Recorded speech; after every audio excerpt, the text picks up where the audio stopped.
disappear and then they will have a apa ni yang di depan tu apa tu Sari? Will have the betul kah depan hub? Yes, yeah. So since this one is still very small, they only have the lines lah. So this is female. All right, so it's a very beautiful fish. So when they are getting bigger, they will change into blue color. Yeah. Can we zoom in the fish, the blue color? No, we cannot see. Yeah, okay, this is very beautiful. Okay. What's the price now? Sorry. For this fish is about 250 ringgit per kilo. That's the price now, 250 ringgit per kilo. Yeah. And of course, you need this is already been banned in Sabah, yeah, for fishing. So because we want to protect them. All right. So very beautiful. The color will soon be, be visible. Dia sepatutnya warna biru lah kalau sudah besar. Dia bukan flower horn. It's not a flower horn.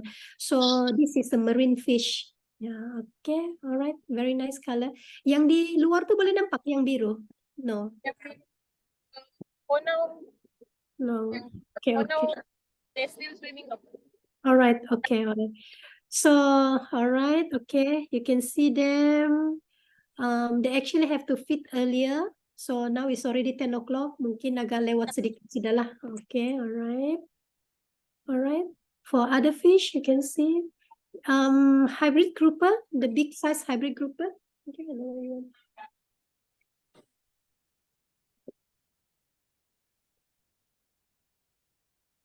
Yeah, one of the hybrid grouper, like the Guinea.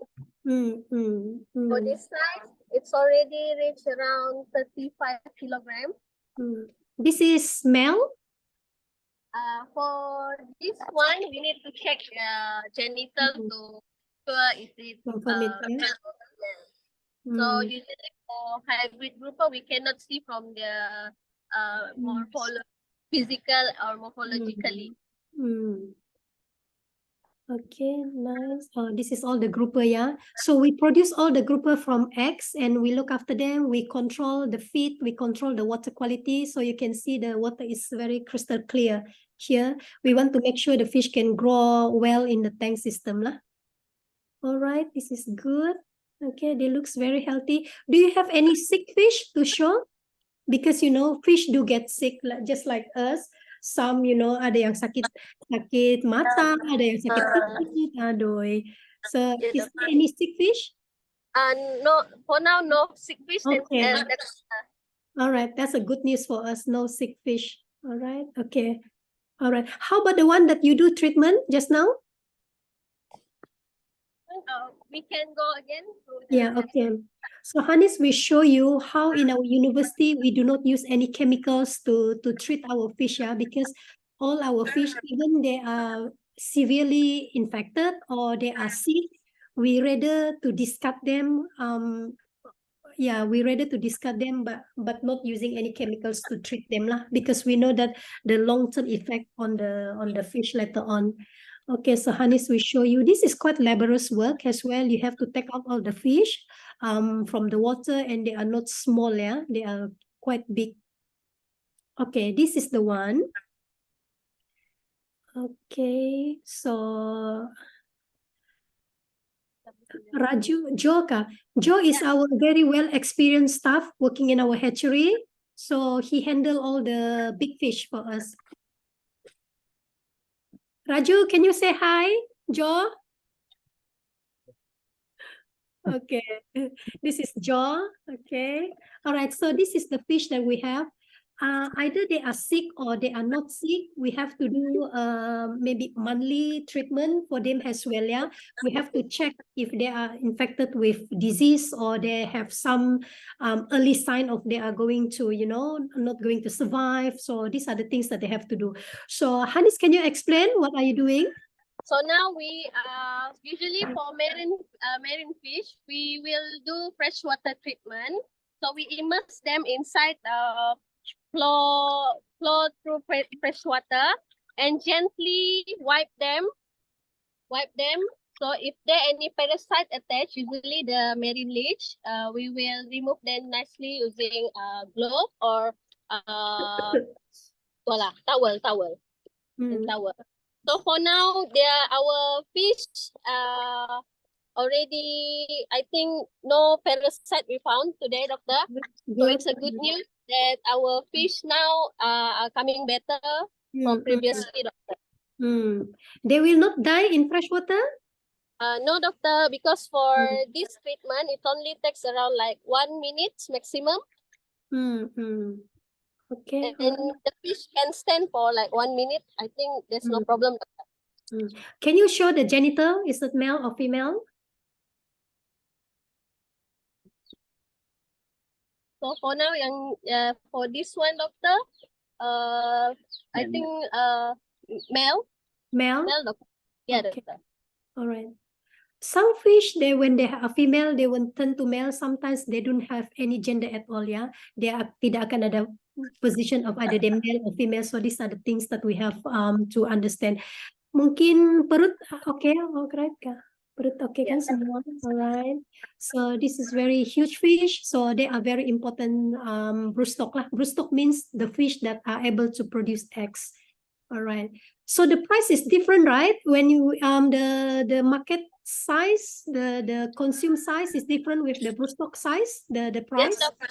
Yes, doctor. For the consume like table size, usually we sell around like 35 ringgit per kilogram, and for the broodstock that can produce the the eggs or sperm, it will up to 10,000 ringgit per kilo.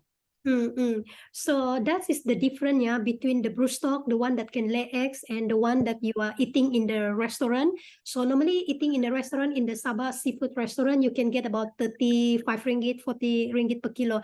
But once the fish are able to produce eggs, they will spawn every month millions of the eggs. The price will, if you want to buy the fish that already have eggs that matured, the price is about 10,000 ringgit per kilo. So that is the price for them. And how much we are selling the eggs of grouper? Sorry, doctor? How much is the price we are selling now, the eggs? Is 1,000 to, it depends on the demand. Usually 1,000 ringgit per kilogram. So that's the price if you want to buy the eggs of grouper. That is 1,000 ringgit per kilo. So in 1,000, maybe we can get the millions of the eggs, yeah, for the farmers.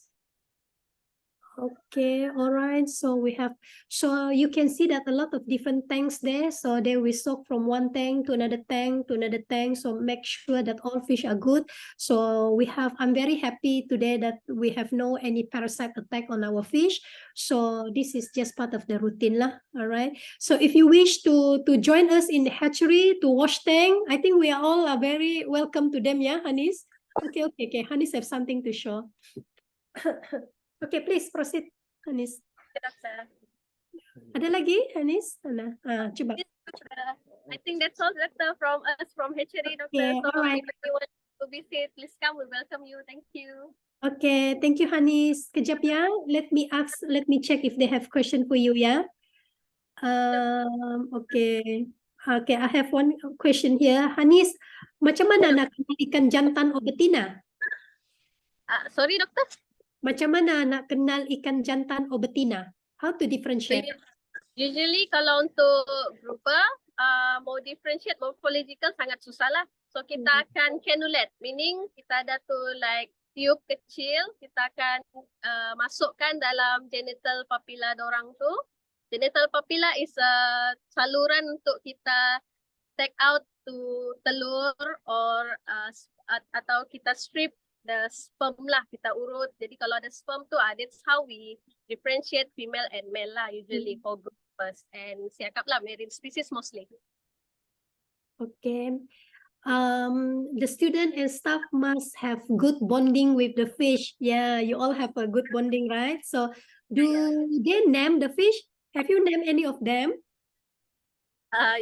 No, but if there are only like 5 tails in the tank, that one we have name for them. Yeah, I think why we cannot name them is because we have millions of them, yeah. When they hatch out and then when they're growing, we have hundreds of them. So it's quite difficult to name them, yeah. Okay, some even say they want to visit all the tanks, and then some even give a good, very good complimentary here, compliments here, ya, besar-besar ikan. And the Napoleon is not the flower horn fish, ah? No, no, no, doctor. Yeah, okay. Different from flower horn, doctor. Okay, alright. Since fish can change sex, so bila male boleh jadi female, tapi boleh tukar ke male balik tak selepas tu? Usually after they decide their sex, usually they don't change anymore. They will fix to the sex after. Yeah, so make sure that every time in hatchery, you really know how many male that you need, how many female that you need, so that the production can happen. So kadang-kadang terbanyak jantan pun tak bagus, terlebih betina pun tak bagus lah. We need to have the right ratio lah. Alright. Okay, I think thanks Hadis, thanks Faiz. Alright. Yeah, thank you so much. Thank you. Okay, thank you. Yeah, thanks. Faiz, where are you? Faiz malu-malu kah? Mana si Faiz? This is Faiz, the cameraman behind it. Okay, thank you Faiz. Thank you everyone. Yang cuci tangki siapa? Siapa cuci tangki tu? Yang cuci tangki Abang Jo, dan juga ada seorang practical student, Oh, practical student dari mana ini? KM Shah Alam. Oh, okay, hi. Alright, okay. Thank you once again. Alright. Thank you everyone. Okay, bye, thank you. Yeah, I think that's a quick tour to our hatchery. So our hatchery, I think in UMS, we are always open 24/7 because fish need to be looked after. Even Saturday, Sunday, a lot of students and a lot of staff are working in our hatchery by turn as well lah. They have a working schedule, and sometimes when fish spawn at night, it depends on who are going to in charge. Jadi mak bidan di situ kena sambut telur sebab some of the fish sometimes they lay eggs at the midnight and some at the early morning. So of course, fish, when they lay eggs, some of them will survive. But if we can help to collect them, put them in the proper tanks, then maybe the survival will be increased lah. So these are the things that we do in our hatchery. Okay, kalau tidak ada apa-apa soalan, I think I saw some of the question just now. So for moderator, please allow me to read some of the question before I go to proceed the second section of my talk today, ya. Mana ya? If you have any question, you can always ask me, yeah. All right, I joined this morning. Very interesting talk. Thank you. Fish sleep and dream. Dream, I'm not sure. Okay. They also cry. Cry means they have air mata ke tu? Ikan ada air mata. They have this kelenjar juga di mata, but maybe it's kind of difficult to detect either the solution is coming from the air mata ataupun the water that they actually living with lah. So mungkin juga nangis lah, okay. Alright, but fish do feel pain, ya. So that's why we need to handle them very carefully. When you want to dissect them, when you want to dissect them, belum mati, but you want to dissect them, you really have to put under very minimal punya condition for them to move around lah. So because they do feel pain, yeah, they have nerve system all over the body. So my student normally they will detect. If those students are doing the early morphology of the fish, they will detect since when the fish have the nerve system. So in our findings, most of the fish, either freshwater fish or marine fish, the nerve system comes after they hatch. Dari telur saja lepas hatch, all the nerve system is already fully functioning in the body. That's why when you want to catch the fish, they can swim very fast to avoid to be caught by you. And even when you just want to put in the net in the aquarium, they already can sense you because the body is full of sensory. They can detect, yeah. All right. Is fish snoring?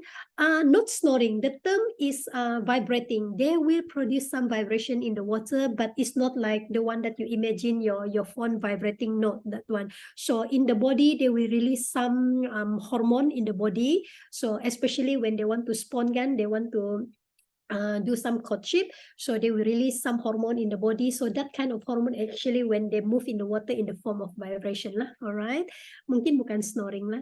ikan keli boleh lompat keluar dan merayap lari. Betul, it happen in our hatchery when we don't cover the tank. So ikan keli itu kadang-kadang dari tangki boleh sampai parking lot kami juga. So that's happening lah, alright. So tapi seluruh badan ikan tu luka, so we cannot use them as well lah untuk the next breeding punya anu. Please do not hesitate to ask question. Yes, okay. The next one, Doctor, how can sustainable fishing practice and the responsible management of marine resources contribute to ensuring food security for coastal community? Yes, okay.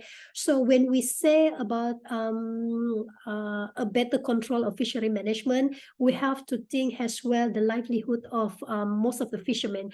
When we say to them, you cannot go out to catch the fish, you cannot catch the one with eggs, we cannot catch the one with heavily, you know, the term of pregnant in fish. So these things are actually very difficult to educate to our fishermen, because all the life of fishermen, they are depending on whatever that offered in the oceans, whatever offered in the river, that is the source of income. So that's why in aquaculture we always try to have this awareness education to them as well. We can teach them actually, you can still go out to fishing, but we will teach you how to produce your own fish. So you can depends on the fish that you produce in the backyard or in the sea catch. You can have, even in the sea, you can have a very simple sea catch. You can catch some fish, you put in the catch, and then even during for fattening process lah, so that the fish can grow well and then grow big and then you can sell it. So these are the things that we can have a win-win situation as well for them lah. And in fisheries management, they have a kind of information that what fish, when is the best season for the fish to spawn. So normally like grouper, they spawn during May to June to July. So that particular month we can pay attention on the fishery management, so that the fish no packs of grouper from the sea, so that let the fish spawn, release all the eggs, then you can catch them. So this kind of management, sustainable management lah. All right. Interesting pictures. All right, Doctor, is it possible to start mini aquaculture at the back of the small home? Yes, very possible. Even I got this kind of question a lot from public, you know. Even there is a very famous Japanese founder of aquaculture few decades ago. So when people approach him that, can we do aquaculture? I have nothing in my house. I have no tanks. I have no ponds. I have no catch that I can do. So the answer is, even you have a small bucket, you can always start to rear your fish. So to have a mini aquaculture at your backyard, this is very, I think, a good first step to do aquaculture, food sustainability, food security for you. So if you have a tilapia, freshwater tilapia, you can wait until 4 to 6 months and then you can harvest them.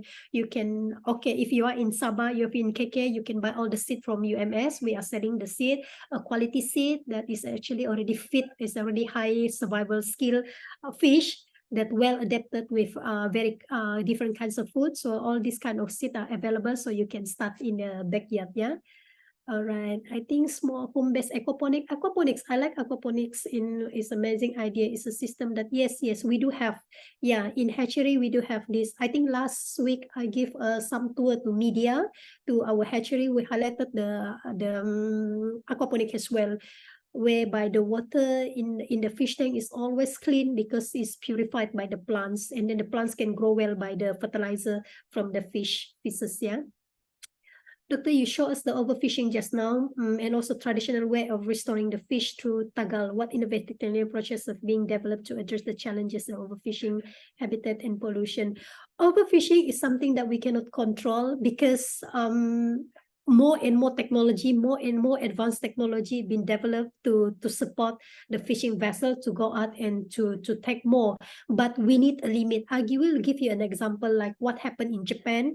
They will close the sea, especially in summer. In summer, where the temperature is high, normally all fish will spawn in the higher temperature. So they will close the sea, and most of the farmers will listen to what the authority been issued to them. So they will stop taking fish in summer, let the fish all spawn, and then after that, they will reopen in the autumn. They will reopen when the temperature is going down. So they will reopen, and then those fish normally when they already finish lay eggs, the fish is able the you are allowed to take out the fish. So I think overfishing can be controlled by them, okay, like the tackle system as well.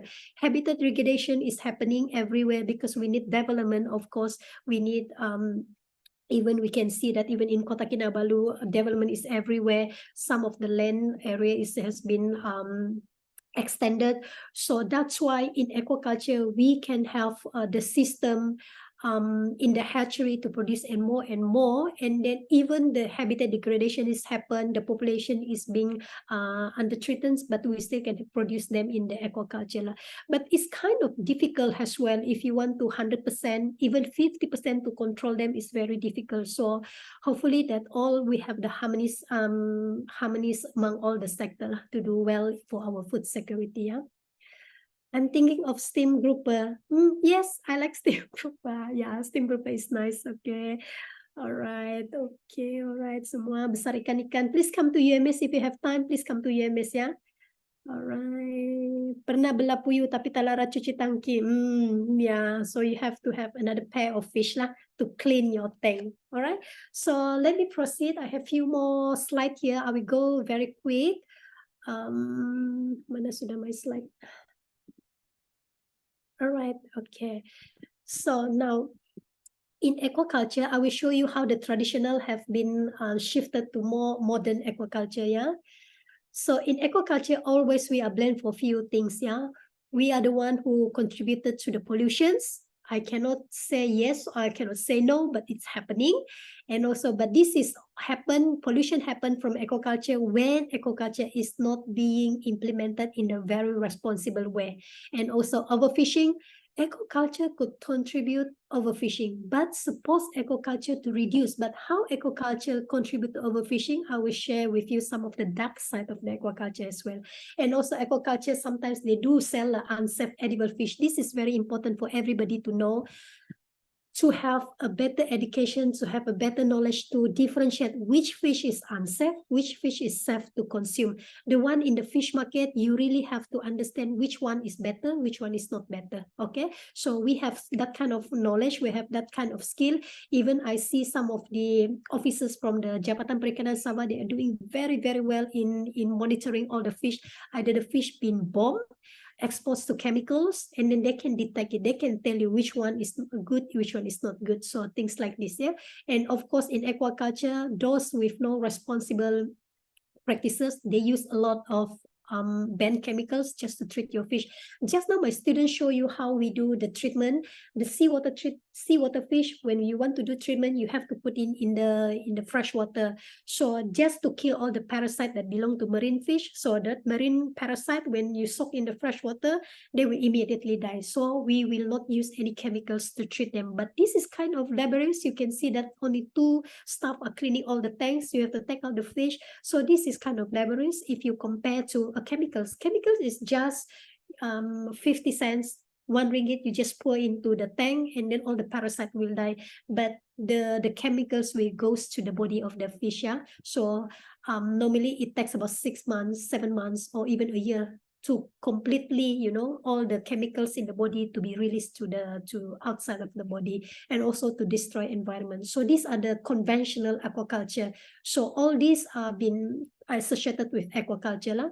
So you can see that more and more lands are being explored, and the waste is producing by aquaculture. This is happening in many parts of the world. So when the wastewater from the fish tank is not fish pond is not well treated, it will directly goes to the natural environment. So this is why aquaculture is also known as the contributor of the pollution. But by technology, this can be reduced. Yeah.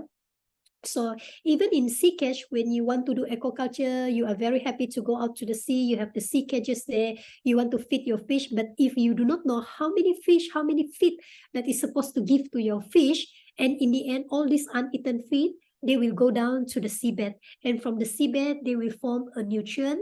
And when the nutrient is exceed to certain levels in the water, it will turn out to be toxic, and slowly it will kill most of the living animals and plants in the bottom of the sea.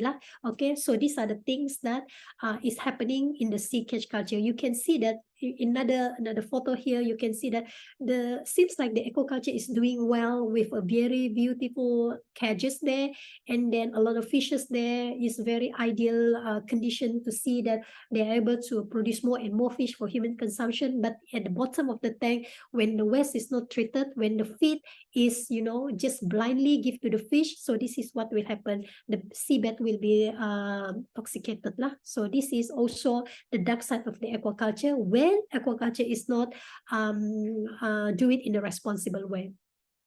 And this is another waste from another hatchery, just few kilometers from the hatchery where all the waste is being dumped.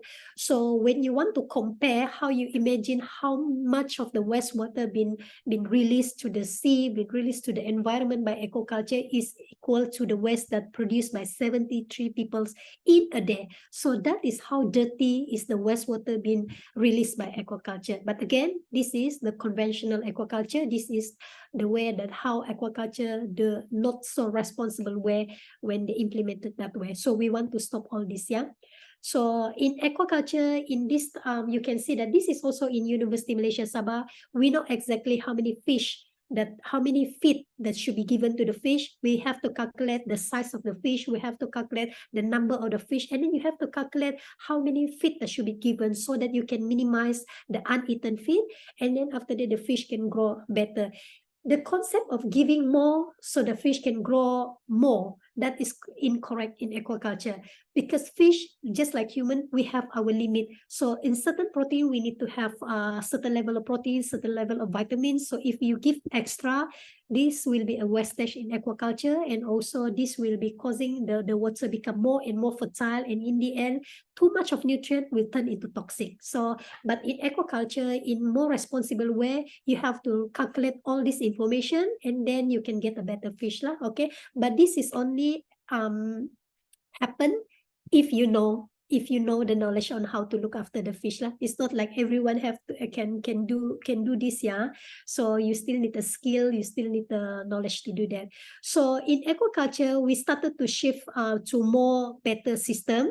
In the sea cage nowadays, just now I show you some of the sea cage. When you have extra feed, they goes down to the seabed, and then in seabed, all the nutrient will turn to toxic. So this one can be minimized if you choose the right animals at the bottom of the tank. So this is what we call the IMTA, the integrated system. So when you have fish in the sea cage, but at the bottom you put some of these aquatic animals like sea cucumber, macam ikan balat, ataupun yang untuk buat gamat tu, yang itu. So they are deposit feeder, they stay at the bottom, they will clean whatever you feed to them. So these are the animals you feed, you put on the lower level. So whatever uneaten feed, diorang akan ambil lah. Okay, so this is another system that we can use. So this is for another good example. You have the sea cage, and you can see the line there. Dia macam ada apa ni, floater yang warna kuning. Yang itu actually adalah seaweed di bawah. So the seaweed macam yang rumpai laut kan. The seaweed actually they can filter all the nutrient. So when they can filter all nutrient, whatever the excessive nutrient that you have from your sea cage, they will be filtered by the seaweed. So this is how the integrated system is there. So in the end, there will be no excessive of nutrient happen in the sea. And sometimes if you think that I don't know if you're aware of this kind of aquatic plants that floating kadang-kadang boleh jumpa di abundant pond, kadang-kadang dalam tangki pun boleh jumpa. So this is actually the best nutrient filter. Okay, kalau mana-mana air yang penuh dengan ammonia is the first killer lah dalam ikan air. So if you have this kind of aquatic plants, they will filter everything in the water. So this kind of small kind of knowledge and skill lah to have a better water quality control in fish. So this is another concept, same concept that I explained just now. You have seaweed, you have all these sea cucumbers, so the nutrient will all be circulated. So there is no excessive of the nutrient. Okay. Now again, this is another contradict aspect in aquaculture. aquaculture is supposed to reduce overfishing. You want to produce more and more in the tank. You want to produce more and more in the pond so that is enough to feed to the human without going further to the oceans, without going beyond the capacity of the oceans to take out the food. But in the same time, aquaculture is actually also contributing to the overfishing issue. On what way? When you want to feed your fish, normally you still have to prepare fish. So fish for fish. So this is kind of not balanced. This is kind of contradict. Even when you shift into using a pellet, using a formulated feed, but the pellet itself is made from fish. So this one, okay, all right, this one. Okay, so this pelleted feed, the main ingredient is the fish powder. So you have to make it into paste. So how you make it? You have to blend all the fish, all these we call trash fish, a prey fish, a cheaper fish. You have to blend them into powder, and from powder you make it into paste, and then you put some vitamins, you put some minerals. So this is the formulated feed. So both fish, the source is from fish. So how many fish is needed to produce 1 kilo of fish? It depends on species. Some need 1 kilo fish to produce 1 kilo of meat. Some need 5 kilo of fish to produce 1 kilo of meat. So in the end, there is no balance in between. So by the end, you still have to go out to the sea and catch more and more fish just to feed the fish. So this is another concept of overfishing contributed by the aquaculture. So, and then another one, photo here, you can see that fish are given to fish as well in the sea catch in overseas. They have to catch more and more. I think this is 1,000 over kilogram of fish just to give a fish to eat. But in the same time, I think the bird is also enjoying some of the fish. Yeah, please excuse me for a few seconds.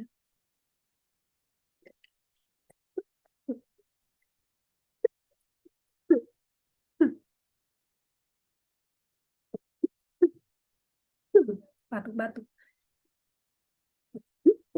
Okay, let me proceed.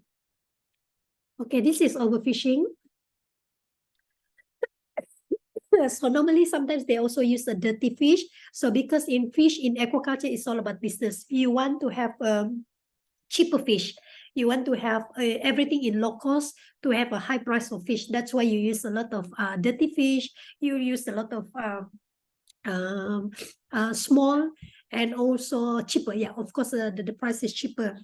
But in the end, all these dirty fish, all these cheaper fish will actually contribute to more disease outbreak in the fish, because all these dirty fish, all these cheap fish, normally they carry some bacteria, they carry some Vibrio pathogen in the body. So when you feed to your fish, it will transfer to the fish. So this is another things that we do not want to happen in the aquaculture. All right. Sorry. So more and more fish are needed just to support the aquaculture growth. So this is what we call aquaculture contribute to overfishing. So here again, all are made from fish. Okay, but why fish need to eat fish is because there is a certain nutrient that is only available in the fish to support especially the maturations or the development of the fish. That's why in certain cases, especially to grow the big fish, you still need a fish to feed them, but you need to control the volume of it. Okay, so this is the pellet I show you just now. Everybody is shifting from using fish to pellet, but in the same time, the source is coming from fish meal. So if you want to know how many fish are needed to feed fish, a lot of them, many fish and many fish.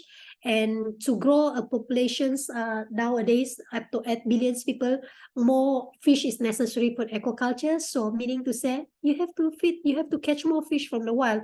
But if no fish means there is no feed. So this is the issues that we're having now. All right. So aquaculture still actually contributed, not in the largest scale, but still contributed for the overfishing. But we do have a solution for this as well.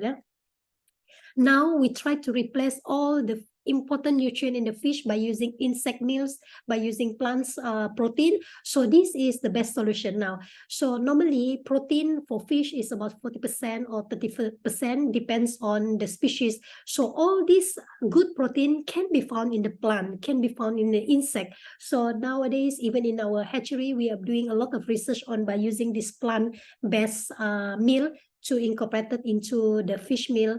to the feed, and then we give it to the fish, and it gives even better results. So these are the solutions for aquaculture. When the technology is there, when the knowledge is there, we are able to do it.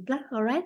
And then even fish oil, last time we used to extract a lot of oil from fish, for even for our fish oil supplements, even for the growth of our fish, we still need fish oil, but now it can be replaced by a plant oil, and the result is much better.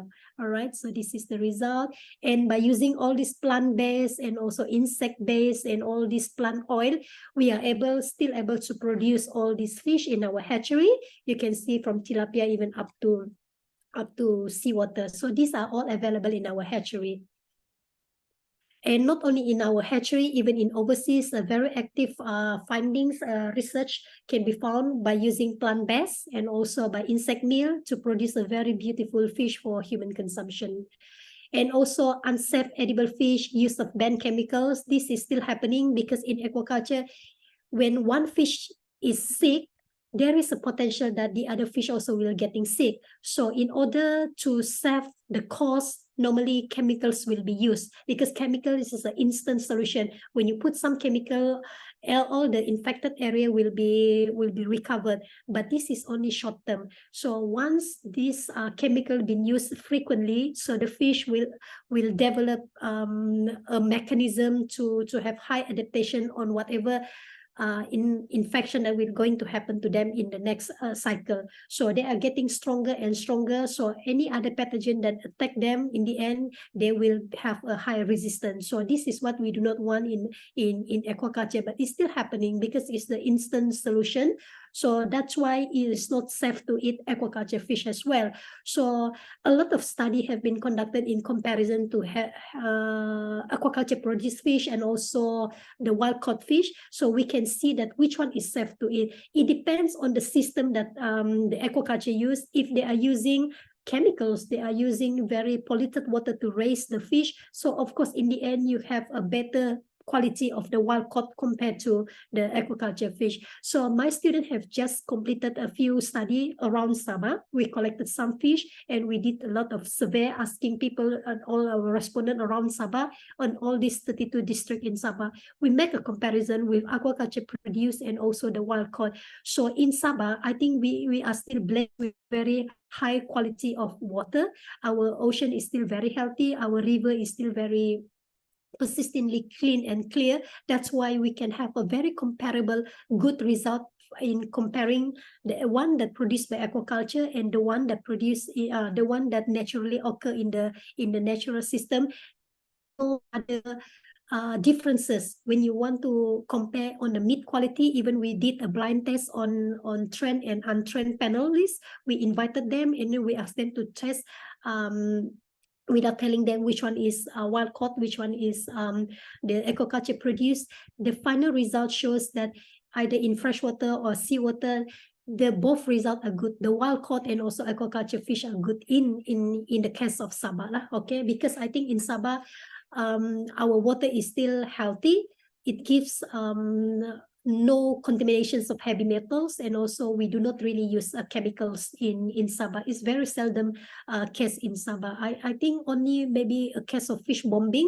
So but this one also we need to really work together with those community. We have to make them understand, because fish bombing is very cheap way to get a fish. So fish bombing, the bomb itself, the chemical itself is only 50 cents to 1 ringgit per bottle. It comes in the bottle, so you just have to throw the bottle into the water, to the oceans, and then you can hear some explosions from the oceans. Then you can see that actually slowly the fish all will floating up. But when they're floating up, they are not destroyed by the chemicals. They still looks very fresh. So this is another thing that should be banned immediately, but it's still happening in Sabah as well. You can see that some fish are very fresh, but when you bring back home, some of the internal organs is already already explored. So that is the causing by the fish bombing. But I saw that even our Jabatan Perikanan friends from Jabatan Perikanan, they are very actively involved in this kind of monitoring. Fish bombing should be excluded from the fish market. It's already been implemented by the Jabatan Perikanan, yeah? And also to destroy environment. So these are some of the sick fish infected by parasite. If you can see here, some of the parasite is sucking a blood from the fish. So this is very common disease in aquaculture. So again, if they are belong to seawater, if you put them in the fresh water, like what Hanis and Faiz did just now, so all the parasite will detach from the fish body. So this is the most conventional way and with no chemicals to be used. And also this is another kind of parasite attacking the fish. And again, if you use chemicals, immediately within few minutes, all this will die, but it's not safe to do it like agriculture. And then this is also happening in our hatchery. Sometimes our fish are attacked by parasite, but again, you can see that the fish, sometimes they will die because of the parasite, is because too much of this parasite is disturbing them. They will stop to getting feed. So once they stop getting any food, they will go into a starvation condition. In the end, they will die. So again, this one, they will die immediately when you put in the fresh water. But today, as Hanis explained to us, we do not have this problem in our hatchery. But the monitoring, the treatment will have to be continued for better management. So this is again in the sea catch, in the pond, when you put a lot of chemicals into to treat your fish in the sea catch, even at this point, you are not only helping your fish to survive in the short term, but also the chemical will be released to the water environment. So this is where some of the zooplankton, phytoplankton, and smaller fish outside the catch will die. So again, we do not want this to happen. And then that's why we are shifting to medical plants and then also reverse salinity treatment. So we have been using all these plants with high properties of medical properties. So we have proven that especially garlic is the best to treat any sick fish. Yeah? So either your ornamental fish, your freshwater fish, so you need all these medical plants to treat them. So you just have to, extract out whatever the nutrient that available there. And then the first photo, yeah. And then this is plant-based. And when you give it to them, this is by using onion. And then the plants is also environmentally friendly, and also it will treat the water as well. But comparing to chemicals, most of the fish will die, although they can survive in a short term of time, but it's not sustainable. Reverse salinity treatment, the one that Hani show you, this is how my student do it. This is a very common practice in our hatchery. So you have to take them out, you have to put them in the tank until they are really clean, and you have to put them back. Okay, it's not only for marine fish, but also for freshwater fish. You can put it in the salinity water, just a reverse one. If they are marine fish, you put in the seawater. If they are freshwater fish, you put in them in the freshwater. Well,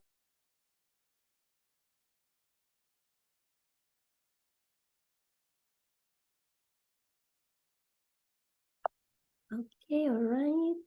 Okay, now the technology. I'm very, very sorry. It takes very long time to reach up to this main content. I think this is the highlight of this IEEE day. So how the transformation, especially the integration of technology into aquaculture. Yeah. So now we're going to the serious talk. So just now is a fun talk. So now is a serious talk, but I only have few slides and then I will end the presentation. So precision aquaculture. Precision aquaculture or smart aquaculture, we have shifted here. We no longer in the conventional aquaculture, although from conventional we have shifted to responsible aquaculture, but responsible aquaculture is not going to support to expand the growth of aquaculture. We need to expand the aquaculture to more higher level. We need to produce more and more fish. That's why we have to depend on the precision aquaculture. We have to depend on the smart aquaculture, the information system to help us to do this. So this will involve the interpretations of any data from the rearing environment, the one that we look after them. So this is my staff here in the hatchery. This type of work, it takes about hours to do it, just to check one by one the fish, either they're sick, they are healthy, they are okay or not. So it takes time to do it. But if you have integrated with a technology there that can can help you to detect which fish is sick, which fish is healthy. So the separations, the work can be done easily in a shorter period of time. This is only for few tanks, a smaller tank. But can you imagine in aquaculture when it comes to mass production in the largest scale? So you need technology to do that. So we need to replace the conventional to responsible to more precision aquaculture. So this is what happening now in most of the hatchery, including in our hatchery in university, we are still doing manual feeding to the fish. So every day we have to come, we have to spend hours just to make sure the fish is well managed. They can eat whatever we feed them. We do not want any uneaten feed to be left in the tank, otherwise they will cause toxic to them. So this kind of work takes time. And in the right photo, you can see that my student have to transfer all the fish, have to check one by one, and it takes time. So of course, this is part of the routine work. It's good to have manual work as well. So because technology cannot somehow be 100% replace whatever experience that you have with your hands, that touching the fish, knowing that they are sick. So this is still the best. But in the larger scale, we really have to shift to the more advanced technology to it. So like this, my student just now, the one even in the photo, you can see that they spend even half day to do it. To reduce the water, to take out the water, just to check one by one which fish is sick, which fish is okay, and then which one is male, which one is female. You have to do it. But with the technology nowadays, you can tell by just imaging, you can tell that this is male, this is female. So it will reduce a lot of work. So in the right side, you can see that I have to take my phone to take photo, just to identify this is sick fish, this is a normal fish, and my student have to transfer one by one if there is a necessary to transfer your fish, because they are bigger, and then the bigger size will attack the smaller size. So grading have to do all the time. So it's quite laborious. So that's why we are shifting to more IR 4.0 in our hatchery, and also with the help of some expert from Faculty of Engineering and so informative system faculty lah. All right, so this is what we have now. So in aquaculture, we always depends on the auto feeder to feed the fish, but auto feeder is not good enough. Yeah, we need to have a sensor when they should be given the feed. So even want to check the water quality, this is quite outdated as well. We have the sensor and we put them, and then we can check them. This is of course a good technology, but we have to go beyond that. We need to have a smart decision that tell you that what should you do. It's not just taking a photo, it's not just giving you a data, but what should you do when ammonia goes down, your fish is getting sick. So what should you do? So things like this should be implemented in aquaculture. It's not like I put my sensor and then the next day the fish die. Oh, I know that yesterday the dissolved oxygen is very low. That is already too late. We want to have a real time, and there's some smart way to telling you what should you do immediately. So these are the things that we want to do in aquaculture, the smart aquaculture.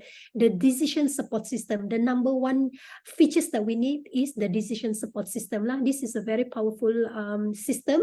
It can tell you without waiting for you the next day to take action. They will immediately shut down certain, let's say if aeration, the oxygen level is too high in the water, they will tell you to turn down one of the aeration system so that they can have a balance on it. So this kind of smart system okay.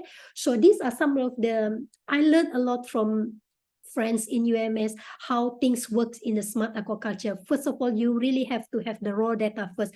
What type of environment should they have? What type of grow they should have? So these kind of things that you know, and then they have to interpret into a modeling system, and from that modeling system, how the support decision that you want. So these are the things that we really need in aquaculture. And also in our institute, we have received, I think, about 1.2 millions of grants to just specifically for smart aquaculture. Yeah.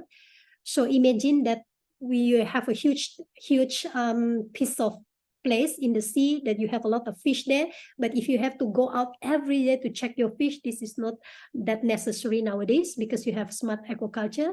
And we have if you have deep sea water system, you want to check the condition, still you need a smart aquaculture system. I will not spend my time every day to go out to the rough sea just to see the fish like this. Yeah, so I will still depends on the smart aquaculture system. This is again in our hatchery. To take out the fish, to handle the fish is quite difficult, just to check either they have they are male or they are female, they have sperm or not. But when you have an imaging system, this will help you a lot. And sometimes we have blackout. Unfortunately, electricity stopped, but at that time we don't have this sensor that can tell you immediately what to do. So at night time when it happens, so we have fish die in our tank system. So this is why in aquaculture it's really good to invest on technology as well. So this is another sad story of aquaculture when you don't have when you ignore technology. Yeah. All right, so smart aquaculture is not a new thing, yeah. So if you go to any published paper, you can find a lot of them in have been done, but especially by imaging, you can see that which fish they already detect which fish they grow in the ideal growth, which one is not in the ideal growth, so they can detect all. So all the sensor, wireless. This is I like the most, and this is the mechanism. I will go very fast on this. And then previously we have to depend on the experiment like this, very manual to check the fish is okay or not. But now just by using image, you know where the fish is, at the bottom, at the center, at the upper level. You can all use the kind of technology to tell you. Yeah. So this is imaging process. Suppose when you have the whole, so fish grow exactly the one that you need, but if only partial, maybe they cannot grow well as the one that you want. Okay, so this kind of things that we really want. Otherwise, we will do a manual grading one by one in the tank. Okay, image processing. This one can sense. This one also. Not a simple outdoor feeder, but they can detect when fish goes up to the surface, and then they know they will give some food. All right, so this one. So of course, there are challenges and constraints as well. Not all farmers can accept technology, especially when it comes to the cost. So I will not explain more thoroughly on this, but when technology comes in price, there are certain willingness from the farmers have to be sacrificed as well if we really want to expand our aquaculture. Otherwise, we will always stick to the conventional, although it's responsible, but conventional, the growth will be very slow. All right. So yeah, all right. So I still believe that technology can play a very important role in aquaculture, especially to increase the productivity. But still, again, we have to consider a lot of things in aquaculture when it comes to technology, especially to educate all these small backyard farmers to accept it. All right. So yeah, this one, normally I prepare this is for the students as well. You need skill, you need knowledge, you need technology as well to do well in aquaculture. So I think that's all. I'm very afraid that I have only 5 minutes left. Yeah, so back to you, moderator. Thank you so much.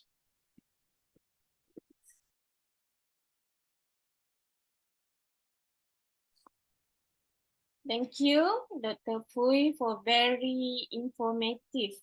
And also thank you again for giving us a virtual field trip to your hatchery. Okay, I think there is a two more questions in the chat box from Yusuf Omar. How to tell if fish contaminate at pasar? Okay, so I think in our university we have developed a detector now. So that detector, especially, I think they can detect formalin now, because fish normally when they preserve fish in the, if you think the fish is very fresh, but actually they have been preserved with formalin, so we have that kind of detector as well. And for fish that been bombed, normally you cannot tell because you need to look at the internal organs. If the internal organs is already exploited, but the external looks are still very fresh, that is for sure it's already been bombed before. So it's very kind of difficult to tell, but more and more detection kits will be available soon from our university. Dari mana datang parasite-parasite itu? From the water, even from the feed. Kadang-kadang ada ikan mungkin beli from supplier, we don't really thoroughly screen it, so that kind of fish also will bring some parasite when we give to the fish lah. Kadang-kadang air juga, because we been pumping the water from the nearby sea, so kadang-kadang air kita pun mungkin ada a natural parasite is there. So but when the parasite is not treated, so dia akan membiak, so akan ada parasite attack in the tank. All right. Yeah, thank you so much. I hope that with the humble sharing today, I hope it will benefit you. So definitely next time, Dr. As, I will prepare more on the technology perspective. Yeah. Right. Thank you Okay. so much. Yeah. I have a last question, Dr. Yeah. Foy. Mention about the smart aquaculture just now. Hmm. That already developed and fully functions in hatchery or still in building? We have 6 projects. I think some is already implemented, come with a prototype, and also file for patent, I think. And some are still developing, especially the smart. My specific project in a smart decision system. So my students are still developing it, but I hope soon, either this year, it will be implemented. Yeah. Right. Yeah. Thank you again. Thank you so much. Thank you, everyone. Okay. Okay. Everyone. We already come into the 7 speakers. Okay. So the 7 speakers is Inspector Technologies Muhammad Nur Zikri Kamarudin with the topic strategies and challenges in policing the digital sphere. Okay, let me read out his biography. Inspector Technologies Muhammad Zikri Kamarudin is a renowned professional and alumnus of the University of Technology, Malaysia, UTM, where he acquired his Bachelor of Engineering in Electrical Medical Electronics in 2009. He boasts over a decade of profound experience in cybersecurity, serving within the Royal Malaysia Police. He is founding member and researcher for the Transnational Crime Index by Royal Malaysia Police, emphasizing his interdisciplinary approach to security and technology. He holds EXCO positions of Management Science Operation Research Society of Malaysia and the University Malaya UNESCO Club, contributing his expertise to promote knowledge, education, and cultural understanding.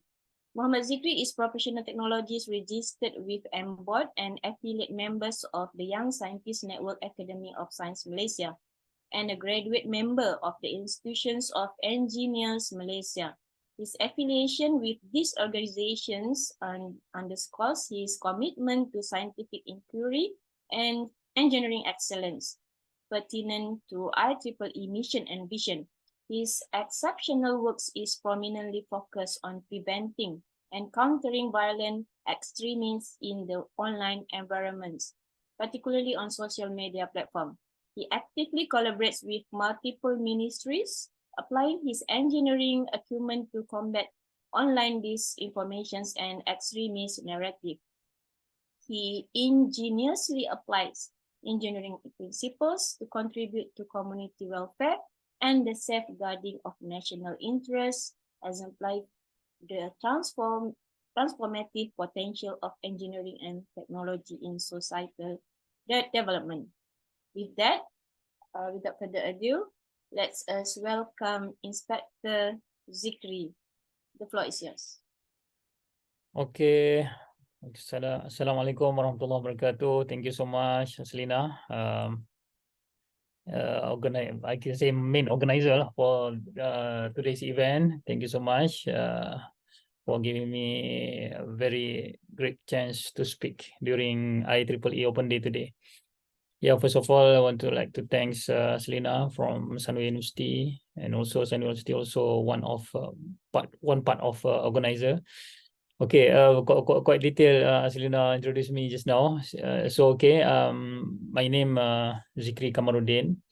Can call me Zikri. I know Selina from my membership in Young Scientist Network. So for those of you who are not signed up yet as a member or affiliate member of Young Scientist Network, feel free to join. We will open up another recruitment, I think around March or May every year. Okay, currently I'm working with Royal Malaysia Police. My degree in electronics, medical electronics from University Technology Malaysia. Also quite active. I'm also active member of Persatuan Alumni UTM. And then I did my master in UiTM Shah Alam in Information and Media Warfare Studies. Okay,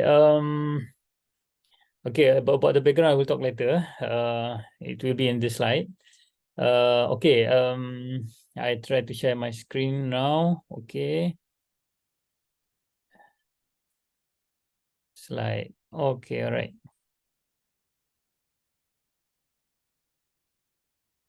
Okay, my topic today. I hope you all can see my screen. Okay. Okay, my topic today, I will share on strategies and challenges in policing the digital sphere. Okay, just now I had a chance also to hear one speaker from MCMC, quite good chance to learn from her. Okay, I'm wearing a IEEE t-shirt. Okay, from Aslina. I hope you still can see the logo here. All right. Okay. All right. Okay. Simple. My simple background. Currently, I did my PhD in Faculty of Law, University of Malaya. Got quite different different discipline during my bachelor degree. So okay, and then I registered with the Board of Engineer Malaysia also, Institution of Engineer Malaysia. And then my work background after I graduate in 2009 from UTM, then I worked like just a graduate engineer with private company, and then started in 2013. I have been appointed as a police officer in Bukit Aman Police Headquarters, Special Branch. And then around 5 years to 6 years, I'm working on the political extremism unit, especially on social media coverage and social media investigation. And then started in 2017 until 2020, I'm working on CMC. CMC means Counter Messaging Center, where I did counter narrative of extremism or counter-terrorism issue inside the social media. All right. Okay. I would like to try to, we have 2 hours, quite long time. Usually maximum I speak for only 1 hour, but I'll try my best to, to make some elaboration or expand some of my slide. And feel free to give question if you have. All right. Okay. I focus on Malaysia because if on the international perspective is quite big, so I narrow down on Malaysia perspective. Okay. In Malaysia we have around 30 million, around that lah, the latest statistics. Now getting more than 30 million, around 32, 31 or 32 million. And then the internet users, we have 28 million of internet users with a penetration rate of 87%. And then it makes it also contributes to 19% of country's GDP. So we can say that it is very much important. And then social media usage, we have 24 million active social media users, enabling connectivity and digital communities. Even we compare with Indonesia, they have now almost 300 million, meaning 10 times of our population. Now, yes, last 2 days I Google, they have now 270 million. So almost, I think maybe within 5 years, they will achieve 300 million population in Indonesia. But Malaysia still have a good internet penetration. So I just came back from Jawa Timur, from Madura. I spent 1 week there, 4 days in Yogyakarta and 3 days in Madura, Jawa Timur. So I can say that still Malaysia is quite have a very good facility, especially on internet penetration, and also like a very good economy, very good facilities. even they have 300 million people, almost 300 million population, but we have to be, you know, very grateful. So very grateful, so that we already have a very good facility. Even if you have time to travel, Aslina, my mentor, because she is a quite avid traveler around the world. So I can say that around my journey to another countries also, I can say that Malaysia is much more better lah in several aspects, especially on technology, and also the some of legal perspective and legal text. Okay, what I would like to share about this, about the digital policing. So but I narrow down on policing the digital, or policing the social media. The thing is that you know, some people, they don't like it, you know, because why? They say that policing is want to, you know, eye on anything, or like to check on anything. But there is a significance of why we do policing on digital media. First is a economic driver, a catalyst for innovation, entrepreneurship, and job creation. So digital media is very much important. All of us knows. So it's a catalyst. Take for example, like you know, Food Panda, or maybe Grab Food. So it's all about economy. So what happened for the last 2 to 3 years during COVID-19, during lockdown, we can see that it was very much important. Our social media, our digital usage, it makes people connected. It makes people somehow getting more rich using the digital media. And second, the significance here, I can say, is social engagement, a platform for social interaction, education, and awareness on various issues. And somehow we have to check it, you know, because people use social media for engagement nowadays.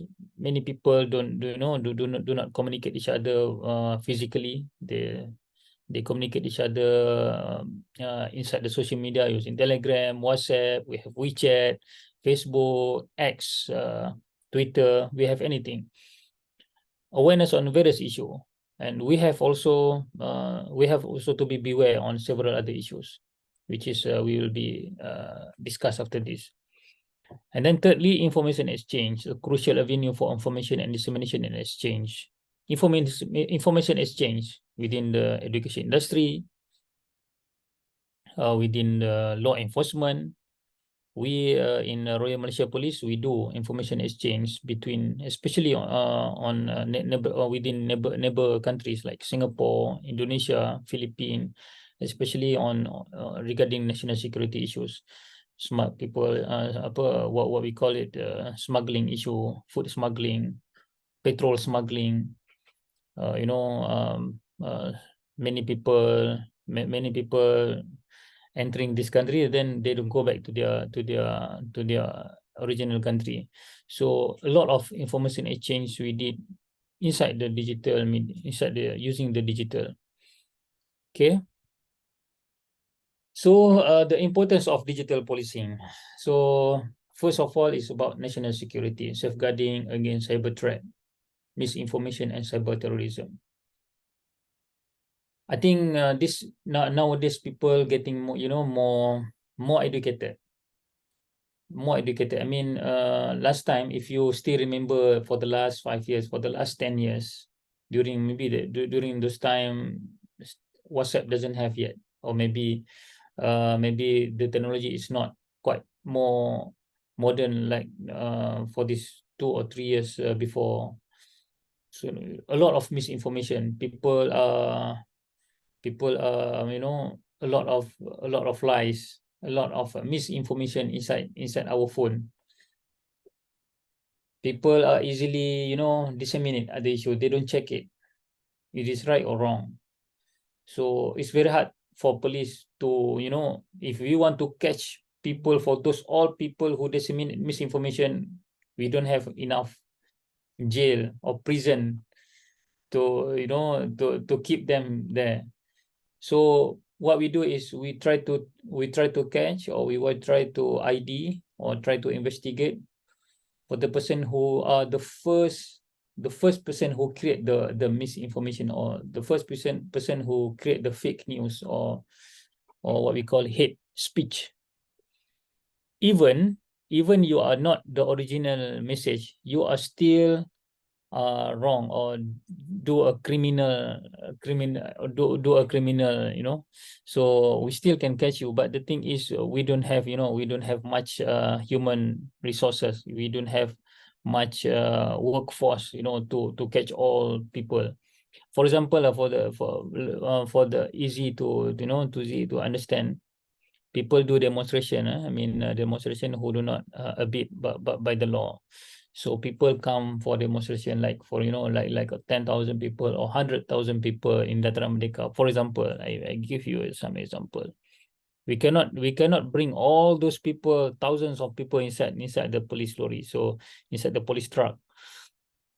So what we do is we target leaders of the demonstration, or maybe 1 or 2 to 3% who are, you know, who create the first who lead the demonstration, for example.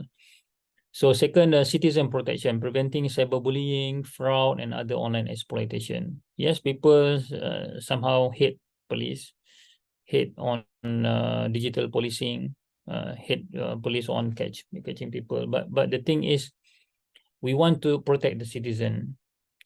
We want to try to prevent cyberbullying. It's happened in several news. You can see inside the TikTok. Sometimes there are, you know, cyberbullying is in many perspectives. Somehow they are bullying, they are physical, they are bullying the mental of the victims, scam, sex. We want to protect our citizen. So that's why we have, that's why the importance of digital policing in Malaysia. Third, legal compliance, ensuring adherence to cyber laws and promoting a safe digital environment. So we want to make sure that we comply with the legal law, with the law, international and domestic law. So currently we have a lot of acts, a lot of legal acts that actually we want to protect our people. The thing is, we always sit together. I mean, police force, or maybe our IGP, our chief of police, our directors of police, they always sit together bi-weekly or 3 times per week to sit together to discuss. So to comply with the legal, to comply with the human right also, to comply with the international standards in safeguarding our digital environment in Malaysia. Okay, before go to digital landscape, okay, importance of digital policing, I would like to share with you,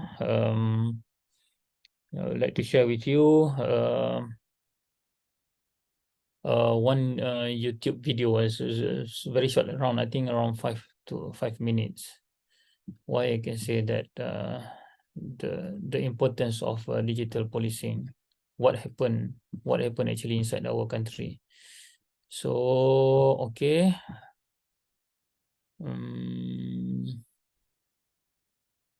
all right, I open YouTube for a while. Wait.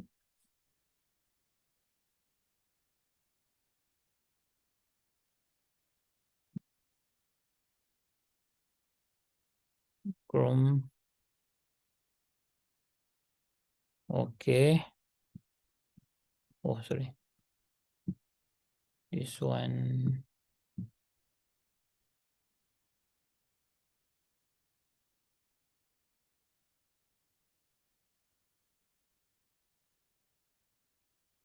Okay. I try to share with you what happened inside the scam operation in Cambodia. This is one video. It's just around 2 minutes 43 seconds. Why I share with this video? We want to share with you. I want to share with you what happened actually inside the scam operation. Most video actually are shared by the outside the organization from Malaysia. So the thing is, I can see that media organization outside of Malaysia is like like more what we can say is they would like to share the real operation. Most likely in Malaysia, police do not show their operation inside what happening actually inside the Cambodia. Many Malaysian people are and were going to Cambodia, to run the scam syndicate, because they have a lot of money. They could earn a lot of, you see, from this video, they got 2,000 USD per month to work in the scam syndicate. Okay, try to see from here.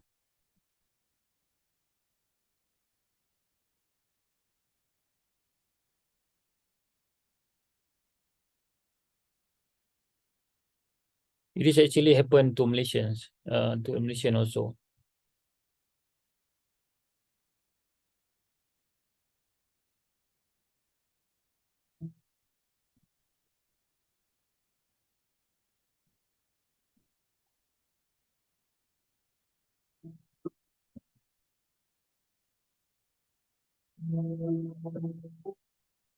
哪里到这边下飞机就变成就变成就被那个叫直接送到那个叫园区，到园区嘛再想跑嘛来不及了。看到那个高围墙，3米高的那个围墙，还有那个铁丝网之类的，你看到是肯定有点害怕的。但是那门口保安啊，什么东西都是带枪的那种。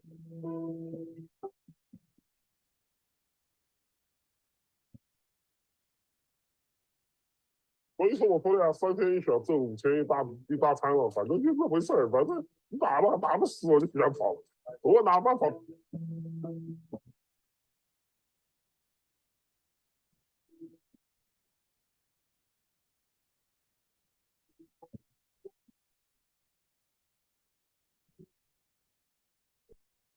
定冇懷疑佢嘅。不過我有啲 friend 咧就話：喂，小心啊！你網上識人好多騙子嘅喎，你要小心啊！咁佢話：哎呀，佢嗰啲騙子咧，因為又話：哎呀，佢阿媽病啊，佢啲啊親戚好慘啊，同你要錢啊咁。但係呢個人咧係從來冇要過我俾錢俾佢。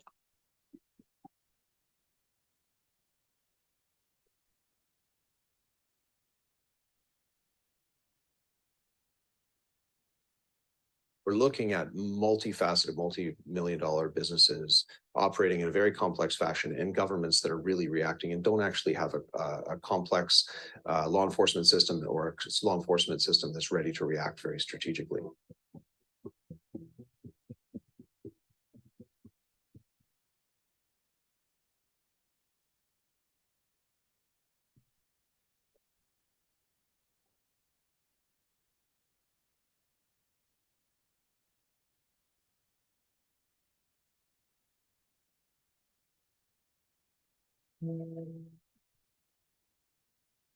We're using way too many platforms for work. We should. Okay.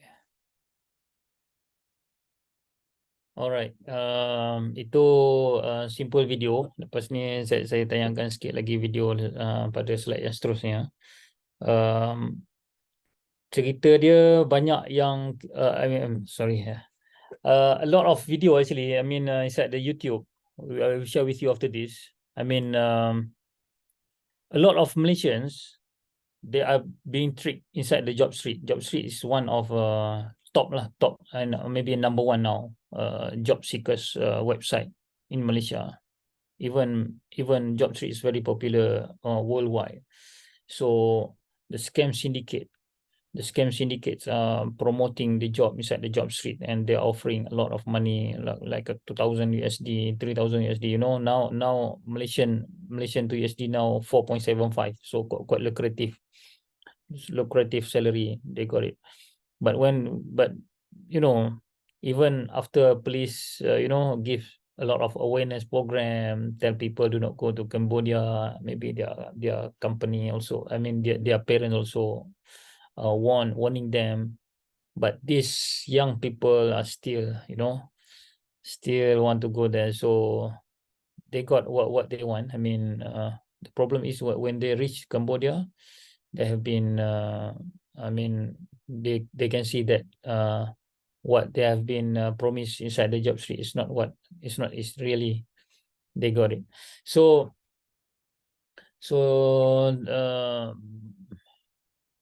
so I can say Prof Yusof, okay, yes, last currently yes, a lot of Malaysian Chinese also have also not only Malaysian Chinese, also Malaysian Malay, also Indian, also going to Cambodia to work on scam syndicate. Okay, I open back my slide. Okay, so digital landscape in Malaysia is quite interesting to study, you know. Can make another PhD study lah. I mean, another PhD thesis on the topic of cybercrime or maybe scam syndicate in Malaysia. Quite interesting, you see. You know, even after we make a lot of awareness program, a lot of, you see, even inside the television, not only police, MCMC, Malaysia Communication, also KKMM, Kementerian, ministries, media, I mean, what we call digital media ministries also. Police, what more? Cyber security, they are doing a lot of awareness program, capacity building, but still the statistics of people have been scammed are getting more increasing. That's quite interesting to study why Malaysian people are easily being cheated or being scammed by the syndicate. You see, even you know, we are currently, you know, going to developed countries. People are getting more educated, but they are very easily to be cheated. So quite interesting to study. I think this is somehow on psychological or maybe also social science part to study. So cybercrime in 2022 last year, 10,000 reported cybercrime incident in the past year. Actually, it's more. It is reported. Unreported actually triple or maybe triple a lot multiple times actually. For example, in cases currently and previously, I heard from my colleague, magistrate have been scammed, professors have been scammed. So even lawyers in AGC, I mean inside the government offices, accountants, bank accountants, reputable banks accountants, they also are being cheated by the scam syndicate. And some of this person, they are not reported this case because they are feel very shy, you see, because they have very good profession. They have, you see, they don't want people know. They don't want people know they have been cheated. That is one case. Second case, why they are not reported? Second case, because they think that the case or maybe the amount they have been cheated are quite small. For example, been cheated by, for example, 1,000. For some people, 1,000 is nothing. Or maybe 150 ringgit. 150 ringgit. So I said, no need lah. I have to go to, I need to make police report and then, I mean, waste my time. We don't know police can get back my money or not. You see, some people, the perception is like that. So people unreport the case. Third, maybe there are rich people. They don't want to, you know, they don't want to, I mean, they don't want to make hassle with court, with the lawyers. Maybe they already have a lot of money. Maybe they lost around 10,000 or maybe 20,000. But the thing is, they don't want to report the case. But the thing is, okay, just like go lah, lantak lah kan. For example, fourth, why unreported?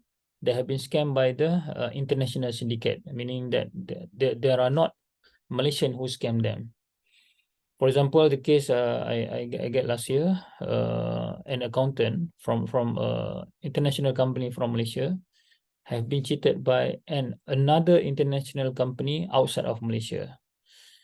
So the thing is, Malaysia doesn't have legal, legal, what we call mutual legal agreement with the country.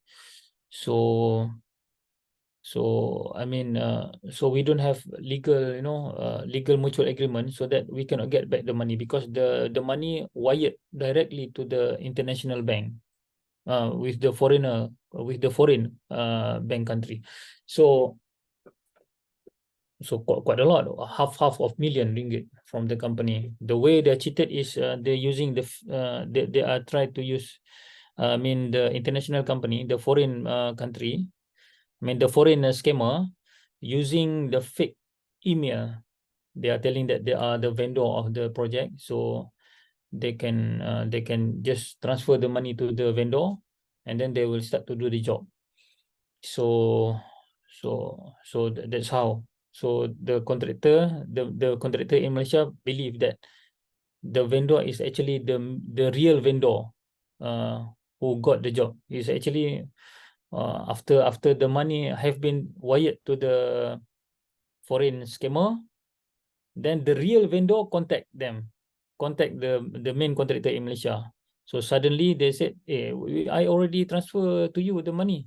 So when they check the email, so actually the email, they make it quite same, like, for example, um for foreign, like O, they change to 0 inside the email. So they talk that this is the real company, the real foreign company who get the job. So there's a big trouble to the company now. So okay, common type: online fraud, identity theft, and cyber harassment. So common type of cyber crime nowadays, number one lah, I guess, online fraud, mostly online fraud. Identity theft, the people using your own picture, using your own identity, and to cheat others. And cyber harassment also, it's happened quite a lot nowadays. I don't know, some of my friends also, because because I have a lot of friends, a lot of networking also. Some people, they have a very good family relation. I mean, they don't have any. I take for example, I don't say any names. So one of my friend, a husband, a guy, it's very good relation with wife. You see, inside the Facebook, always going out together, doesn't have any problem. They have a good business. But suddenly, it's happened I think around last June. Yes, June this year. He contact me, Zikri, aku kena ni lah. I have been scammed lah by a lady. Dia kata he already show everything. I mean, he open all the clothes, you see. And then now she treated me, dia kata. She said she have to give around 10,000 ringgit, so not expose his nude pics inside the Facebook. So I ask, I just tell the guy, so no need to worry, you don't have to give her money. Just if she brave enough, so she will bring out the picture, because everything done, because he already give the pictures to the lady, to the scammer lady inside the Facebook. So I asked him, my friend, do not give her any money. So alhamdulillah, so until now the picture not going out or not viral inside the Facebook. So quite a lot of cases happening now, still happening. And then what the initiative from the government? So actually we have a lot of policy, we have a lot of blueprint actually. Not only two, I put here two. So this is just a main government initiative nowadays. Malaysia Digital Economy Corporation, driving the nation to a digital economy. And second, National Cybersecurity Strategies, strengthening Malaysia resilience against cyber threat. We have MKN, Majlis Keselamatan Negara. Under MKN, we have a lot of a lot of unit or department who are focusing on cyber threat. We have NSCC. We have some department, and we have our own initiative under specific department. For example, under Army, under ATM, Angkatan Tentera Malaysia, they have a specific unit for countering digital fraud. They have their own on their own. Police also have our own, and even SPRM also have on their own. So we work together, we collaborate together to tackle this big issue. Okay, talking on digital policing, of course, we have a lot of challenges actually nowadays. So first of all, legal framework. I highlighted here the first. I highlighted legal framework. So current laws may not fully cover new type of digital crime. What inside the digital crime? For example, we have like now we have like what you say, cryptocurrency, digital currencies. There is not all laws are fully covered yet. And aligning national law with international cybercrime standards. That also makes some challenges also. We have we can say that we have two-third government, but you know the willingness of the political parties, of the parliament members of parliament to bring out this issue is quite, you know, because we have struggled, you know, to make it the government stable. So some of legal framework that we bring to the parliament, they think that it is not important yet. So they have another thing that much more important than this issue. So that makes hurdles to, you know, to bring this issue to the parliament, to be gazetted, everything. Second, on technical capabilities, infrastructure need for robust cyber infrastructure to tackle sophisticated threats. So yeah, we still have a lot of things to do. My younger brother work with Telecom Malaysia. I know a lot from him on especially on upgrading our telecommunications towers and everything. Now we are working with Starlink. It's very good to see, but somehow we have to reduce the gap between urban and rural areas. My own mother, stay in Kelantan. She is from Kelantan. When I come back to Kelantan in my area, even I cannot, even my phone, I bring I'm using iPhone. I'm trust iPhone for the good coverage of 5G and 4G. But the thing is, I cannot call her. So not even internet. Do not talk about internet. Even regular call also is problem. So what I did to, you know, to make easy for me to communicate with my mother, I install Unify at my mother's home.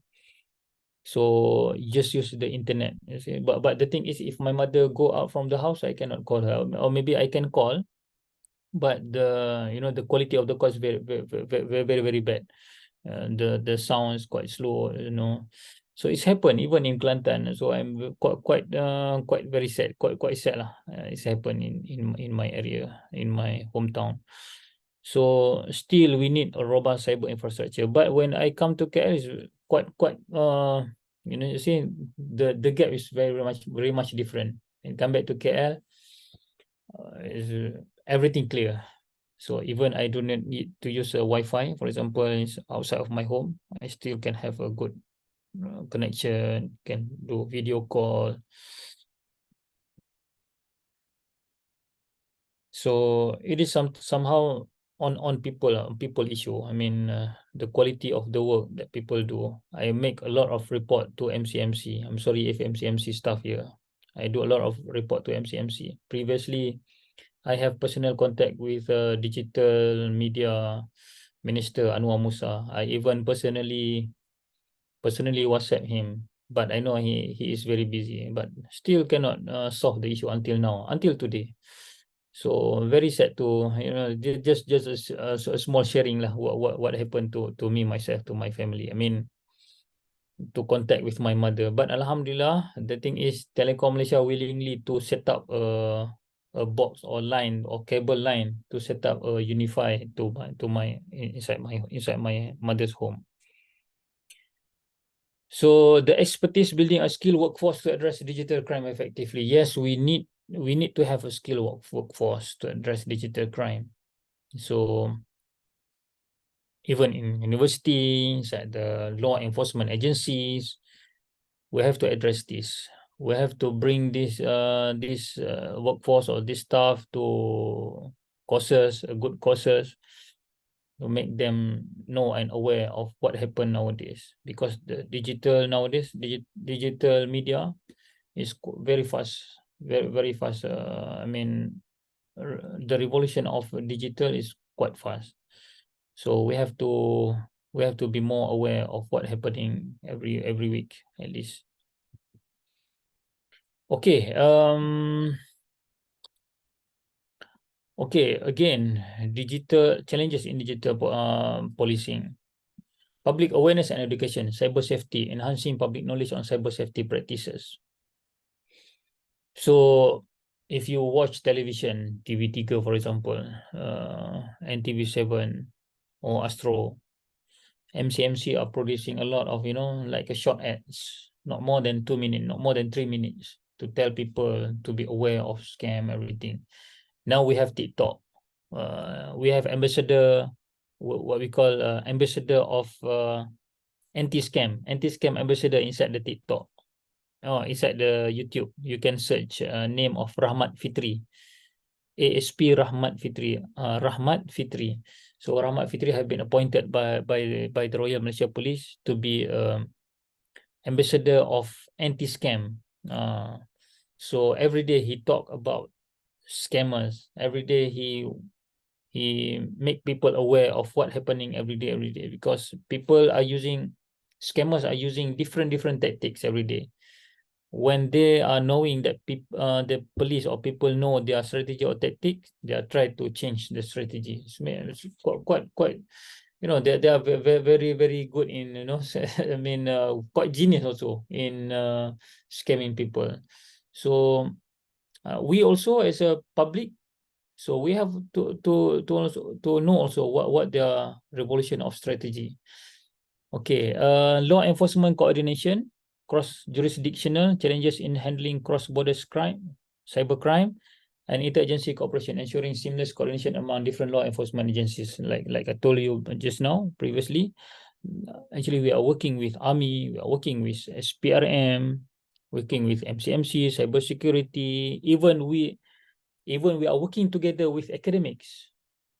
We are working together with university, especially professors who are expert in cyber, expert in telecommunication. Work together with them. We are doing several meetings together. Sometimes the professor come to the Bukit Aman. Sometimes we are police come to the university to talk on to make information sharing on how to prevent this issue. Okay, I think I will share with you the real cases, or maybe the real cases lah, the real cases, so that you can know how to detect it is scam or not. Okay, I will show with you first using my own Telegram. I will share with you my own Telegram inside my laptop, so that you can like have more interactive. You can open your mic if you want to speak, or if you want to raise any questions during my practical session. Okay.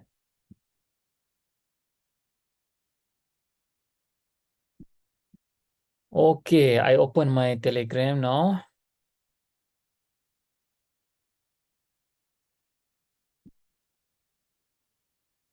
Telegram. Okay. Okay, this is my Telegram. I think you all can see here. I have a lot of group. I am investigating officer before this, previously investigating officer on social media. So I'm joining a lot of group. Some of the groups are genuine group.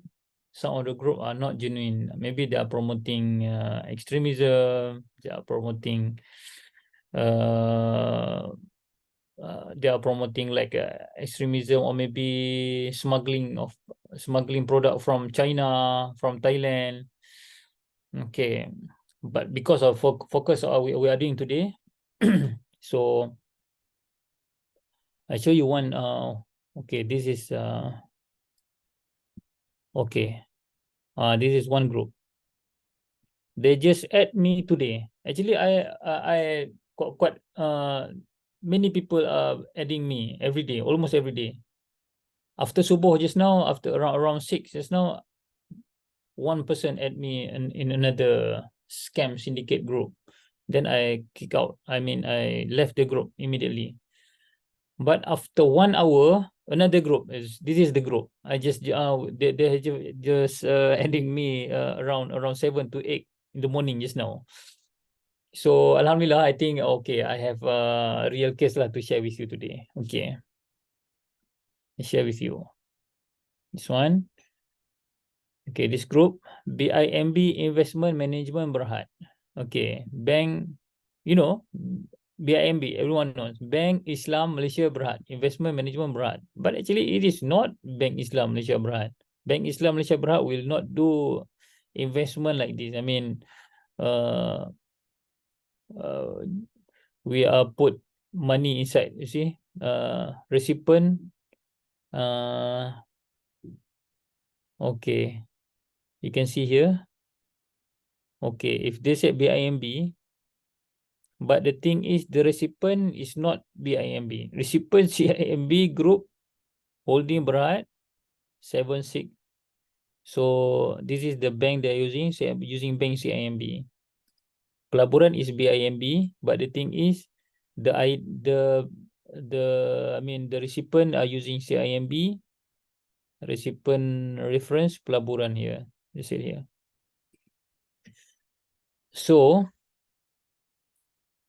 okay, like this. Profit semalam dah dikeluarkan sebagian tuan. Okay, this how.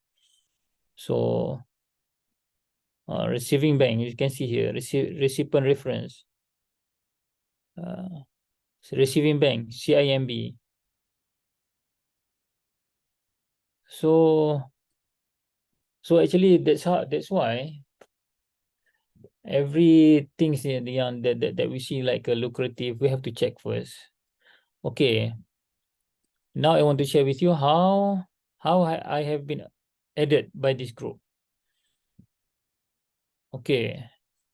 When we click at this this title, BNB Investment Management Berhad, then we can see a lot of our contacts. You can see here, this is my big boss, ACP, like level to the level of district chief, OCPD, officer in charge of district. Even he also inside this group. This is all my contact inside my team, inside my department. This Tuan Amir, now Chief Investigating Officer in MCMC now. Even he also inside. SAC, Senior Assistant Commissioner. This is much more higher than ACP. So from here, I know that some people, how they get my number, they actually hack one of these participants. They hack the phone, one of these participants, which is I don't know. I cannot see from here. Maybe they hack this person phone or this person phone or this person phone. And then the particular person who have been scammed saving our number. They have our contacts. For example, the scammer scam this person, Badang Iwan, for example. Badang Iwan have my contact number inside his phone. So all contacts inside Badang phone can also be inserted, can also be a member of this group. So that is why even we put it privacy, we don't want people in our group. But when the phone are been scammed, So the thing is, all contact inside the phone also can be get by the scammers. So to reduce the potential to be scammed, so maybe some of you already noticed. So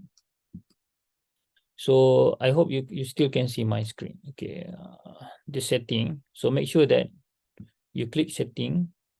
This is see setting, click setting, new group, new channel, my stories, contact, call, save, setting. Okay, setting. Okay, this one, privacy and security. Privacy and security, you click this one.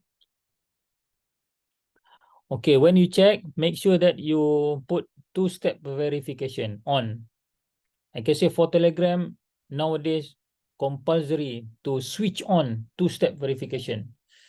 Meaning, for example, I'm using iPhone, they have a Face ID. After Face ID on, and then I have to insert my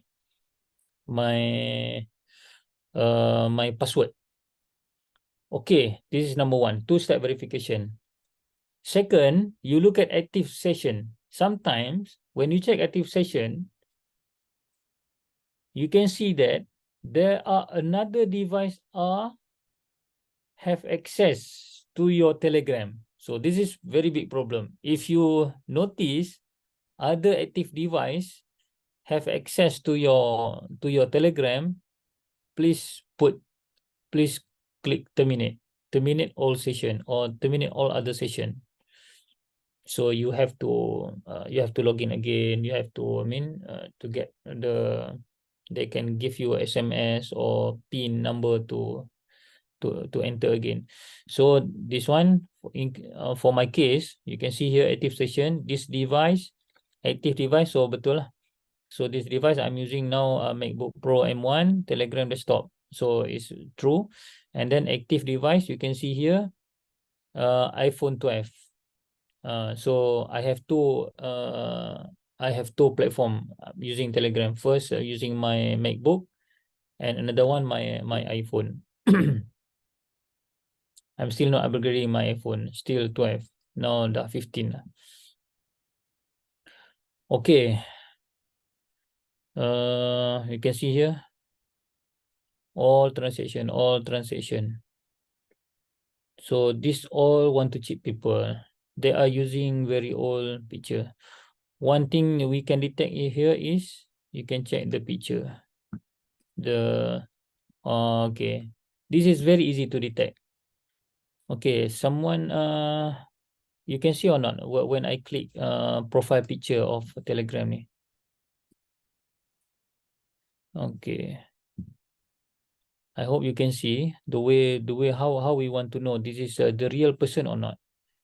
Okay, if you want to know this is the real person who message you or not, you can just click the profile picture inside the Telegram. Click the profile picture. Okay, click again. Okay, when you click the profile picture, you can see the profile picture are blur. So this is very easy to detect. So if blur picture, most probably this picture are copy paste from the internet. They may be copy from Facebook, copy from another people Telegram, and then they put it as their profile. So the quality of the picture are not sharp, are very bad quality of picture. So it is one way to detect it is the real person or not. Look at the picture itself. So if copy paste from internet or copy paste from Google, usually the picture are blur, quite blur. You know, because somehow, so for example, if we want to do our profile picture, usually we use our original picture. We take it from our phone or take it from DSLR camera, for example, a very good graphic, and then we make it as a graphic. We do not copy paste. It's like, you know, like screenshot, and then we make it as our profile. If they scammers, they are usually using our others profile. They take it from the Google, so it's very bad, very bad. I mean, very bad quality. Second, what we do is Usually, if like a good lady lah, like pretty lady, try to message me. Usually they are using very good profile picture. Very good profile picture. I mean, like a very sexy. So what I did is I opened the profile picture. I cropped the profile picture, and then I did Google image search. You can open Google. You can open Google. Okay, I did from here. Okay. Just okay, practical session sekejap Okay. I share screen. I open my Google Chrome. Okay. Open my Google Chrome here.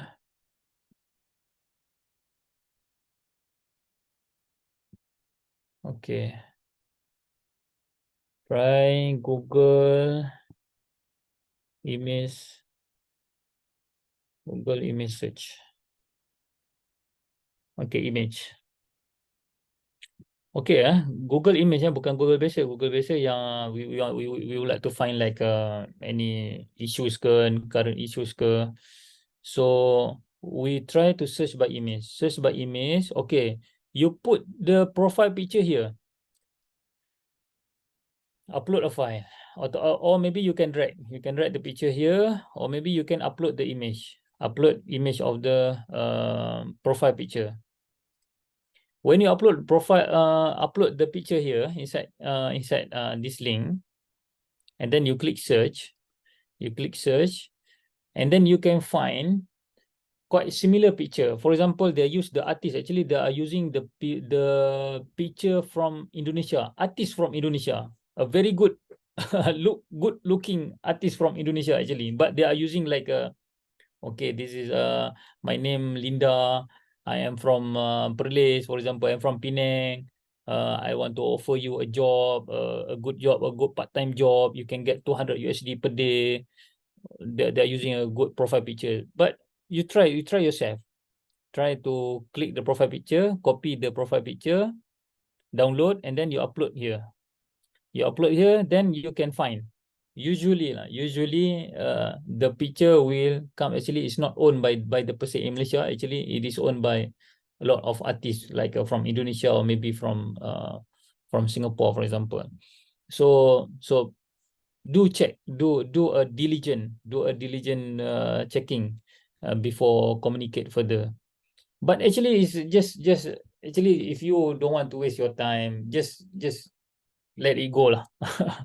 Nobody will like, I mean, nobody will offer you like a very lucrative job or like lucrative part-time salary like 200 USD, 300 USD per day. Just make awareness to our, just give some, share this information to your family members, especially. Sometimes they don't know. Those people are just finish their SPM, they are very easy to be trapped by the scammers. Okay, come back to my slide. Okay, law enforcement coordination, as I said, cross-jurisdictional challenges in handling cross-border cybercrime. So it is happen. When cross-border cybercrime, it's quite challenges. The money already transferred to, for example, to Hong Kong, for example, to Taiwan. So it's very hard to, to get back the money. Some people are, complaining or maybe we can say that, oh, why police cannot do lah, police cannot harap, tak boleh harap lah kan. So the first thing is we do our self due diligence. When the thing is have been transferred, have been wired to another foreign bank, you can say the chance to get back the money, I can say 0% lah. 0%, not even 1%. 0%, you will not get back the money. So interagency cooperation, ensuring seamless coordination among different law enforcement agencies. Yes, we did a lot of cooperation and collaboration. Okay, come to the next slide, legal and regulatory framework. We have a lot, we have a lot of existing laws and regulation, but still the suspect, even they have been catched by the court of justice, they can hire a very good lawyer, you know, to play with the laws and regulation. So we have Computer Crime Act 97, target unauthorized access, use and interference with computer system. We have CMA Act 1998, addresses the regulation and control of communication and multimedia activities. We have PDPA Act, Personal Data Protection Act, to protect personal data of individual regarding commercial transaction. We have very good, actually. We have very good existing laws. And then upcoming amended laws. We have revised. Please, we work together with AGC, Attorney General Chamber. We are working with them to revise our PDPA to make an updated version expected to be tabled, and its scope beyond commercial transaction. And new Cybersecurity Act aimed at enhancing legal requirement for organizations to report data breaches and cyber incidents, thereby improving overall cybersecurity in Malaysia. We have upcoming laws also. So legal and regulatory framework also. We have NASCA, National Cybersecurity Agency, consolidate the country's resources, expertise to bolster cyber resilience, formulate cybersecurity policies, safeguard critical infrastructures. We have very critical infrastructures. For example, at airport area, our telecommunication tower. Even inside my department, we have special unit regarding on infrastructure, critical infrastructure. Like airport, like at the border, like Klang area, border, cross-border countries, we have we appoint a special officer, police officer to being stationed there to make sure the infrastructure, to make sure the telco infrastructure are not being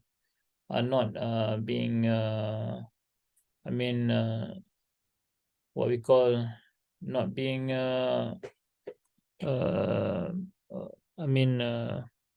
not being attacked by other countries. Before this, we have problem. We have some cases from foreign countries who want to hack our system through our tower. So we have Cybersecurity in Malaysia, CSM.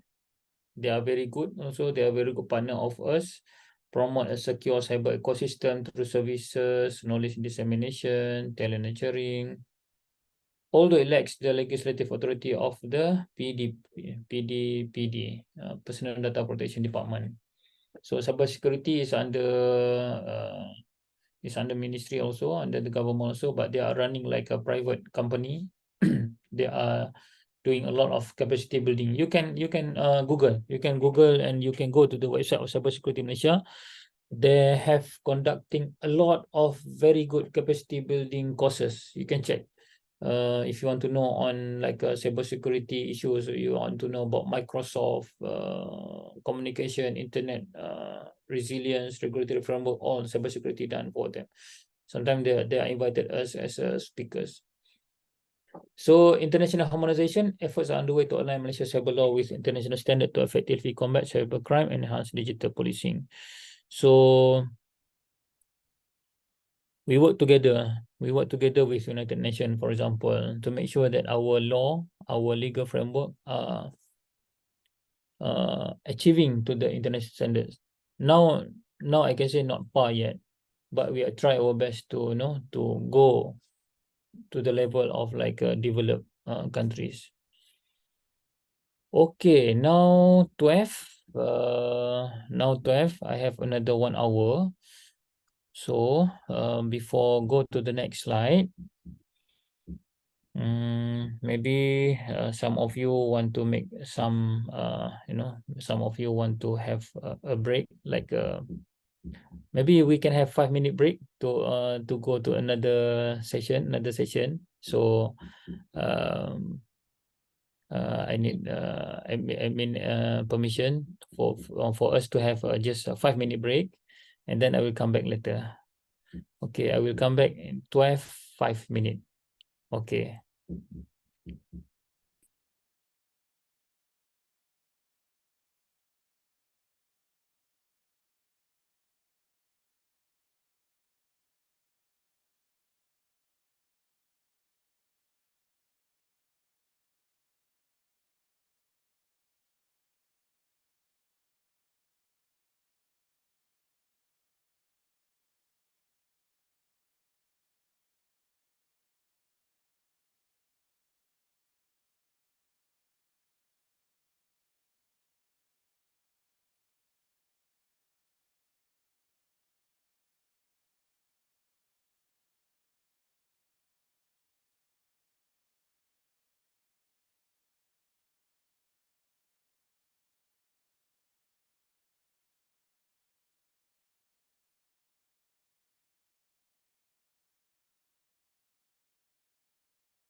Okay, everyone. Hopefully you're still with me.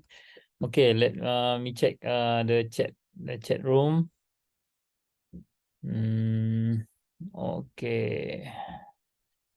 Selena said scam also use big data to study their victim before treat them. Yes, agree with you.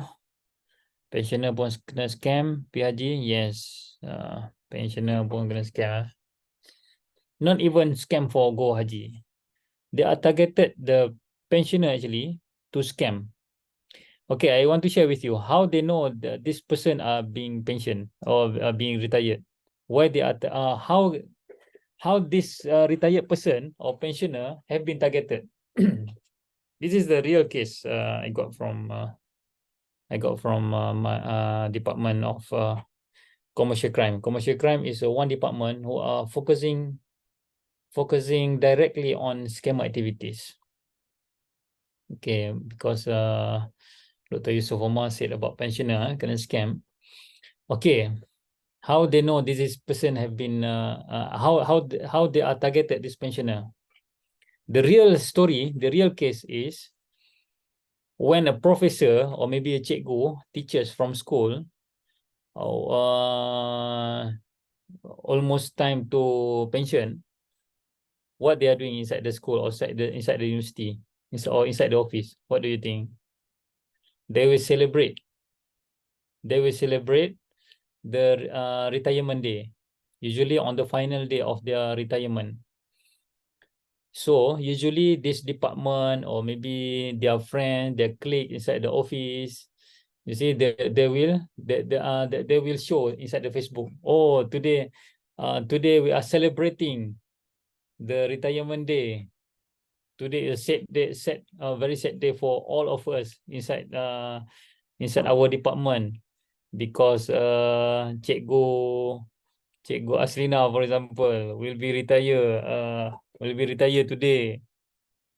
Or Cikgu Mr. Baharom. Sorry. Or Mr. Alif, for example, Mr. Alif will retire today after 44 years of services inside police department, for example. So the scam syndicate, after we interrogation, after we interrogate this scam syndicate, how do you know this person are being pensioned? So they tell the stories. One of the way they are targeted this pension, this retired person, they check inside the Facebook. They just do Google search, retire or pension or pension, for example. So all the posts for those pension or for those retirement they want to celebrate, they check. Okay, this person will be retired. So they will get the ID or this person, the full name of this person, they can check the IC of this person who will be retired, and until they can get the phone number. For example, Mr. Alif will be retired today. They put inside the Facebook. Okay, we are doing what we call hari perpisahan. Hari perpisahan for Mr. Alif, for example. So the scammer will check Alif ID. They will try to get full name of Alif. They will try to get the phone number of Alif. Okay, Alif is the best person to be scammed for this week. Okay, so they will try to call Alif. They try to call Alif. They will try to WhatsApp Alif to offer Alif a lot of investment scheme. Because they know this person are already they already have a golden ship money, like maybe 500K. We don't know, maybe 1 million, for example, inside a very reputable company, very good GLC. So they will try their best, try to offer investment scheme. They try to using WhatsApp call. They try to email, using the email to offer, because they are knowing this is the best person to try, to try to recruit to be the another scam victims.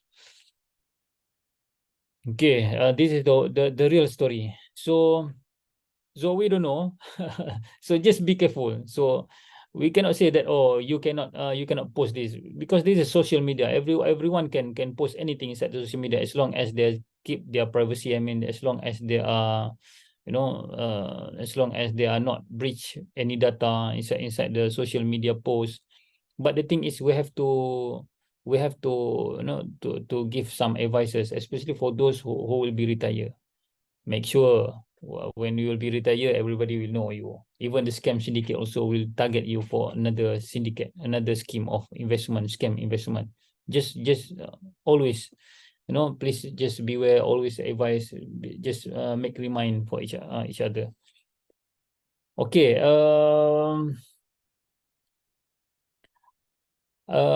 Yes, Telegram, a lot of scammers. Even WhatsApp also, not even Telegram, but Telegram is much more vulnerable to scam activities.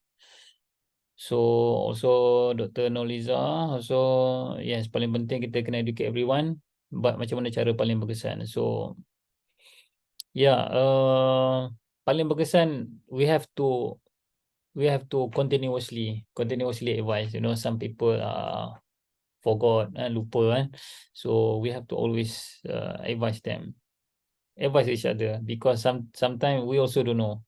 Sometimes we think that this is real person, maybe our brother.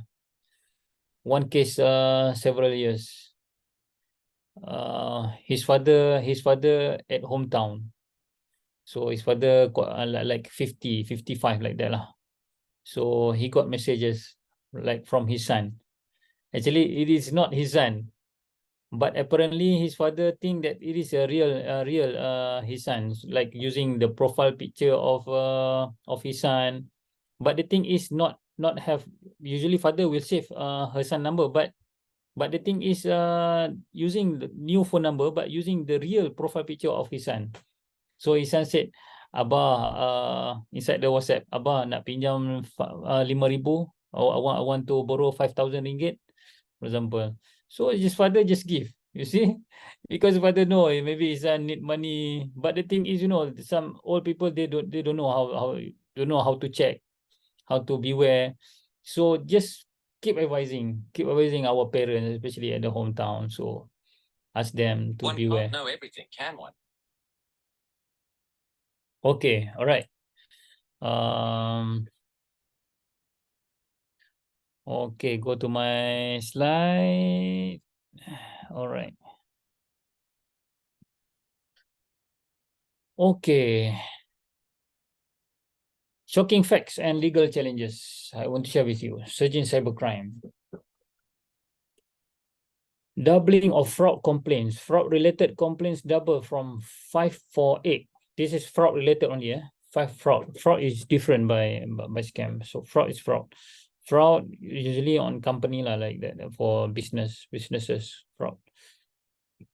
548 cases in 2020, but in 2022 double to 1,000 cases for 1 year, with losses in tens of millions of ringgit. So very sad, very, very sad. So you can see here, because even we do a lot of awareness program, we do a lot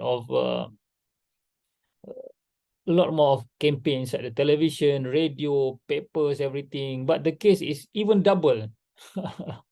Increased more than 100% in 2 years. And it cost losses tens of millions of ringgit. Nearly 600 million was lost to cybercrime in 2022 alone. 600 million.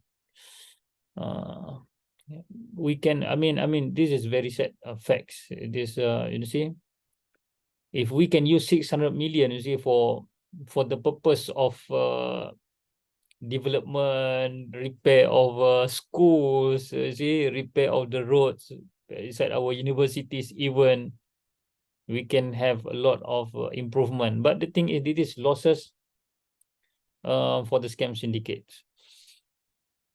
Cyber attack volume, daily attack. Malaysia experienced an average of 84 million cyber attack every day during fourth quarter 2022.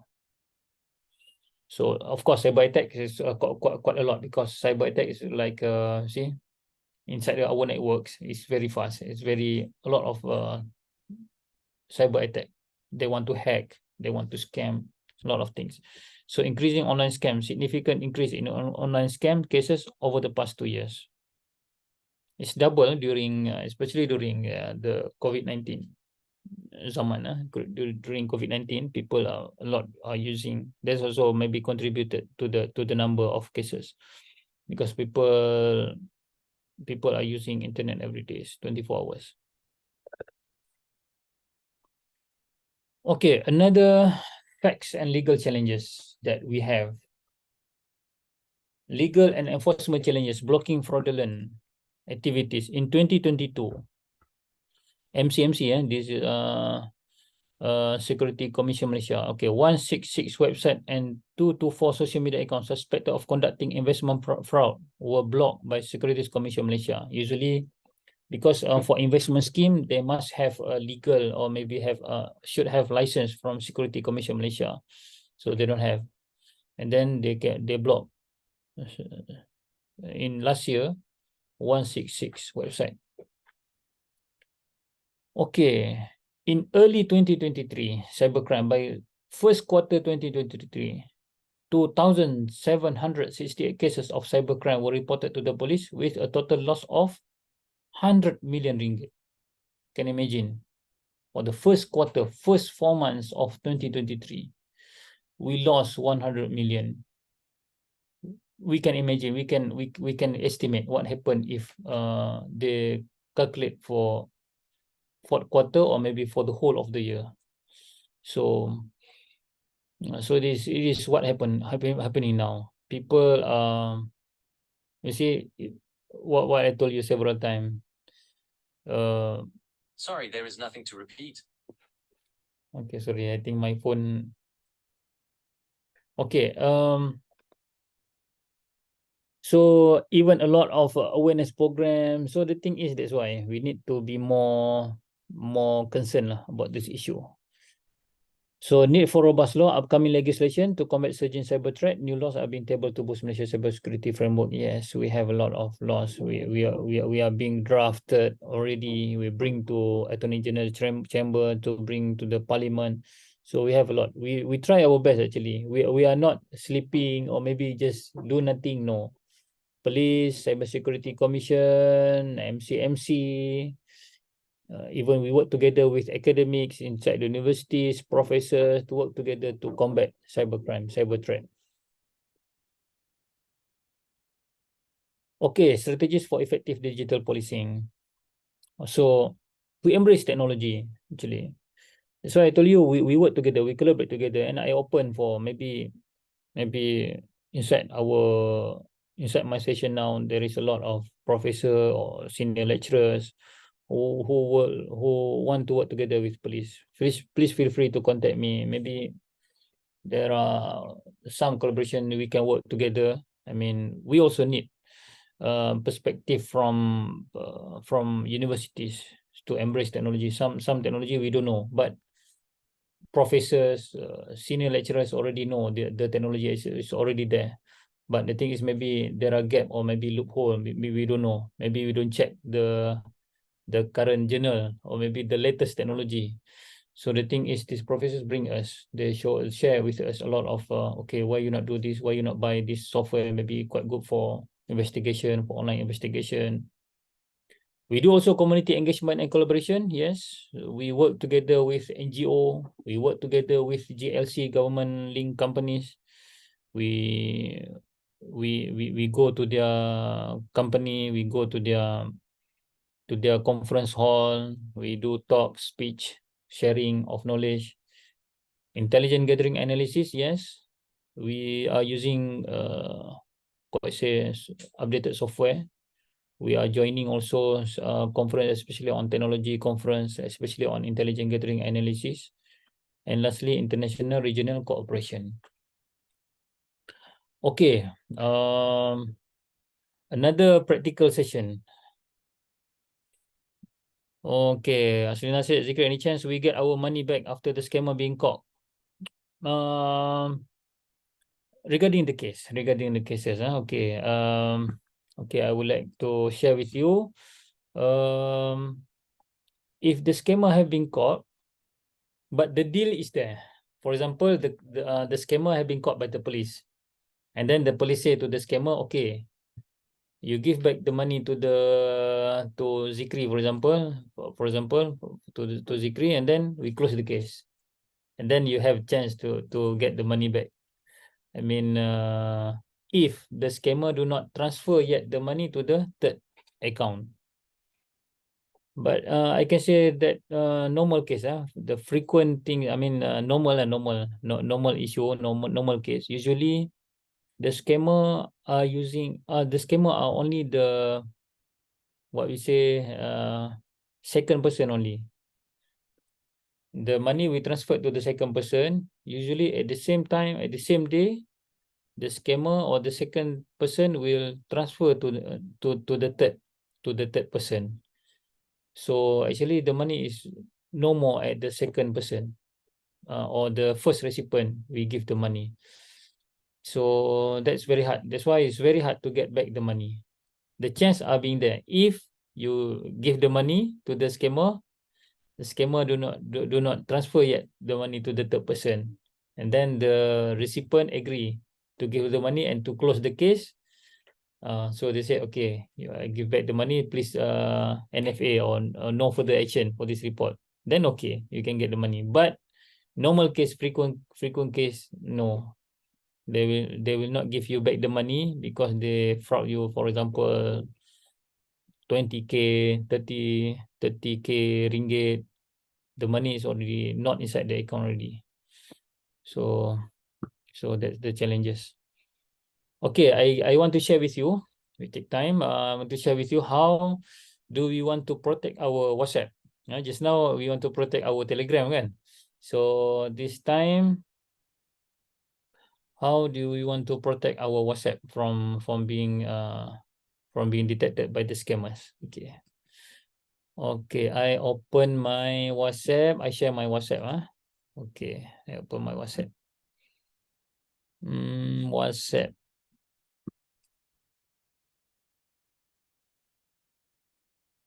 Do you see my WhatsApp now? Okay.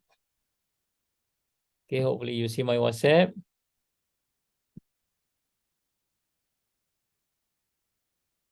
Okay, this is my web WhatsApp. This is my web WhatsApp. Okay, this is my full chat of WhatsApp. Okay. My full chat of WhatsApp. Okay, I click setting. I click setting. This is my setting area. I hope you can see my chat. If you don't see, please do chat. Please type a message inside the chat room, chat box. Okay, inside the chat. I consider you can see my WhatsApp chat inside my MacBook here. Okay, okay. You click at setting down here, most left, and then you click at privacy. Privacy. Okay, I hope you can see here. I click in my privacy. Okay, last seen and online. This one I think is not so much problem. Oh, tak nampak. Sorry. Okay. Okay, I stop share again. Open back my WhatsApp.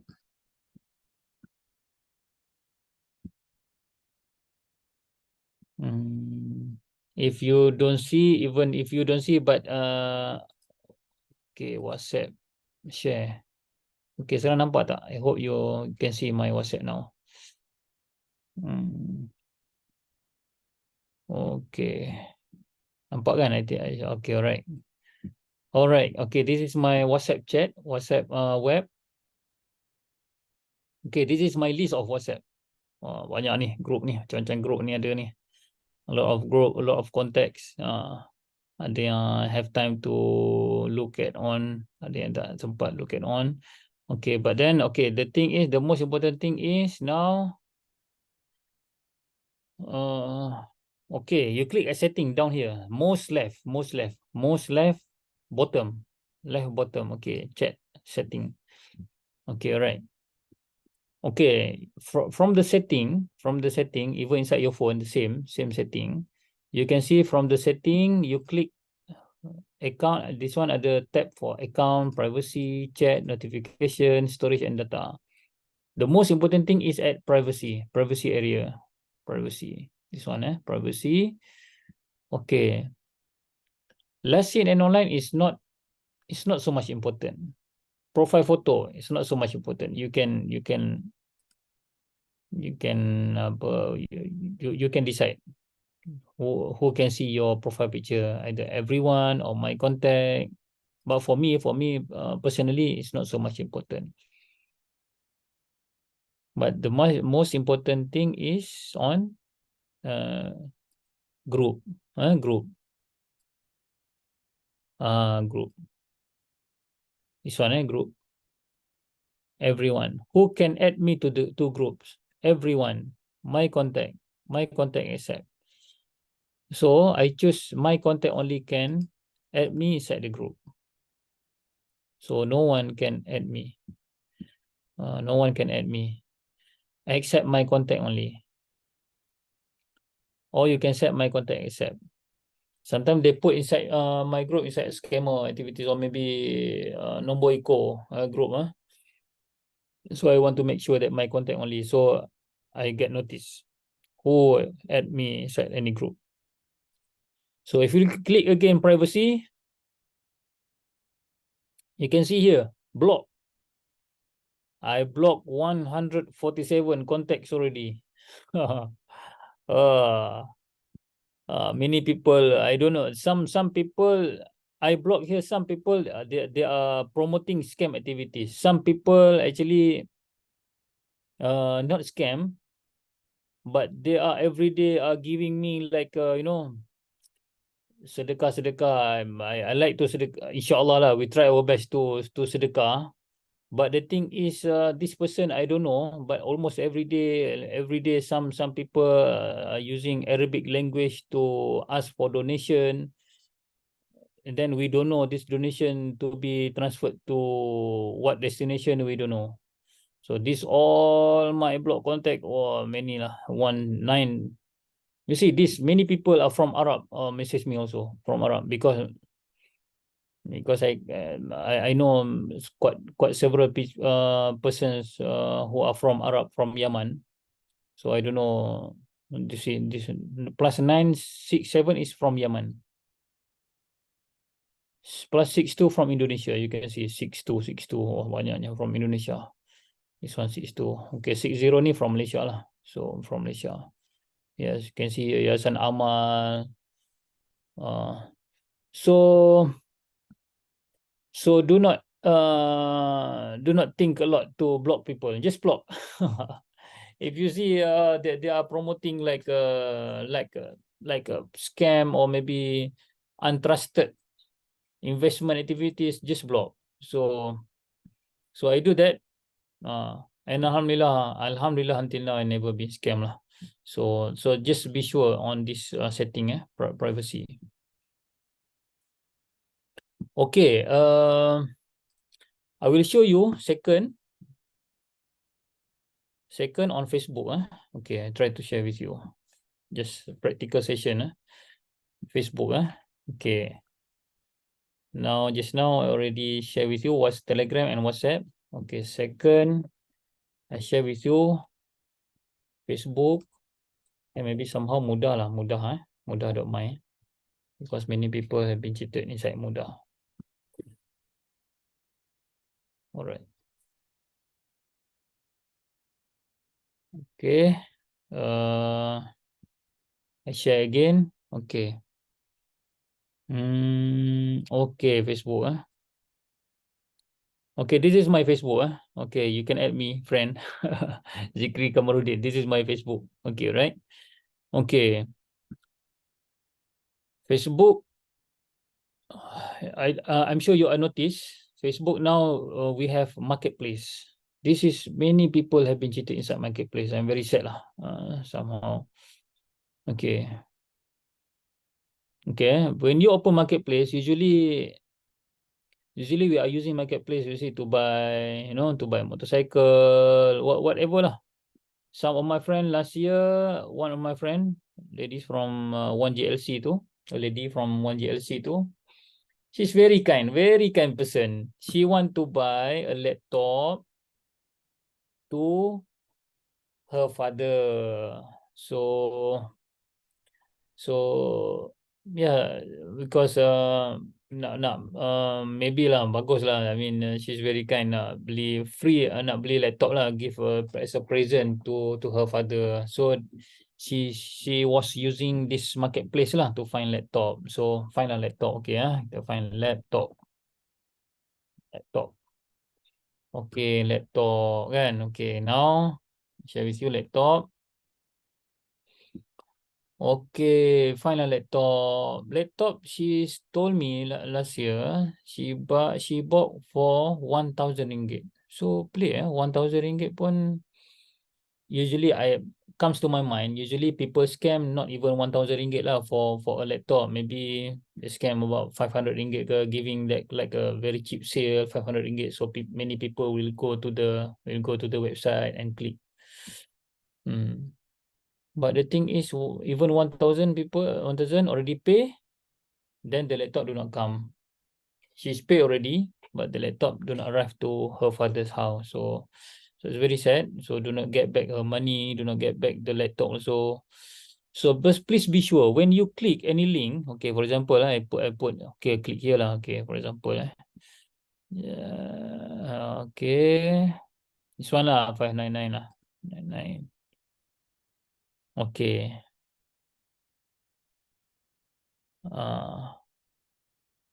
Okay, this is for example a laptop 599 laptop murah. When you see this this laptop murah-murah ni, please just beware lah somehow Okay. Slight nego only, we are short, no sweat, no trade-in, for example. Somehow this one nampak macam look at okay, this is real. But the thing is when you want to buy, okay, usually lah if they said COD available in KL Selangor, usually then they will be okay lah because they are very brave. Cash on delivery available in KL. Some of the ads, they are not available for COD, only online. So then you will have to be very, very careful. You transfer because when you chat, they will give you account number. So some we don't know did it a scammer or not. So I mean I advise if you want to buy like this laptop or maybe things inside the online. See a very fast reply. Was the other was okay. I saja reply lah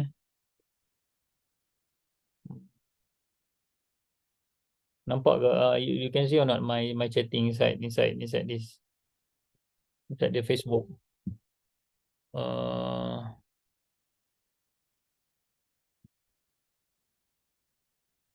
Okay.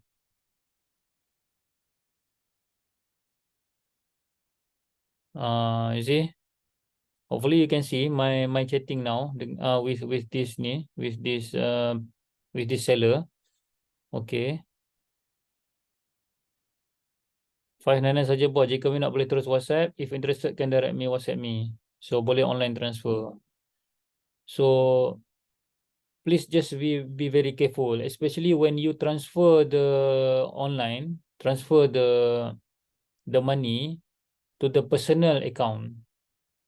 If company, please transfer to the company account if you really want to use the Facebook Marketplace. Otherwise, I do not suggest. I suggest you are using Shopee or Lazada because Shopee or Lazada, if you do not receive yet the money, they will not deduct yet. They will not transfer yet the money to the company. You can complain they can scam or not. Usually Shopee and Lazada is very hard to do scammers or syndicate you using Shopee. Usually syndicate are using this both platform. First, Facebook. Second, mudah.my. They will scam both ways. Scam the buyer and scam the seller.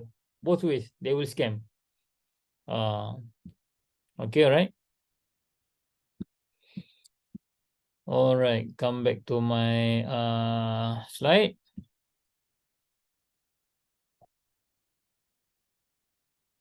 Okay, the challenges. What the challenges we have? Legal hurdles, like I told before, privacy concern.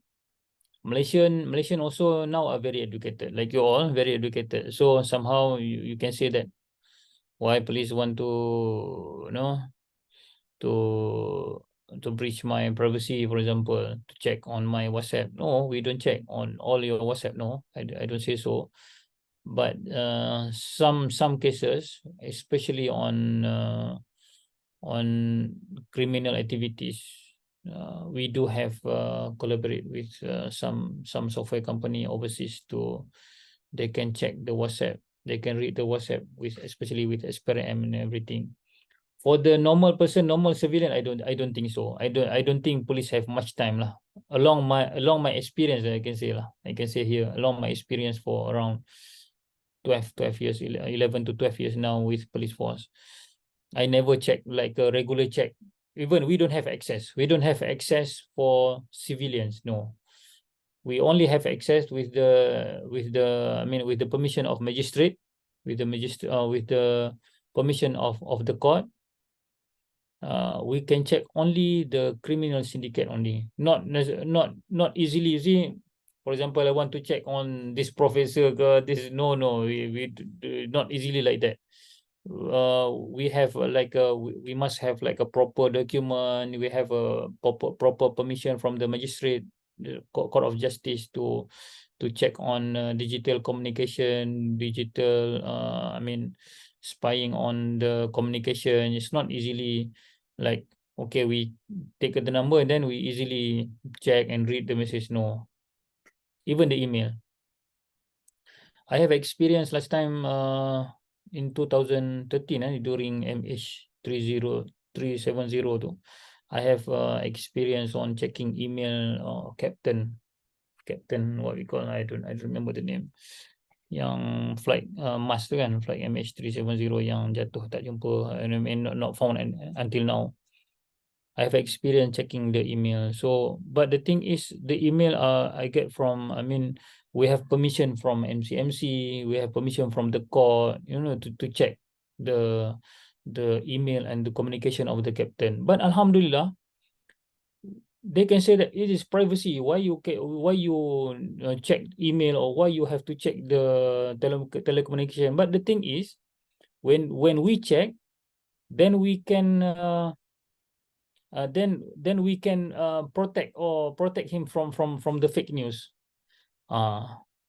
You see, during the time they said, oh, Captain Zahari is the person who are, you know, who are I mean to divert, or maybe the Captain Zahari, Allah Yarham, Captain Zahari have already divert or already have earlier communication with another country, for example.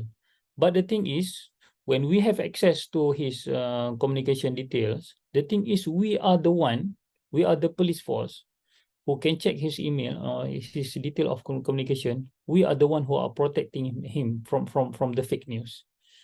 I can say that no, from around his email, from around his previous communication, he never have any previous communication with other countries or foreign countries. So we are the one who are protecting him. So there is a lot of issue. There is a pro and contra around this. But the thing is, for the purpose of national security, some we have to let go some of privacy concern. So that is how we are protecting our countries. Okay, thank you, Dr. Nolisa. Okay, all right. Fast evolving nature of digital technologies and also online crimes. So this is what we have got now, challenges now. Okay, case study. Case study, I can say, I can put here. I just put one case. This is a real case study. Pendakwa Raya, Timbalan Pendakwa Raya melawan versus Datuk Muhammad Zaid Ibrahim during, this has happened few years back lah, during Datuk Seri Najib as a Prime Minister. So he have been charged under Communication and Multimedia Act 1998 for publishing an offensive statement on his blog with the intent to annoy another person. So second case studies I put here, the first quarter 2023, the most common type of cybercrime reported were investment scam. Most this year, investment scam. So I can say that maybe people a lot of money, they maybe they have a lot of money, so they invest. So I can say that first quarter. Second, Roman scam, love scam. Third, lottery scam, totaling 2,768 cases with a loss of 100 million for the first quarter of 2023. So can you imagine, almost every day have cases. And this is reported case, remember. Unreported case, maybe multiple times. I am sure multiple times, not maybe, multiple times are unreported cases. So please be aware of this. Third, data breach cases hit an all-time high. In 2023 alone, Malaysia recorded its highest number of data breach cases with an all-time high of 15 reported cases per week, mainly involving ransomware attacks. So please be sure that your phone are protected. Not necessarily you are installing antivirus software inside your phone. Not necessarily lah. I don't think so. But the thing is, make sure that no app or maybe no foreign apps inside your phone. Usually this app I mean very bad to your data, to your protection of data, because you install anything that maybe try to spying info inside your phone. So, and fourth, establishment of cyber courts. Yes, we have established a first cyber court in 2016 to address the increasing number of civil and criminal cyber offenses. So this is formalizing digital policing strategies in the country. Okay. Before we go to recommendation for further action, I want to share with you a video from YouTube.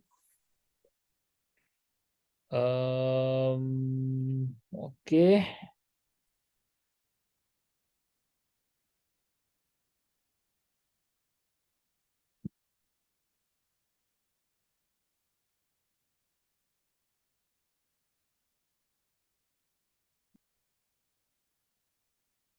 All right. I hope you can see here. This is around only 7 minutes. This is a love scam, love scam. So his name Samantha, her name Samantha, a divorcee in her 50s from Malaysia, fell for a scam. So among all the messages in her Instagram chat, this one caught her attention. You remind me of one of my teachers. I miss her very much. The scammer, posing as an attractive young man from China, proceeded to continue chatting with her for several weeks. So just now we said investment scam. So let me see how the love scam, how a very professional woman from Singapore, sorry, from Malaysia. So this is from Malaysia, Samantha divorcee from Malaysia, fall on a love scam. Okay, let me see. I'm a single mother, divorced some time ago. It's sometimes very tough to be alone. Jimmy is very witty, funny, and intelligent. He shared a lot about his family, his work. So you have a sense of it's real. I thought it could be love.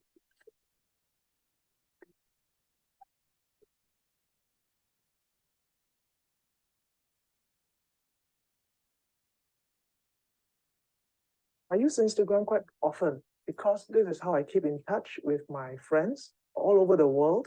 Every day, I'll get at least somebody trying to hook up. Oh, it's always a hi, beautiful, hi, darling. Why am I your darling? I report it to Instagram. Then I just block them. This is the first time he contacted me on Instagram. He told me about his teacher and how I reminded him of the teacher. Okay, it's like, wow.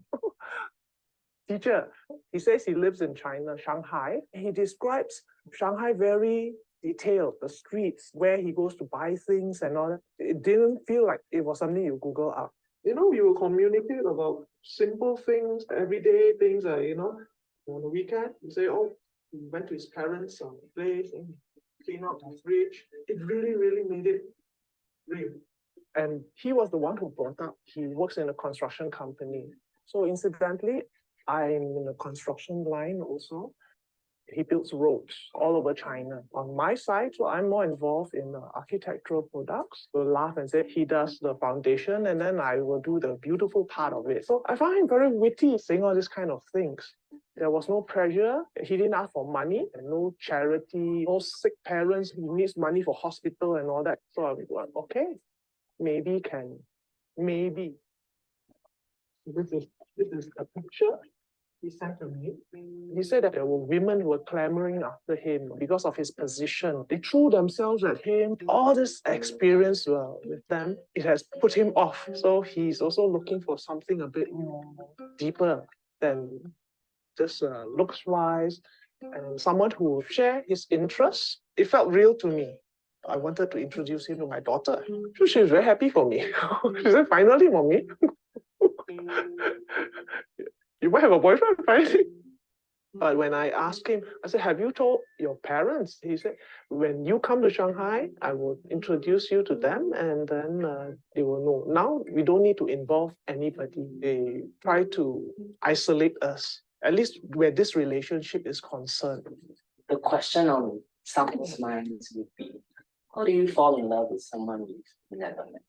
It's like going back to the days when we had pen pals, the thing called letters. So it's something like that. It's a lot of talking and exchange of ideas.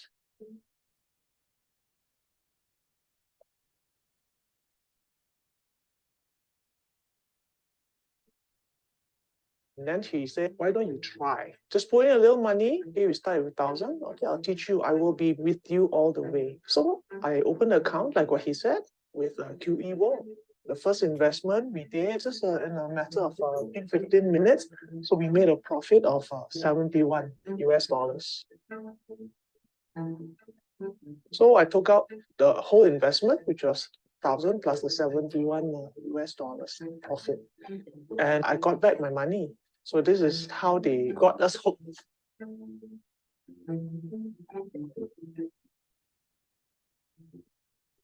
And these accounts that you had to transfer money to, do they look odd to you at that point? Because they were random companies or personal names. At first, I questioned, but Jimmy said that, oh, this is normal. So at that point, I guess I gave him benefit of the doubt.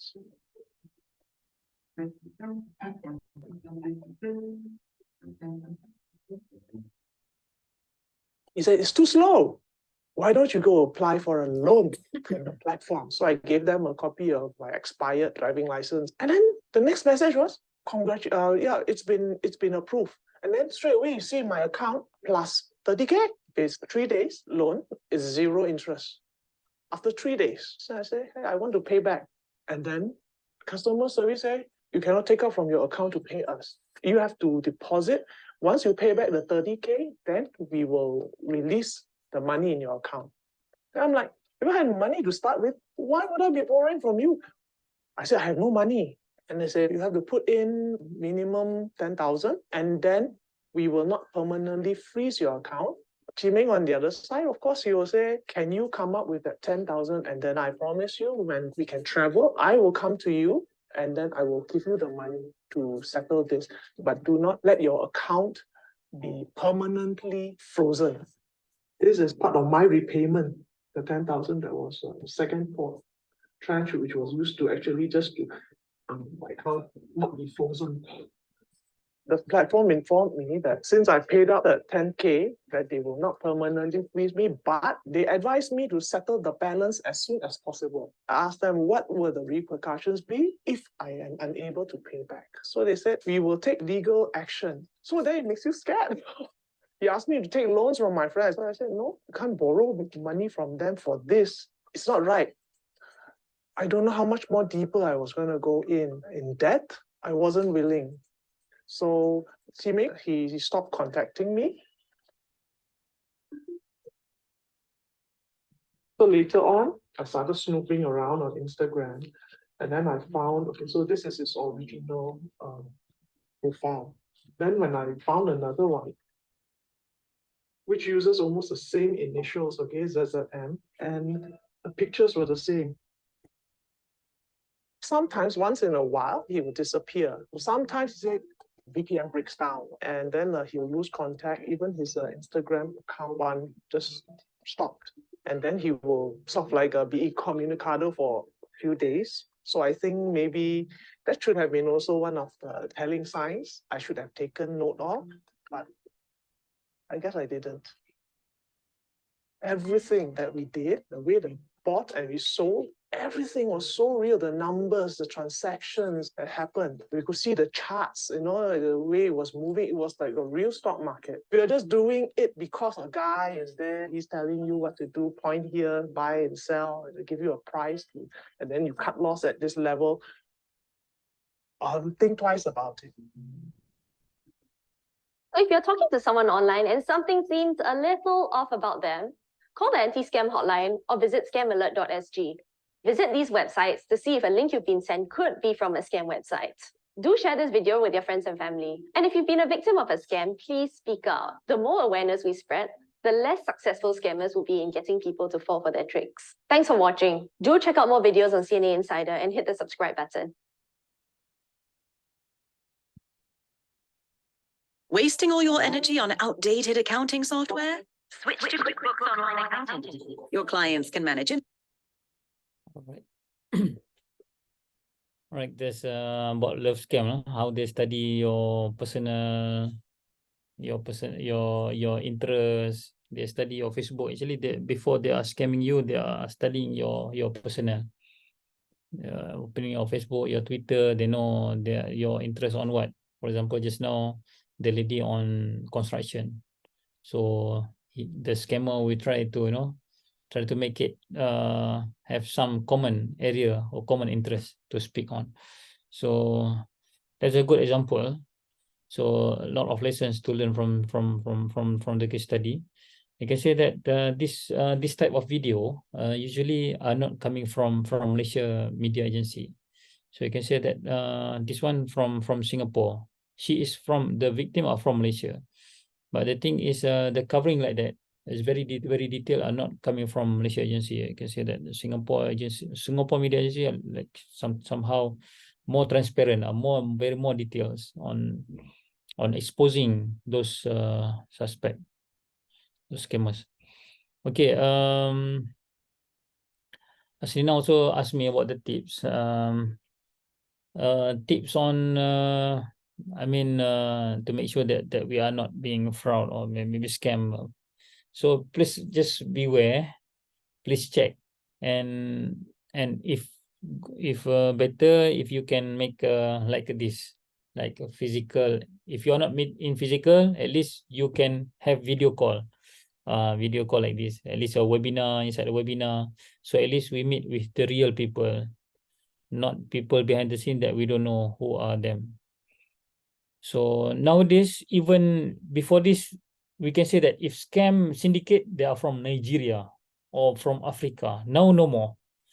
Scam are now from China. Even last 4 months, we got a syndicate in Sebojaya from Australia and UK, or from United Kingdom.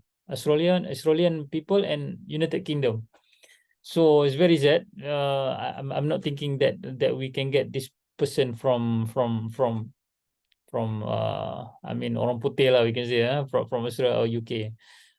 But the thing is now many people can be a scammers, even Malaysians. So just beware. Make sure that you can have video call.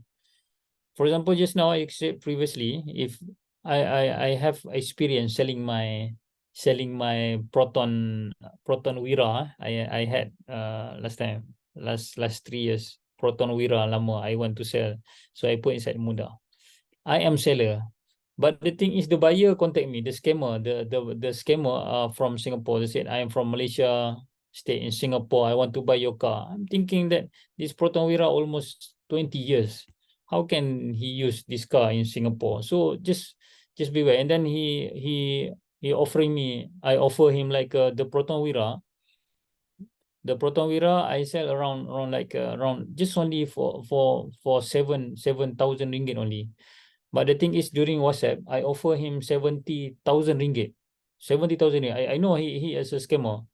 I offer him 70,000 ringgit, and he agreed to buy. First, he is from Singapore. He want to buy my Proton Wira. Second, I offer 70,000 ringgit Malaysia. He is willingly to buy. So of course lah, scammer. Then when I want to video call, he said he have meeting. Gonna say video call, not even voice call. So he do not pick up. So just beware. Just beware. At least you can have a video call. Third is please. Third, the thing is, do due diligence. Due diligence meaning you have to check the background of the person. You have to check, like for example, in academic, offering grants, offering scholarship. You have to do due diligence. You have to check the real website of the company. If the grant are offered from from a NGO, for example, check at the main website of the NGO. Is it the same grant or offered by the website or inside the Facebook? Do a due diligence, and I'm sure that if you are very aware of this, then you will not be scammed by anyone. Okay. All right. I think almost. I also almost finish off my slide. So lastly, on recommendation for future action, legislative updates.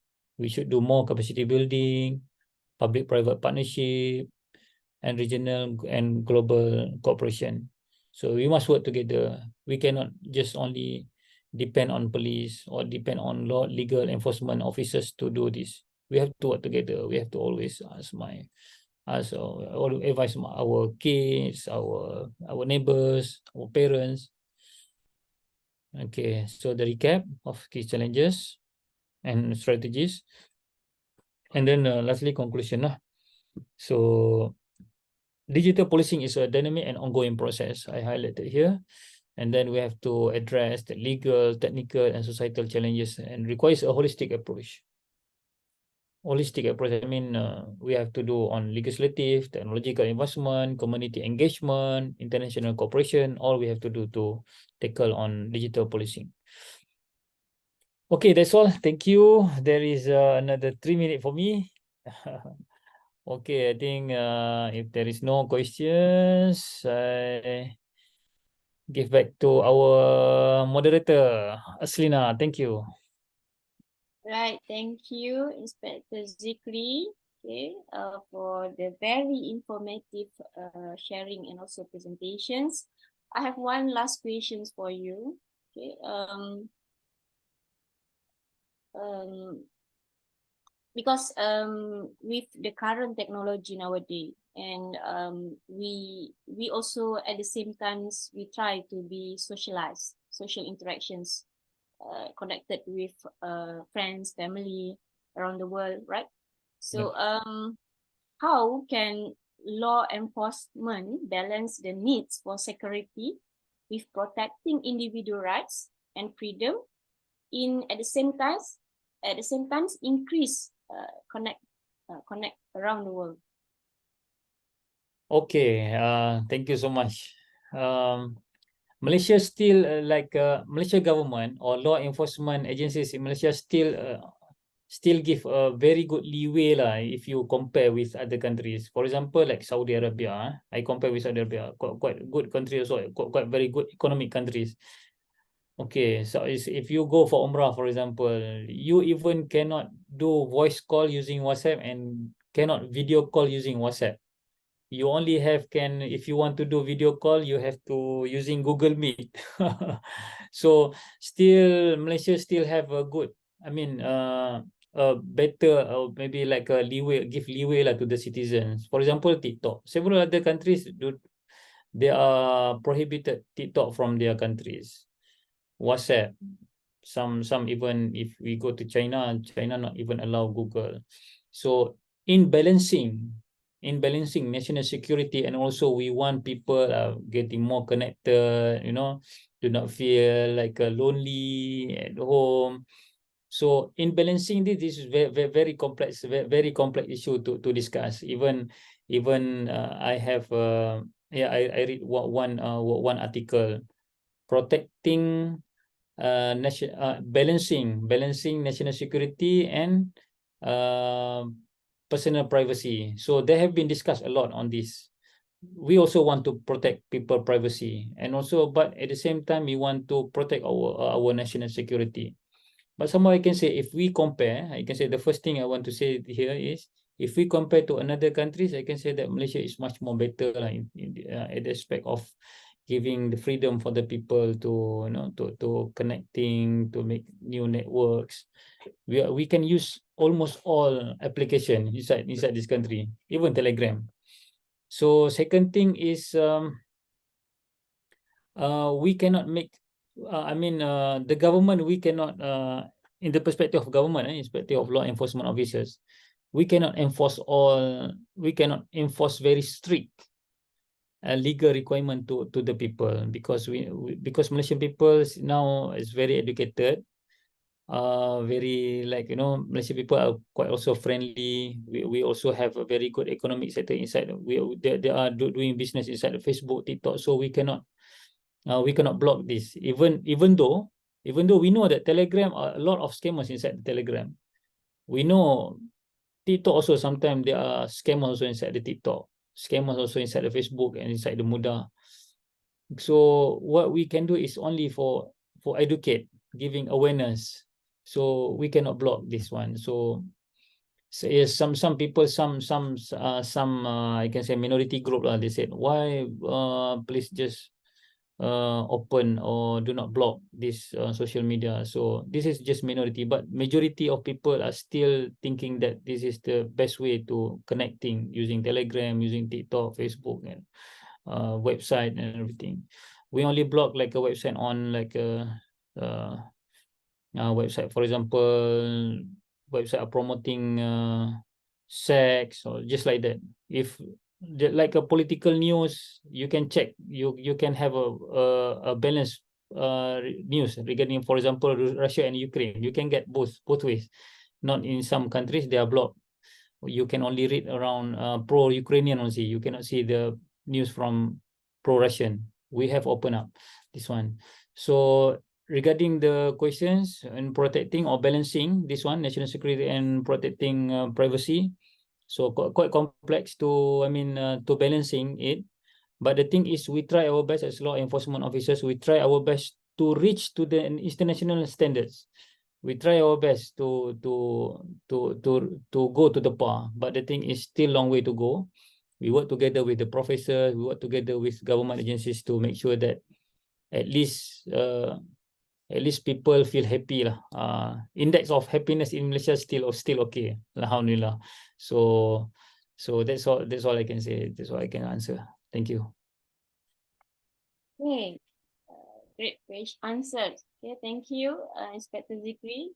So I think that Inspector Zikri is the only policeman that I think that approachable guy.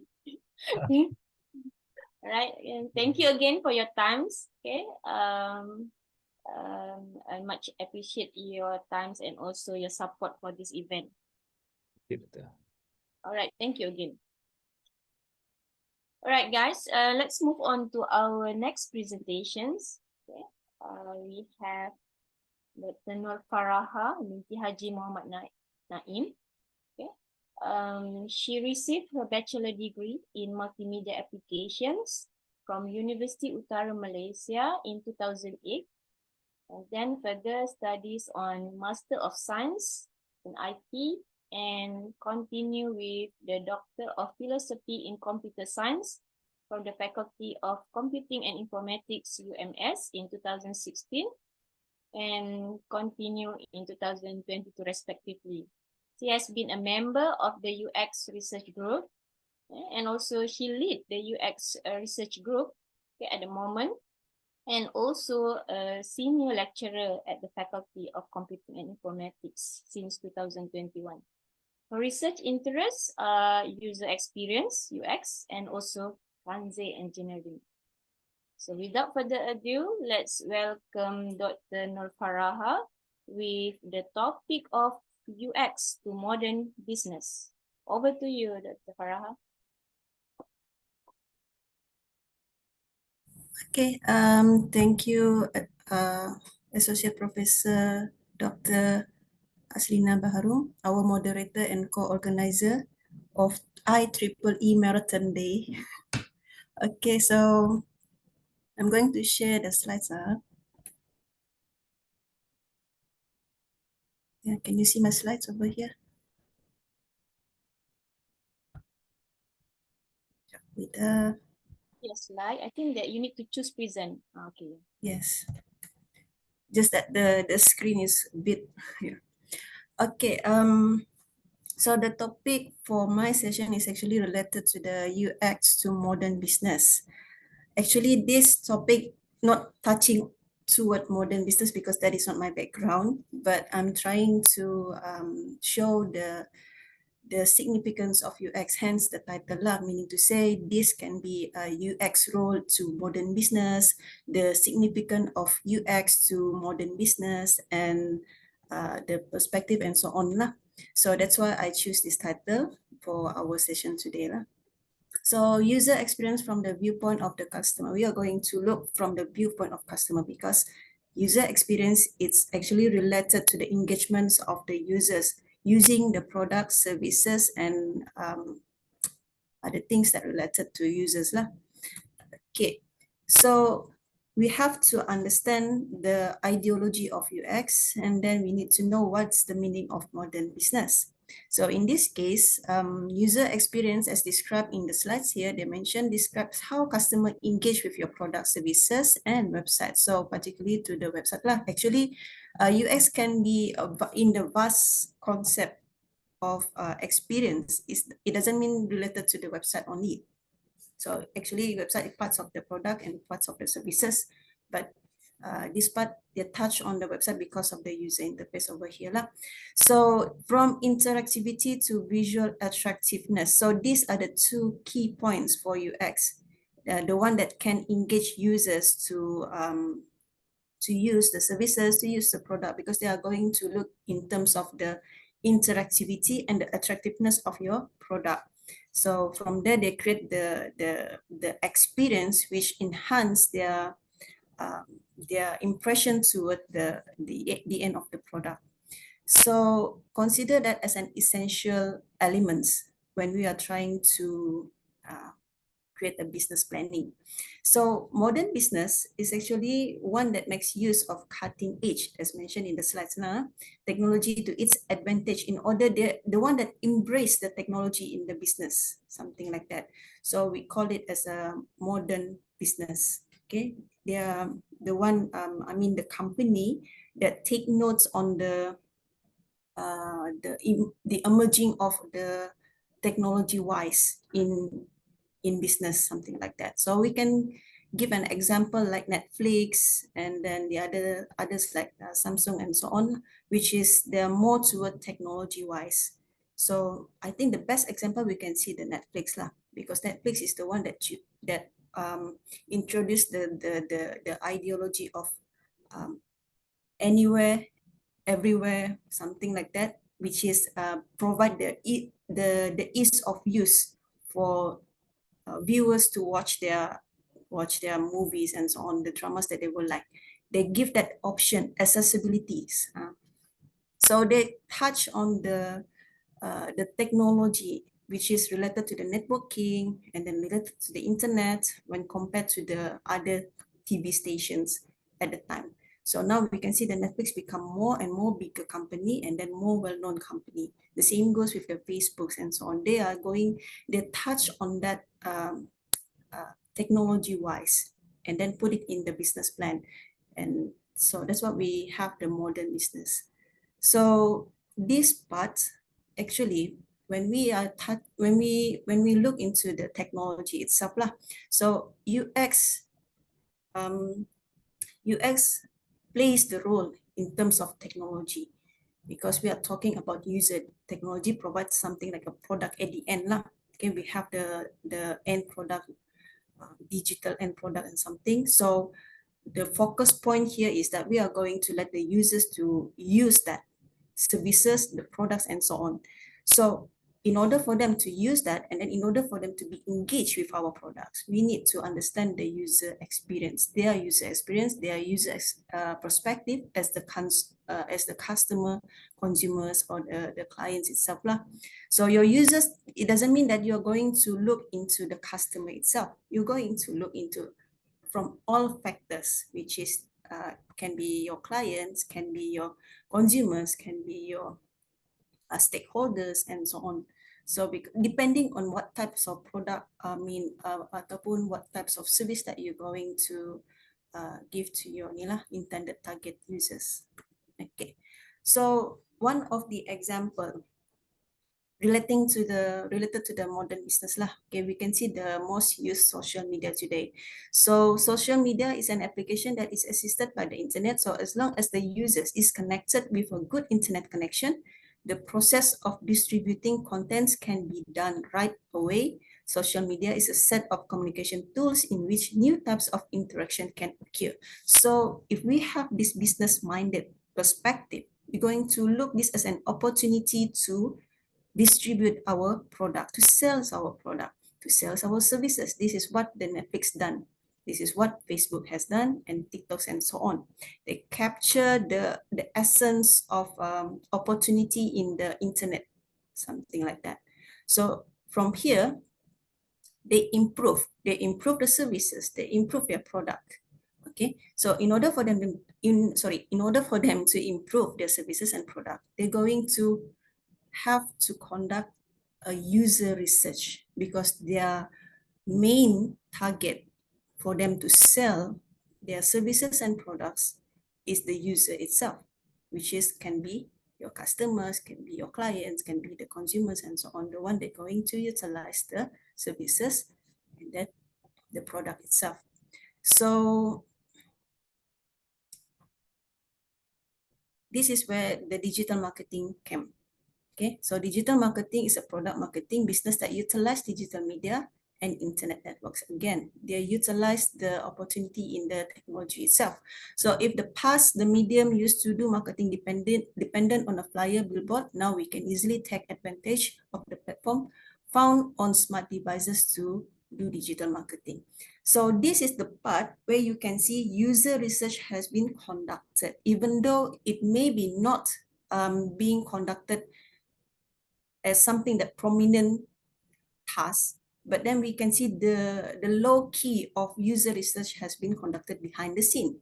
Okay, for example, marketing itself, as mentioned here, the data is being developed dependent to the flyers and billboard, which may cost a bit more when compared to internet, something like that. And then, if I'm not mistaken, Mrs. Pozianti, MCMC mentioned that Malaysian people, they're on their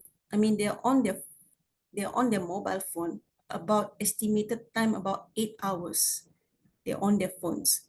So from here we can see the opportunity to market the product, the services and so on, because 8 hours Malaysian citizens on phone. Okay, so they can see everything. That's why we have Lazada, we have the Shopees. They take this opportunity.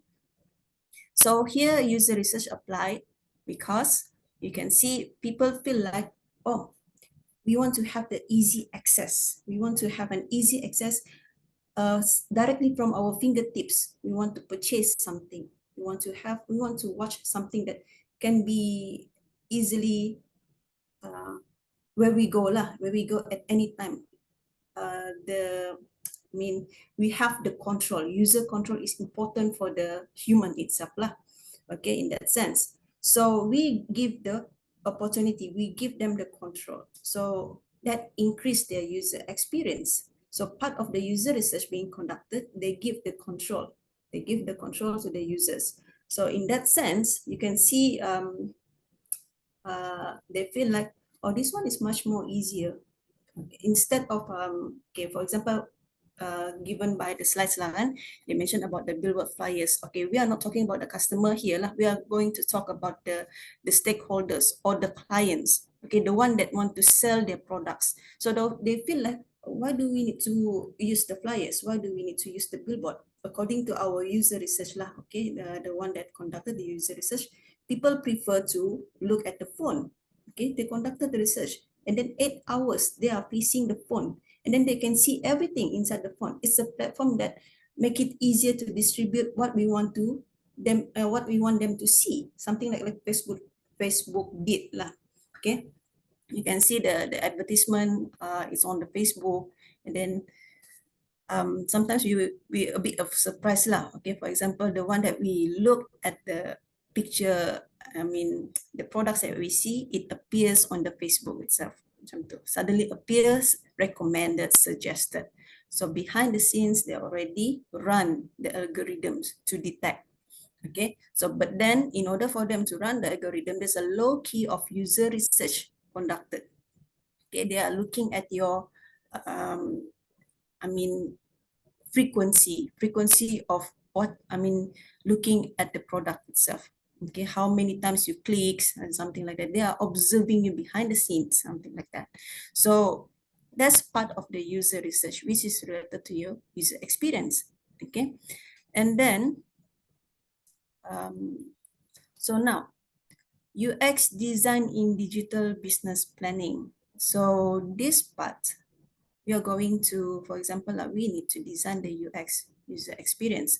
So according to the slides over here, they kata the user lah, could find it difficult to use the software or platform, even though it seems to be perfectly suited to their objectives. One of the main responsibilities of UX design is to tackle the cognitive biases and take into account every element of the user experience. So by doing so, it helps prevent elements that can lead to cognitive overload or accessibility issues. So the issues over here is the cognitive overload and accessibility issues. Okay, from just now I mentioned that most companies already take note on the opportunity in the technology offered here for distributing, for selling their products, for marketing their products. So there are much competitors emerge lah. Okay, so in that sense, this is the part where the UX needs to be designed, okay, to tackle responsibility of UX. This is the part where the UX needs to design, because there are several competitors, not several already, so many competitors already. So they have provided the same platform, which is the technology, okay, to market their product, to do anything that related to the sales and products lah. Okay, so the things that makes them different is the user experience. Okay, now we are going to enhance the experience of the user. So this part, the key informants that they gain is that the cognitive load and the accessibility issues is the main component for business planning. Okay, so for example, selling and purchasing products, we have two major platforms lah. I think there are lots of major platforms lah.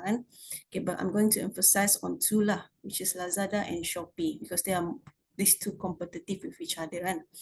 Okay, so Lazada platform, they provides all sorts of products, services. I am not sure about the services lah, but products. Okay, all categories of products. So their selling points is actually similar to the Shopee punya selling points, which is all sorts of products being sold. Okay, it's not the same like Zalora. Zalora, if I'm not mistaken, only sells the outfits, if I'm not mistaken lah. Okay, but then for Lazada and for Shopee, they sells all sorts of products. So what's make them different? Okay, they have the similar selling points, but what makes them different? The user experience helps them make them different.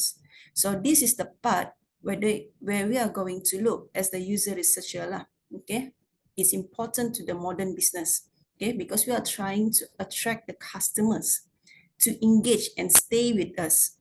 Okay, use our services, something like that. So we are going to look from the user perspective, from the customer perspective when they are using the application, the platform for purchasing or selling. Okay, we have the vendors, we have the customers and so on lah kan, on that platform being using, because we just only share, we are just only provide the platform for services. Okay, so now here dia cakap, okay, to prevent overload, cognitive overload. Why is it important to prevent cognitive overload? Okay, if we have these types of software, mobile apps, which is Lazada lah, the best example I can say. Okay, we have this Lazada, and then when we look at this Lazada, and then we feel like, this one, the features is quite confusing, and then it's not good enough lah, something like that lah. Well, I'm not talking about Lazada in that way lah, but just an example. Okay, it's not good enough. It gives me it's confusing, and then I have to check on each of it to understand how to use these tools. So it disturbs my focus, because I need to have the cognitive process, and then it becomes overload, because at the same time you have to learn it. Okay, the best ideology for Lazada or Shopee, this type of company, to promote their platform is to have the concept of user-friendly, which is the first time they use this application, they are able to use it wisely. Okay, they don't have to think too much and then take time to understand the features and then the menus and so on. Okay, they can understood it well. First time using, they are able to purchase right away. Okay, that is the best one for platform lah. That's why we have the accessibilities. And then the accessibility issues is when we unable to understand that platform. We are unable to purchase. We are unable to do anything with it because we cannot understand the features behind it. So these are the parts that makes the difference between the two similar selling points of platform, which is embrace the technology. Okay, so that's why UX is important. So UX is the one that going to conduct a research. They're going to identify the target users. They're going to identify the target users, and then they're going to understand from the viewpoints of the users as the customers using this application, how they feel about it, and then is it easy for them to use, and so on. So once they get the feedback from their observation or maybe from the interviews or indeed or from the surveys, okay, they collect the data, they try to summarize, analyze the data, so they are able to see, oh, there's a gap in terms of user-friendly, ease of use, or anything which is related for them to have this critical thinking when they are using that application. So that's the part where they're going to improve it. When compared to the company that didn't conduct the user research, they simply design based on their preference. Okay, because we don't have the same preference. Not everyone have the same preference. We have different preference, and then not everyone has the same background, which is literate in the technology, something like that. So we have to take note on that. And then there's a I forgot the name, which is related to the domain lah. Demographic, which is demographic. There's a different demographic that can cater, that can actually give significance attributes toward the characteristic of your customers. So those are the things we have to take note as a user research. Okay, so the importance of user research over here, essential part of user experience design, is an essential part lah for user experience design. We are going to design this user experience. How? Okay, depending on your types of product. If you're going to develop a website, so you have to design according to what your users experience. Okay, first time they use your website, so they feel like, oh, this one is not attractive enough. This one is not user-friendly enough. Can we design a different way? Something like that. So we're going to take that note and then we're going to improve and then redesign back again and then let them use it. So once they use that, the improved product, then they can see that, oh, okay, this one is much better. So it's essential because the main objective is we want to make sure that our customers stay engaged with us, stay using our services, stay purchase our products and something. So that's the most significant parts. Okay, so learn about users and their struggle. These are the parts where user research going to look into. Okay, again, UX to modern business. Our focus is to make sure that we are trying to make sure that our customer to be stay engaged. So we have to understand, we have to learn their struggles. Okay, so we're going to improve the products and services. So the products, like I mentioned, user experience, it's not actually related to one particular area. It's a vast kind of area that the UX have to take over, to take notes. Okay, depending on the types of products itself. So we have product and services.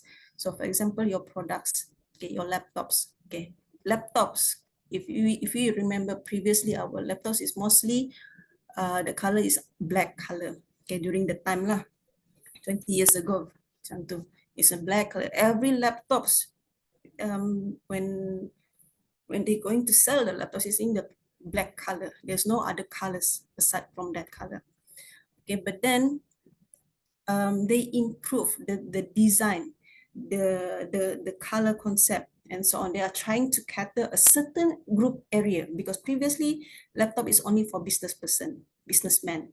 Okay, but now they are trying to cater to the younger generation, which is the students. Okay, and then aside from the younger generation, from the students, they are trying to look into the female and male attribute, which is young female preference and the male preference. So now we have a different types of laptops, which is catered to all ages needs. Okay, so actually there's a low key of user research being implemented over there. But like I mentioned, it's not being shown as a prominent subject.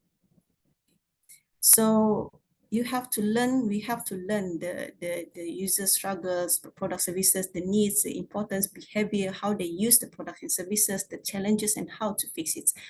The point here is that we are trying to fix the issues and then make sure that our users feel that it's engaging, emerging if possible lah. Okay, so the importance again of user research. Here are the phases, okay, phases that we can see. So first, empathize in design thinking process. So during the design thinking process, we are going to design the product, for example, we're going to design the product. So we have to take note from the customer's shoes, customer's perspective, be empathized with them. What do they need? What kind of design that they feel like that much more to their preference from all ages lah, for example. And then how are they going to interact with it? Okay, so those are the things we have to take note. Okay, that's why user research is important lah. So we are going to empathize during our design thinking process too. We're going to take note on the user perspective. And then involves, the second one involves potential users from the beginnings. Okay, so let's say we are going to have our own specific group, target group. Okay, we are going to sell our product, so we're going to target on these users, for example. So we're going to make sure that best for us to make them involved with us. Okay, the best example I can say, currently we have that One Piece movie and live action on Netflix. Okay, people feels like it's a famous one lah. Okay, and then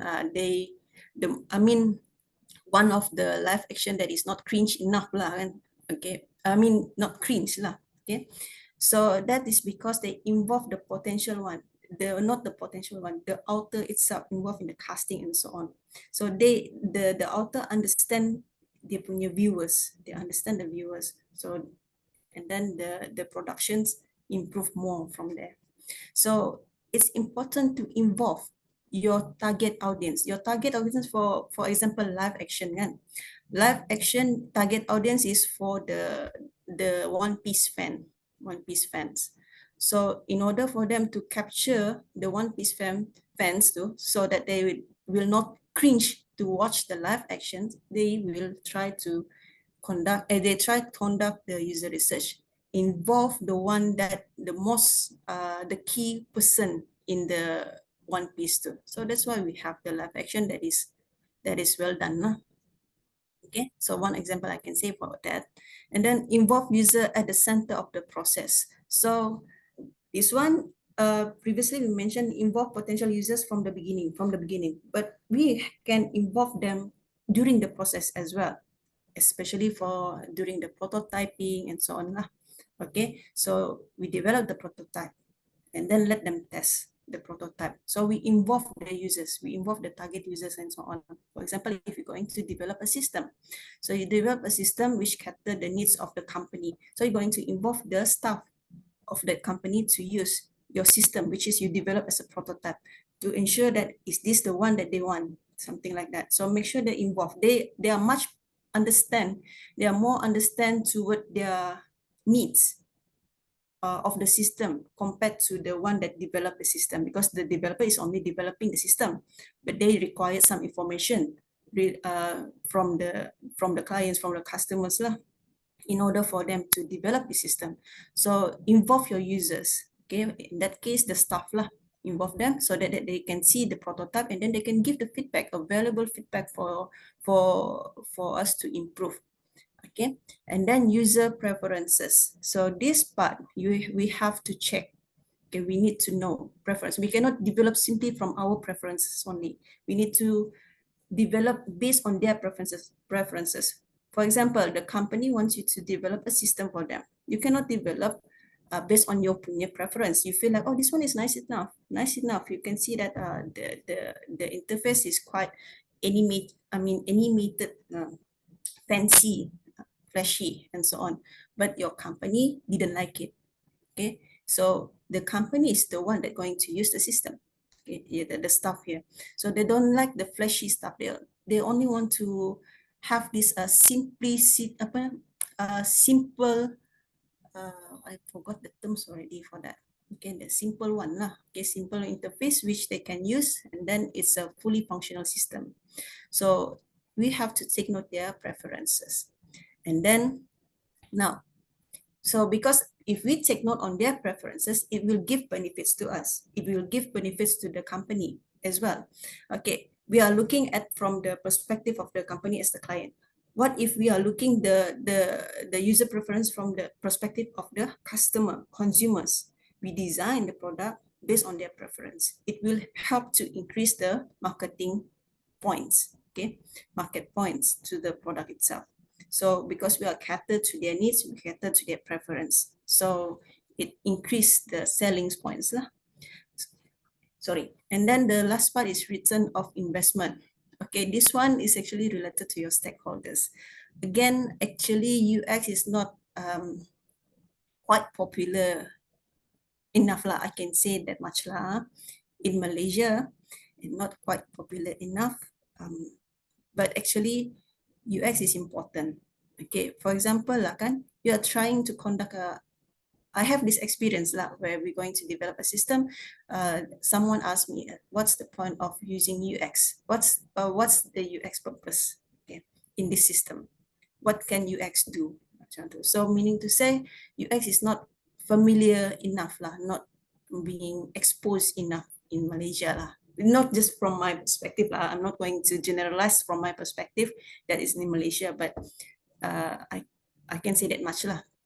So the return of investment stakeholders, they give you the funds, okay?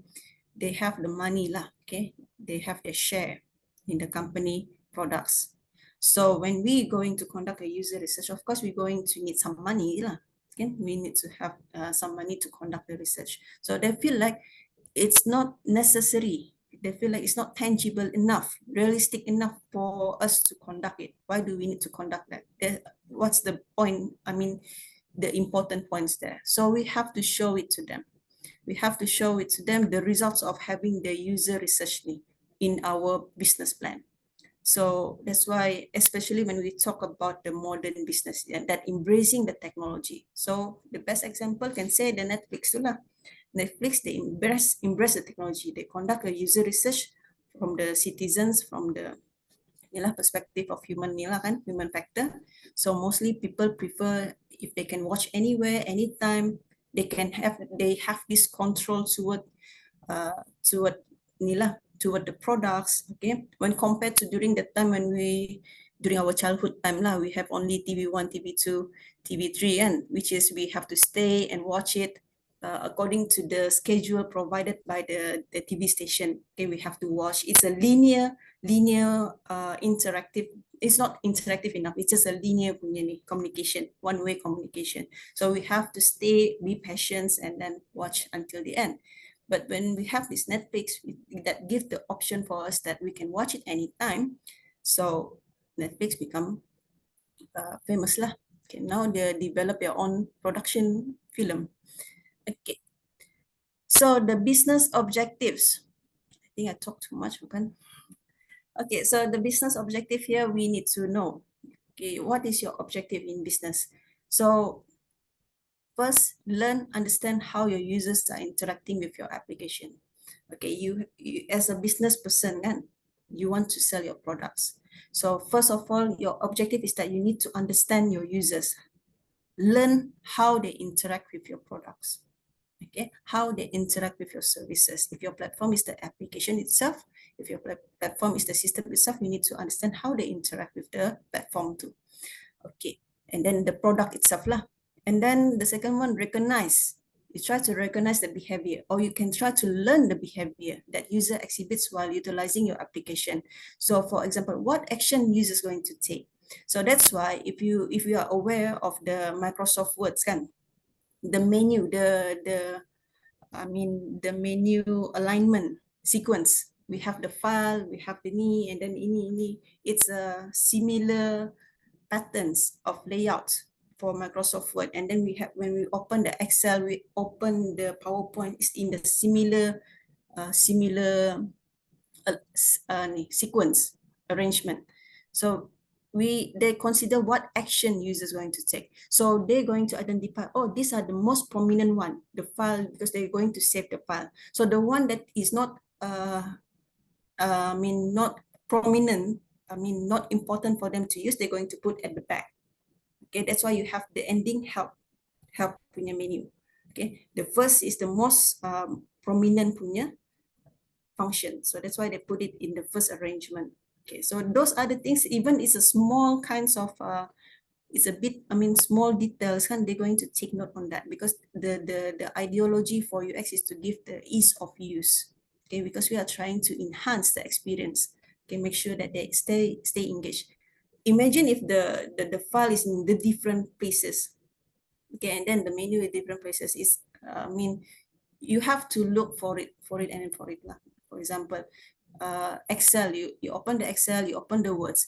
So the menu sequence for words is different than the menu sequence for Excel, and then different from the PowerPoint menu sequence. So those are the things that you feel like this one is quite troublesome. Okay, so the downside, they downgrade your experience as a user. So at the end, you're going to close the application, and you don't want to use that anymore. Okay. And then find out, discover, learn about competitors' applications. Okay, your users are using. Okay, for example, this one. Okay, I think Astro lah, if it's not too much for me to say it, kan. Okay, Netflix just boom up at the time. Okay, because they provide the user controller, that ease of use, which is call on demand, macam tu lah. Yeah, something like that lah. The services is quite good enough. So Astro at the time, they haven't utilized embracing the ideology of technology punya opportunity. So when they see the Netflix, it become popular, so they are trying to utilize it. So they try to learn, discover what's the competitors application that attract their customers to be more to use the Netflix instead of Astro, for example. So that's why we have a call on demand and so on available. And then consider, analyze the difficulties users are having. So this part is important as well lah. That is the objective in the business. You need to consider, not just consider, you're going to analyze the difficulties. Why they feel like this one is much difficult to use, and then so on. So you have to analyze that, and then you have to consider to improve, to fix it. Okay, so the key performance indicators for your business planning. So after you look at the objectives, so you made some improvement, you design. Okay, so the key performance indicators that can help you to identify, to assess whether your product or services is good enough for your intended audience, intended users. So there are lots of things like you can take note lah, but I'm just give you an example. So time on the task. Okay, for example, Lazada lah, time on the task. So the first timer users, they are using the Lazada. They're using the Lazada, and they see that it's quite easy for them to use. Okay, so the time for them to purchase is within the time that is appropriate for the first time users. So they don't take much time to understand the tools and so on. So this is the part where you can see the key performance indicator of your application. Your user feel like, oh, it's easy for them to understand, to use the tools. Okay, so time on the task success, so meaning to say they can purchase, they can do, even the vendor can sell their products on the platform and so on. And the delivery service are able to conduct and then provide the notification, which is that they delivered the products and something like the package lah, what I mean.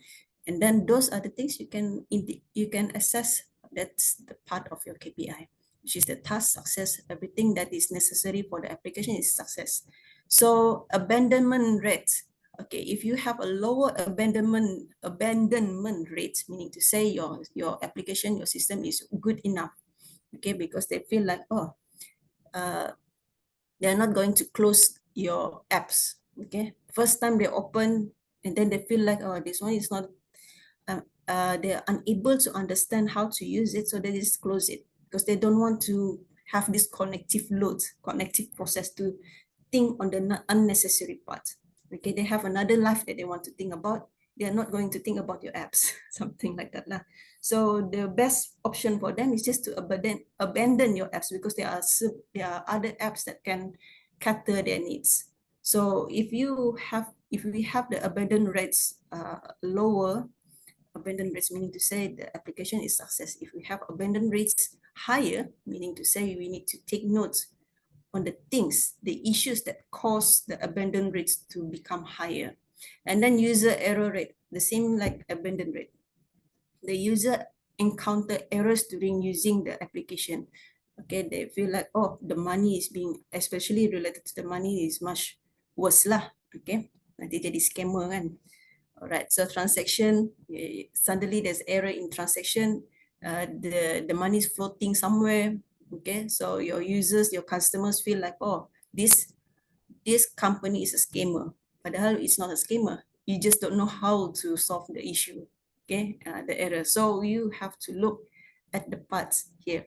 User error rates, if it's higher, the same goes with abandonment, you have to take note what's the issue that caused that error to. Okay, if it's a lower error, so meaning to say it's okay lah, ataupun zero error, that one is much better lah. That's why we have the rating services, right? Okay, 5 star, and so on. So user error, it doesn't mean that you only look at the transaction. You can look into the user interface itself. Okay, there's a button to click. Okay, people, I mean your customer feel like, oh, there's a home button, icon home button. Okay, so they click on the icon home button, it's not function enough. It's not function as what they expected. Okay, so that part can be considered as user error juga lah. Okay, so this can help you to assess your key performance indicator of your business products and so on. All right, so we touch on the user research a bit. So this part, primary research methodology in introduction lah, just a bit. So user interview. There are several pieces that we're going to look into when we're trying to apply the primary research methodology. These are the primary research methodology. So before we design, we have to conduct an interview lah. At the beginning of our user experience design too, we conduct an interview session with the user. Okay, so we come out with the form, the survey, and so on. But then we have to refer with the SME, subject matter expert as well. We need to conduct interview with the SME. Is it relevant? The questionnaire that we provide, the type of question that we want to ask with the users, is it relevant to the product? I mean, can be measured or not, something like that. So the subject matter expert can help you in that sense. And then the contextual inquiry based on the context lah. Okay, this one is based on the observation. They look into they observe, and then they inquiry you based on the context of your circumstances too. Okay, so at the end, inilah contextual inquiry, and then the usability test. So this part, you already developed the prototype, and then you are going to test the usability of that prototype, because of course you're going to utilize it kan.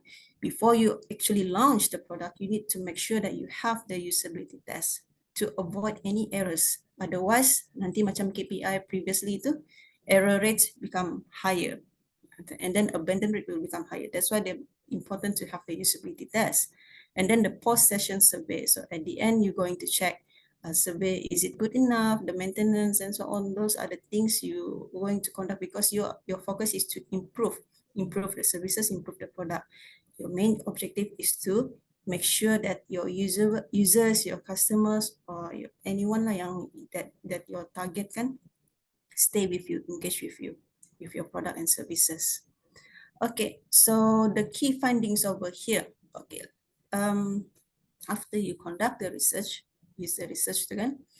So at the end, you're going to see the participant found the application to be a little perplexing. Okay, ini depending on the result of your user research tu lah. Okay, you let them see, let them use the prototype, for example.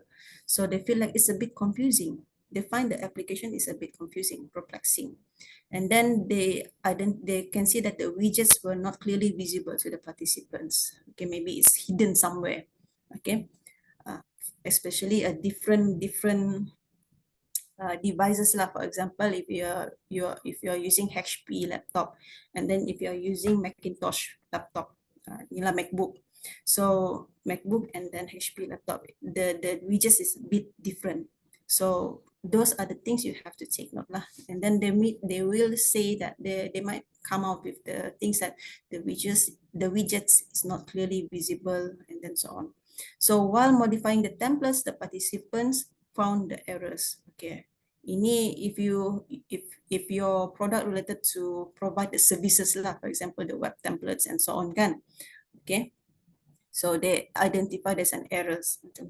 So some users complained that the application was too slow. Okay, maybe your application is too fancy, too flashy, that requires lots of RAM to perform. Okay, of your laptops to perform well. So those are the things you have to take note. And then they requires bandwidth, a large bandwidth, because there are so many medias you apply in your application. So those are the things you have to take note. So these are the feedbacks, the key findings that you might able to see during your user research. And then the participant felt the toolbar area lacked a pleasing visual aesthetic, meaning to say it's too technical. Okay, front end, back end, and then full package punya developer. There are when we talk about the developer itself lah, there are three types of developer. The front end, they're more focused on the user interface, aesthetic appealing, visual aesthetic and so on. Back end, they're more toward the coding, programming and so on, the server, the database. So and then the last one, we have the full package, which means they can do both. This one is the rare kind of developer lah, yang can have both ni. If you ni lah, kira consider as a rare. So mostly the one that lack pleasing visual aesthetic, and the one that more, the developer they focus more toward technical aspect only. So the design itself looks technical. For example, instead of using icons, GUI, graphical user interface, they use the hypertext. Hypertext, you can see, for example, Wikipedia style hypertext, all of it is in a hypertext concept. So the participant feel like it's lack of visual aesthetic, pleasing to the eyes, lacking on that part. Okay, so those are the things that you might find during your user research lah. Okay, summary and analysis. Ni example I got from the Canva. Thank you lah, Canva. Canva helped me to make it simple for my presentation actually. Okay, when I try to look slides kan, ni lah parts of the modern business. Okay, they provide the services. They helps users to use the slide presentation, which is you just have to look for it, and then you can see there's a nice template for you to use it, so you use it. And then sometimes there's a info which is also related to your topic. So ni lah something, ni one of it lah. yang summary analysis ni, dia punya topics ni, dia punya wordings ni is actually related to the topics that the topics that I share here. So for example lah, Hello Wesley ni. So Hello, based on the summary and analysis, they mentioned needs a user-friendly and comprehensive workflow platform for his clients. Ini from Hello punya perspective, use feedback. And then from Wesley, needs a one-stop shop managing platform where he can arrange all of his needs. And then the third one, Rain needs a task management platform that offers file storage services. So here are the key findings, the summary that you can able to see and then try to fix it, improve it, provide the platform based on the feedbacks they share with you. So this one considers user research to your modern business. Okay, you provide the services on the business, your business is providing the services. So you, based on the feedback given, you improve your services. So now you have a file storage services, which is, for example, AWS. They provide cloud computing, which is mostly on cloud server.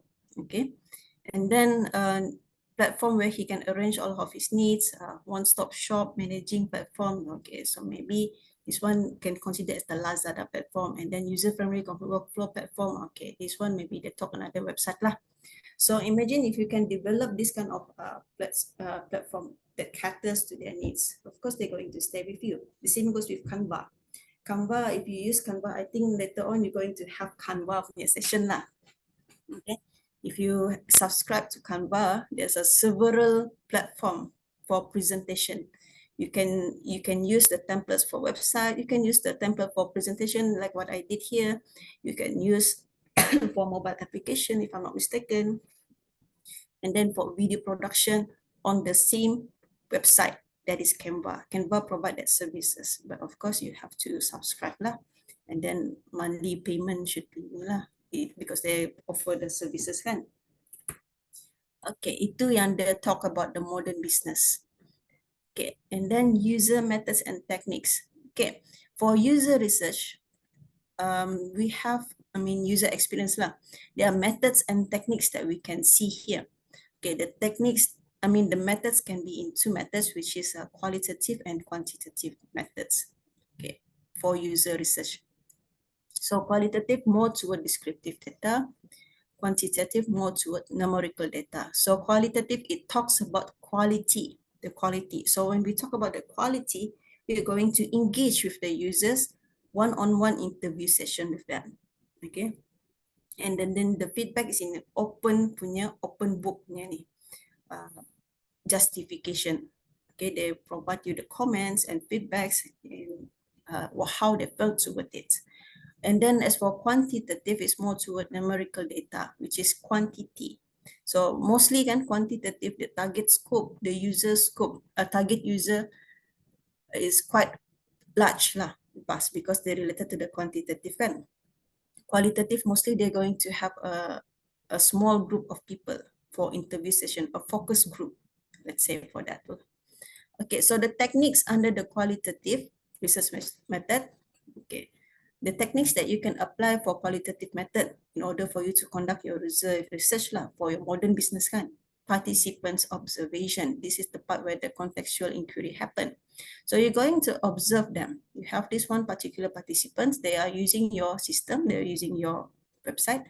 So you're going to observe from behind, and then after that, maybe you're going to ask them based on the contextual, the circumstances that they are having during the time they're using your punya ni website.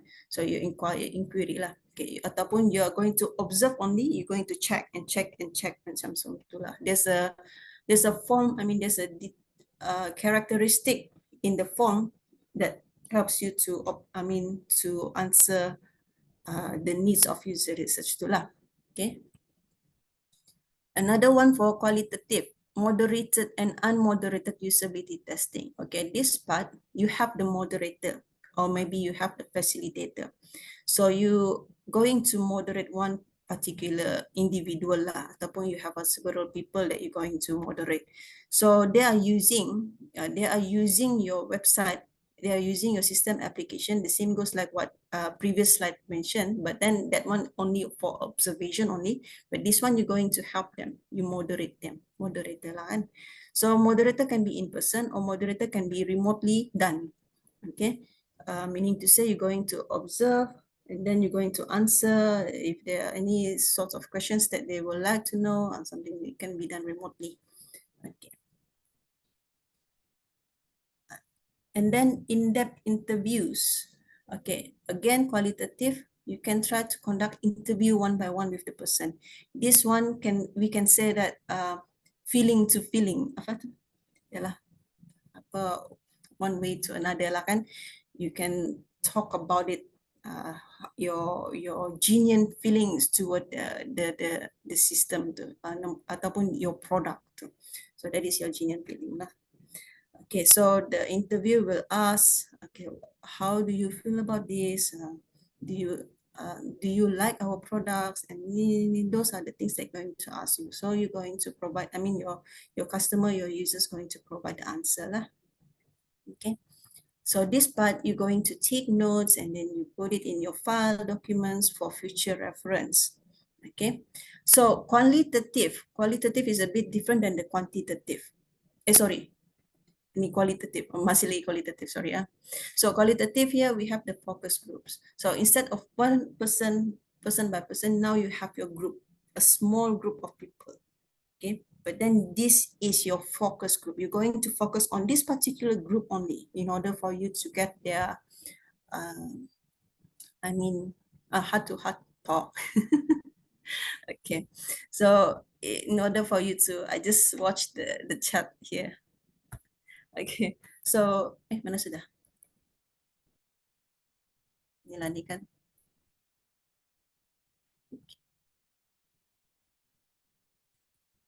Baru nak puji kan, wah, terus hang. I don't know, I'm not sure whether my laptop is the one that hang or maybe the Canva is the one that hang. Sekejap. Okay, sorry. Now we have the focus group over here. You have your own focus group, but you're going to focus on this one particular groups only. You're not going to touch on the other groups, okay? This is yours, your focus group. So all the feedbacks that you receive from this group will become your your information to improve your products and so on. Okay, so itu qualitative. Okay, so different than the quantitative research method. These are the techniques that you can utilize, you can apply for your user research under the quantitative punya techniques, methods. Okay, so eye tracking study. So eye tracking study, you can look at how they look into your website kan.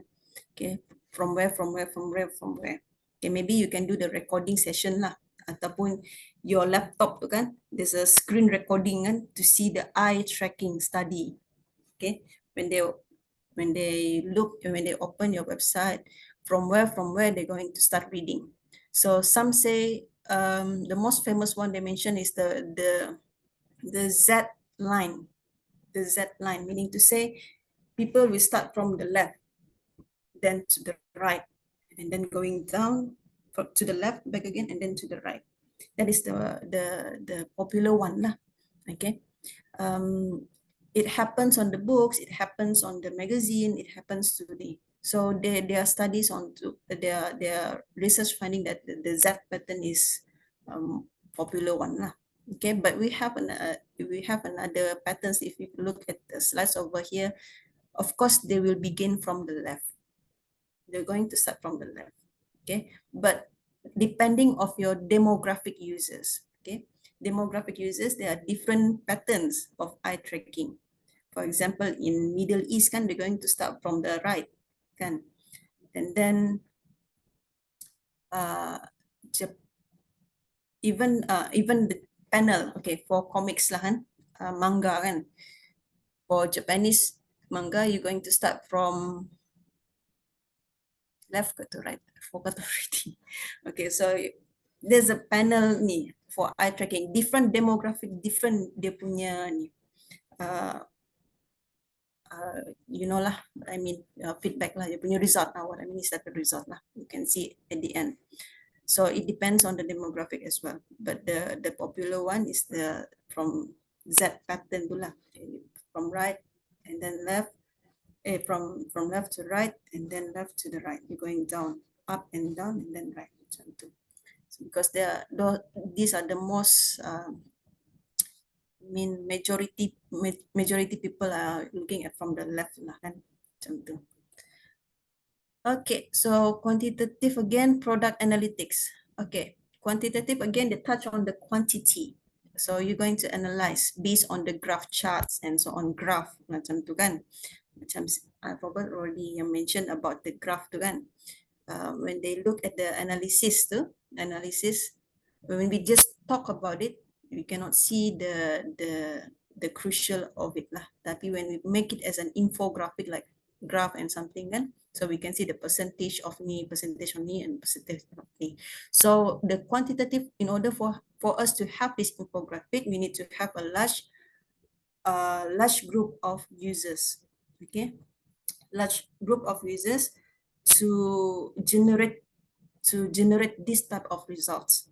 Okay, 80% macam yang mentioned kan, majority of Malaysian citizen prefer to have about ratio lah, by ratio lah kan, 1 to 2 handphone at least, macam tu lah.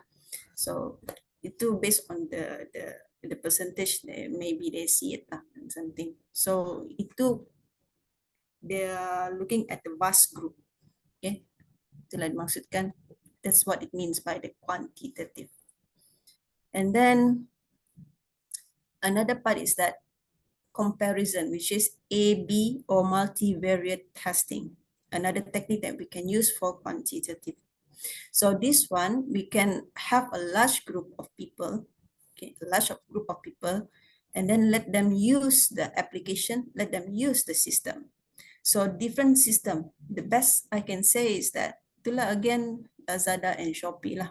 Okay, so A is the Lazada, B is the Shopee. Okay, so you can see the difference in that in the platform of them, because we are talking about the business.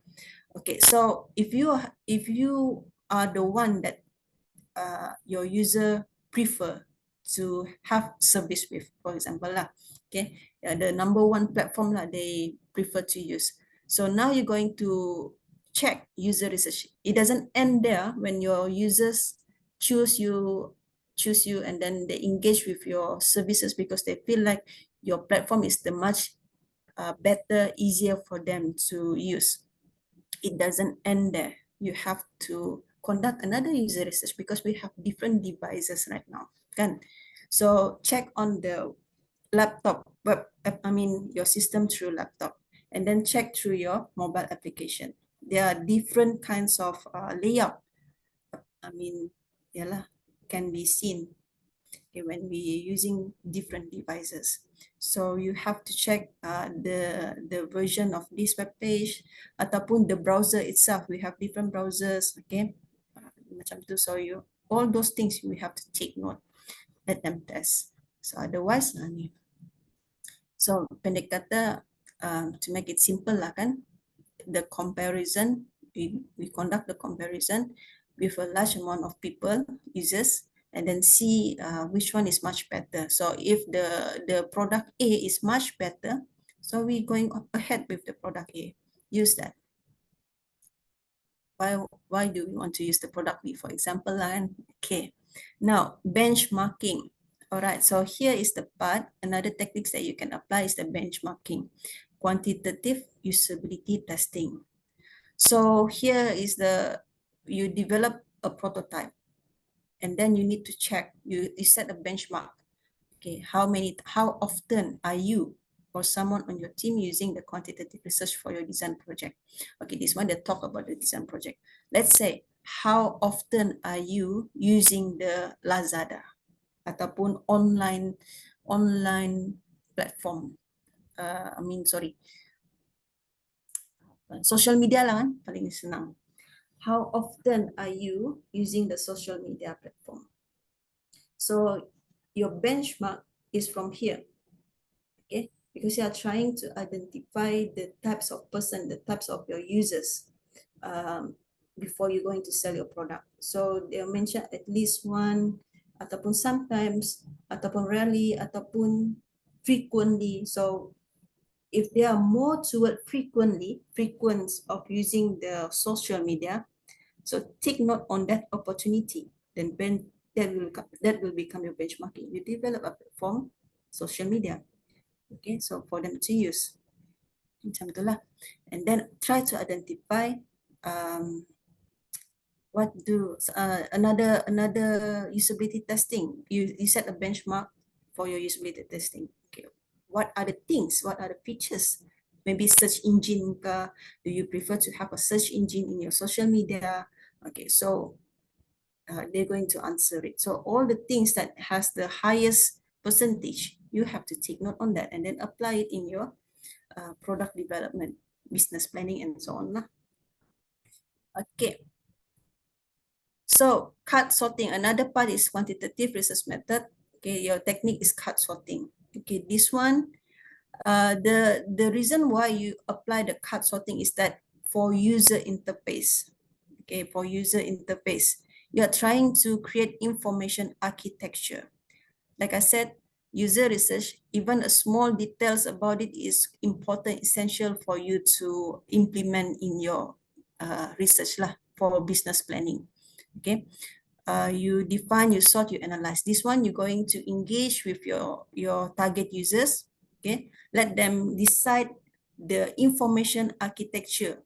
Okay, let them decide the kind of information should be put and categorized under what, under what, under what. For example, you go to the website kan, and then the clothes, the shoes, and then the appliance, and then the other things, stationery and so on. So pencils and bags, and then the handbags, the shoes, all those things should be under what category. So you're not going to decide it on yourself. You're going to decide based on the major, the big, the major group of people. Okay, that is your quantitative. If there are more large people that feel like, oh, the sweater should be under the clothes, 80% agree the sweater should be under the clothes. So they sort. Okay, they see the clothes and then they see it. So they're sorting the the sweater, the blouse, and then the pants, and then so under the same category. So you are able to see the sort. They are sorting the products under the same line. So meaning to say you are able to analyze it and then you can categorize it. Macam itulah. So that's why we have define, sort, and analyze. So define here, you provide the cards, let your users sort the cards. Okay, the cards, sorry, the card, you can put it as a product, your shoes, your sweater, your bags, the toothpaste, or the foods, beverage, or something like that. So the one that going to sort it out is your users. Okay, your target group tu lah. Okay, so they're going to sort it out. So based on the majority of people that agree to have this type of need, so you're going to analyze it. And then you're going to use the tree testing. So from card sorting, you're going to apply for tree testing. This one is actually helps for your mobile application punya interface, user interface lah, mostly on your user interface. So the website itself and then the application itself. So the card sorting helps you to arrange your information architecture. So here, from here out, you can see the furniture under the furniture category. There's a bed, wardrobes, bookcases, and TV cabinets. So you can create a tree testing for it. So and then that should be you are going to use your tree testing, and then you're going to apply that, embed in your website, for example, or maybe you can use that embed in your social media platform ataupun mobile application lah, which related to the things that you have done.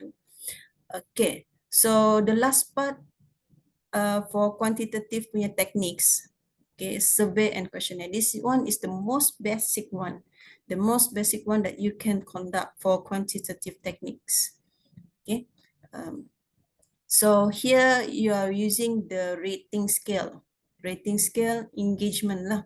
But then you need to analyze it. You need to measure the engagement at the end. So should be at the end, you will have a statistic results lah. okay, to support your punya ni, your hypothesis, for example. Okay, you have this software ataupun you have this product. Okay, you have the product and then you let them use the product. So you want them to rate their user experience toward that product. For example, you have the virtual Google, okay, Google virtual kan. So you let them use it and then you're going to see their feedback, okay. How well the experience of using your Google product for virtual reality. So you're going to let them read the product itself. So we have the ease of learning, very good, fair. Okay, so after that, you're going to generate the result. You provide a statistical results lah, based on the findings that you have here, survey and questionnaire. This one is the most basic measurement, assessment that you can conduct for quantitative method. The techniques that most basic techniques lah you can apply. Okay, now we are moving on to the user persona. Masih kan ni, pukul berapa sudah? Oh, okay, just nice, right? Okay, so user persona over here. Now, before we proceed, tadi tu I show you the methods and the techniques that you can conduct for your user research lah kan. So user research tu, in order for you to know the kinds of user experience tu kan, there are two methods kan. And then there are several techniques under the two methods over there. Now we need to know your user. That's why we have the user persona. Again, thank you Canva for helping me to provide the user persona. It helps me to reduce my time, create one presentation here. Actually, there are several presentations that Canva helped me. So user persona over here, for example, lah kan, this person, Daniel, mentioned the age is 35. Actually, this one just an example lah kan. If you look at the second one, I don't provide the second one lah kan. Okay, so example, these are the demographic of your user lah. Okay, you're going to identify his name is Daniel, and then the age is 35, and then the location is from the Neil trend, and then the occupations, and the marital status, kids, and the annual incomes. So you have this user persona. So the things that you want to see, to look into their perspective, you want to understand them well because you're going to learn your users, target users. So the interest, the challenges, the steps to fix that, goals, motivation, frustration, and then source of info, apa lagi di bawah tu, additional. Okay, so you're going to let them fill in here. Okay, so interest, they're informed that this Daniel person likes to travel, likes to cook, likes to sport, reading books and psychology. Okay, psychology, yeah. So meaning to say, very active person lah, their interest ni. And then the challenges, can find time for personal life, has difficulty with staying connected with friends and family. Oh, memang pun, kalau interest dah banyak macam tu kan, of course you cannot find the time lah kan. Okay, travel lah, cooking lah, sports lah, so many things that need to do at one time. For example lah, so the challenge here, he cannot find the personal time for himself and then stay connected. So the steps takes to fix that, purchases the time management application. So he needs that time management application. So he needs to purchase that because he needs to manage his time. He needs to travel on what time, what day, macam tu lah, cooking at what time, doing the sports at what time, reading the books and so on. So, and then from there he can spend spend time with his family and the me time as well. And then the goals. So the goals for him to fix that, the things that he needs to, that he hopes for the time management application to, easy to use product that helps with time management. So ease of use lah, user friendly, ease of use. That is the goal for him. To have more time, wants to stay connected, wants to accomplish many personal and professional goals by improving time management. So he needs a time management application that is easy to use product. If you provide a bit of gamification, something like a score, if he managed to do this and then you give a star, a reward, maybe he can be excited about it lah. So it just something like an extra for him lah kan. That one you can think about it lah in terms of user experience design. So instead of you just develop a time management that help him to schedule what he needs to do, maybe you can give some sort of a gamification elements that give rewards to him. If he completed this task, what's the reward? Completed this task, he gets 2 star, 5 star, and so on. Macam tu lah. So those are the things we can apply in our user experience research tu lah. Okay, so that he feel like, oh, this one is much fun. He can play the game at the same time, and then he can manage his time. He has the consistency of to ensure that he able to manage his time well because of the rewards. Ada orang yang he needs to look at the star 5 star, then he can move on. Macam kalau main game Dinner Dash kan, if you play the game Dinner Dash kan, there's a star for you kan. If you unable to finish that 3 star, if you unable to get the 3 star, then you feel like I want to get that 3 star. So you're going to replay the game back again until you reach the 3 star. There are some person like that. There are some person that they feel like, oh, end the game lah macam tu. Okay. So motivation to be more organized, that is his goal lah, to be organized. So the developer, the designer, user designer have to take note lah, how to encourage, how to motivate him to be organized. Like I said just now, maybe we can include the gamification element, give some rewards, macam tu lah, so he can be more organized. And then the frustration, messy application navigation can decide on the plan. Okay, now these are the part that he feels frustrated. Okay, it's synchronized with his goal. His goal is to have an easy to use product.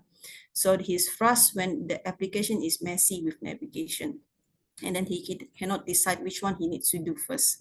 So make sure it's an organized kind of application. The widgets and the features, the tools, okay? So all of it needs to be easy to use, and the ideology is that to make sure that your user feel user friendly. Yalah, easy to use, simple one, and then the goal is to ensure that he can manage his time well. So now the source of info, social media, newspaper, online news platform, words of mouth, okay, source of info. So new source of info may be related to the things that he can get for the application lah. So wants to accomplish many personal and professional goals by improving time. Need additional info for him lah. He wants to accomplish many personal and professional goals by improving time. So the source of info for him to get to obtain this application, it can be through social media, it can be through newspaper, it can be online news platform, ataupun word of mouth, depending lah. So we can try to generate, and then based on this information, we provide him the services to lah, the things that he needs. Okay, so once you understand the user persona, you're going to know the kinds of the types of system that you're going to develop, the types of application you're going to develop. Meaning to say, just to summarize it all lah, based on the user persona, he didn't like the messy types of application. He didn't like the wasting time of ni punya ni, yang you know lah, that makes him slow to use your punya application. So actually I have something for you to test your user persona over here lah, but I believe we have about 40 minutes to go kan. So this one you can try to identify lah. Okay, ini the Padlets over here. You can see my Padlet over here lah kan. So actually if I share this with you, you can fill in lah the goals, motivation, if you want to see what you want to be lah kan. Just share a bit lah kan. You don't have to apa nama dia ni, to actually share your details tu lah. Just the things that important is the goal, motivation, frustration. At least you know what you want to do. Ada komen-komen lagi. Sorry ya, I'm too focused in presentation kan, I forgot to look at the chat over here. Yeah, video on demand Zoom tu. Itu. Baca headline, ya baca headline trending. People feel like, yeah, itulah that's why there's a misleading kind of headlines kan, misleading kinds of headline because we netizens have this tendency to read the headlines instead of read the contents, and then the yalah use apa orang kata, the author, the bloggers, they I mean the yeah, they're just trying to engage to to attract people to read their articles. Macam itulah. So it doesn't matter what kind of headlines they have. Macam itulah. As long as they read the articles. That's why lah dia jadi fitnah akhir zaman lah kadang-kadang. People misunderstood the things and so on. So it happens lah. To that kind of business, to that kind of mindset tu janganlah buat lah. Okay, so just in case lah, if you feel interested to fill in here, you can just fill in lah. Nanti we can check back again lah. Kalau tak interested pun, it's okay. I can understand that. Okay, so share your persona. Alright, nanti we can get back to the persona tu lah, and then maybe you can understand a bit more about yourself, your persona tu. Okay, so now actually from that user persona tu, we can create this customer journey map. Okay, customer journey map. So the customer journey map provides a quick glimpse into how customers interact with your products or services. This will enable you to create experiences that will benefit them more. So the first step is to develop personas that represent the various consumers group you serve. The following section takes you on their trip by outlining the behavior, ideas, and feeling they experience at various times. So user persona helps you to identify a group of people that have different preference. So in that case, you're going to set a different group of people. Okay, you're going to identify a different group of people, and then you're going to develop based on that particular preferences lah. A first step to develop persona, dia kata represent various customer groups. So the following section you takes on the trip by outlining the behavior. So once you're able to identify this type of groups, let them enjoy the trip. Macam itulah. From the customer journey map, and then see what types of user persona that actually enjoy this kind of flow journey map tu. Macam itulah, for example. Maybe we can understand more ni, understand more of our users lah in that sense. Macam tu. Contohnya kategori user yang aktif, they have different approach, different perspective toward the journey map yang they provide. And then group of people yang a bit not active ataupun something yang a bit different lah kan, different characteristic. So they have a different perspective toward this journey map. Macam itulah. Okay, example of mapping the journey, customer journey. Okay, this one, an example, just a template lah kan. So a template where you identify their feelings. We are trying to look into their engagement, their feelings. That's why we provide the journey map too. Okay. So this is just a template for you all. And then after that, once you're able to, okay, for example, like when you are done looking at their journey map over there, there's a happiness in that area, there's a sadness in that area, they feel angry toward this particular area, for example. So you're going to summarize that.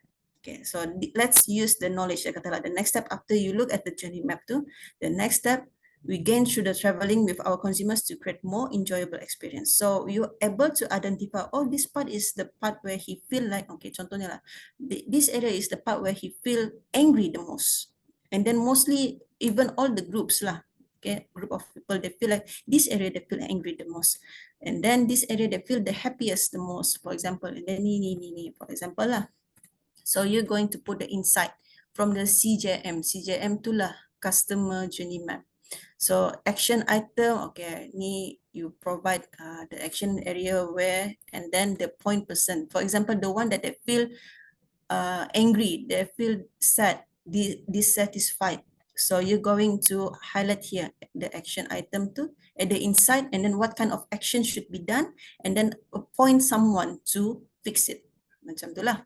So those are the things you're going to identify to improve your services, to improve your product. Okay. So need about what and when mapping customer journey should be conducted. Okay, we have 30 minutes kan? Okay, so what and when mapping the customer journey.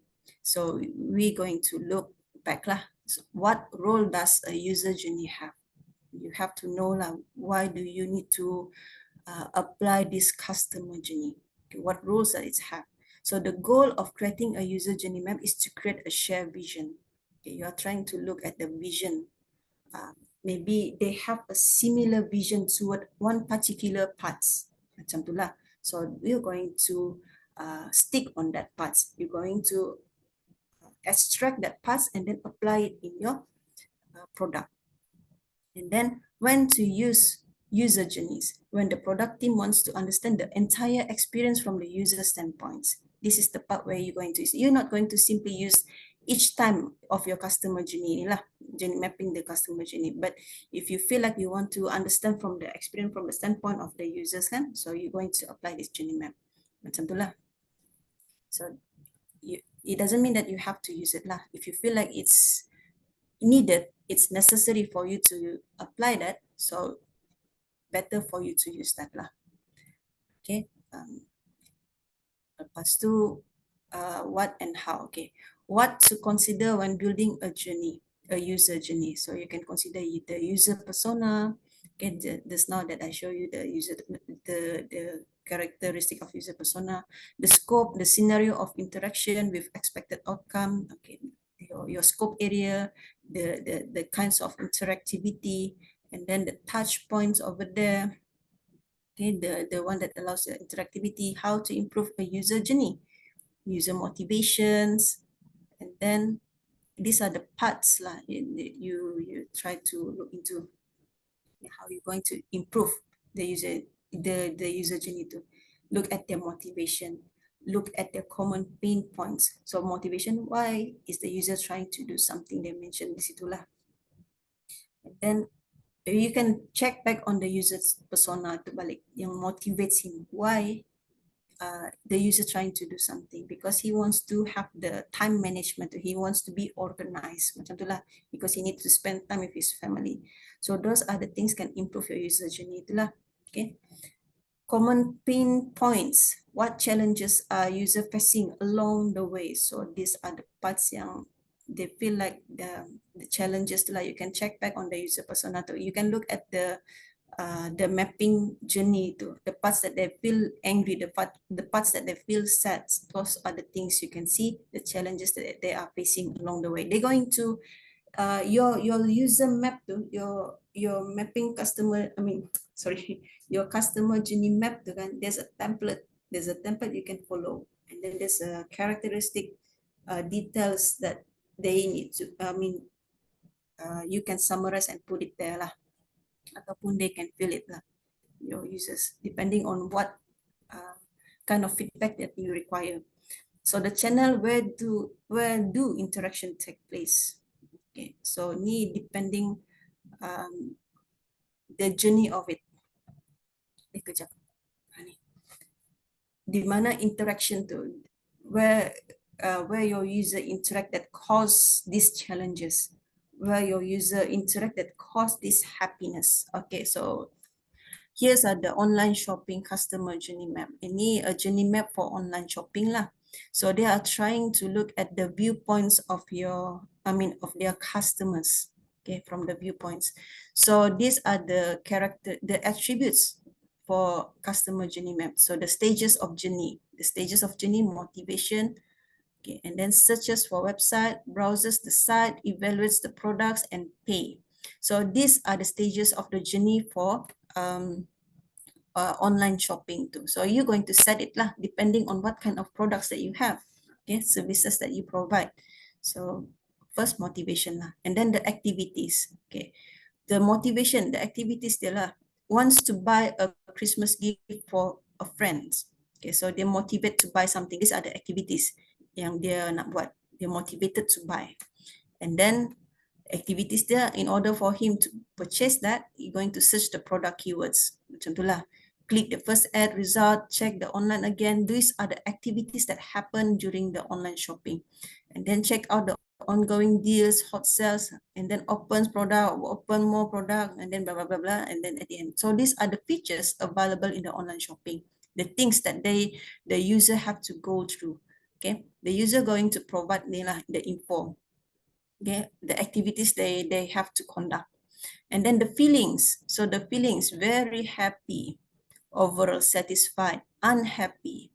Okay, these are the feelings.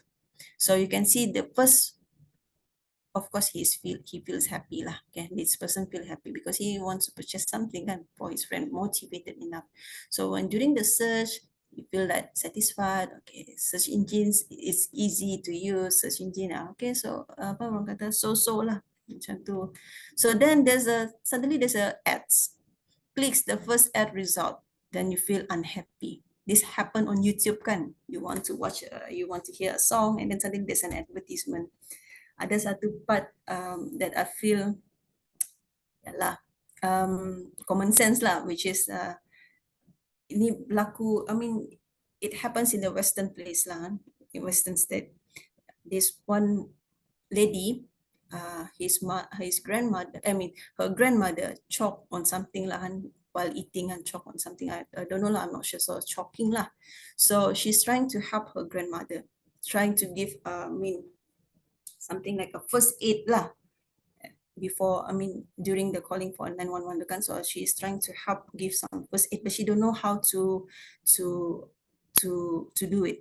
So she referred to the YouTube lah. At least YouTube kan, they provide different videos kan, which education enough lah kan, education for your viewers to watch it lah.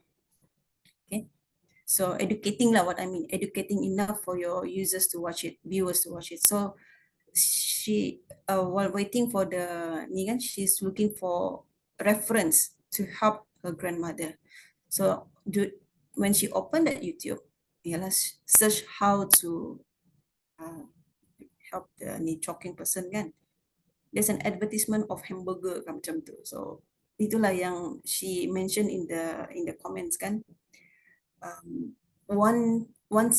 There's a 1 minute 15 second. I appreciate if YouTube don't these are the feedback given by the lady itulah, I read somewhere kan.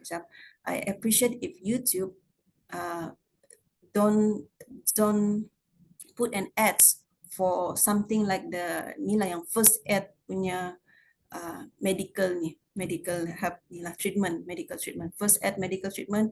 I appreciate if you don't put any ads on that video because it helps people to because 15 seconds will change people punya life saving, I mean life and death macam tu lah. So it's kind an eye opener jugalah, because some eye opener for others jugalah.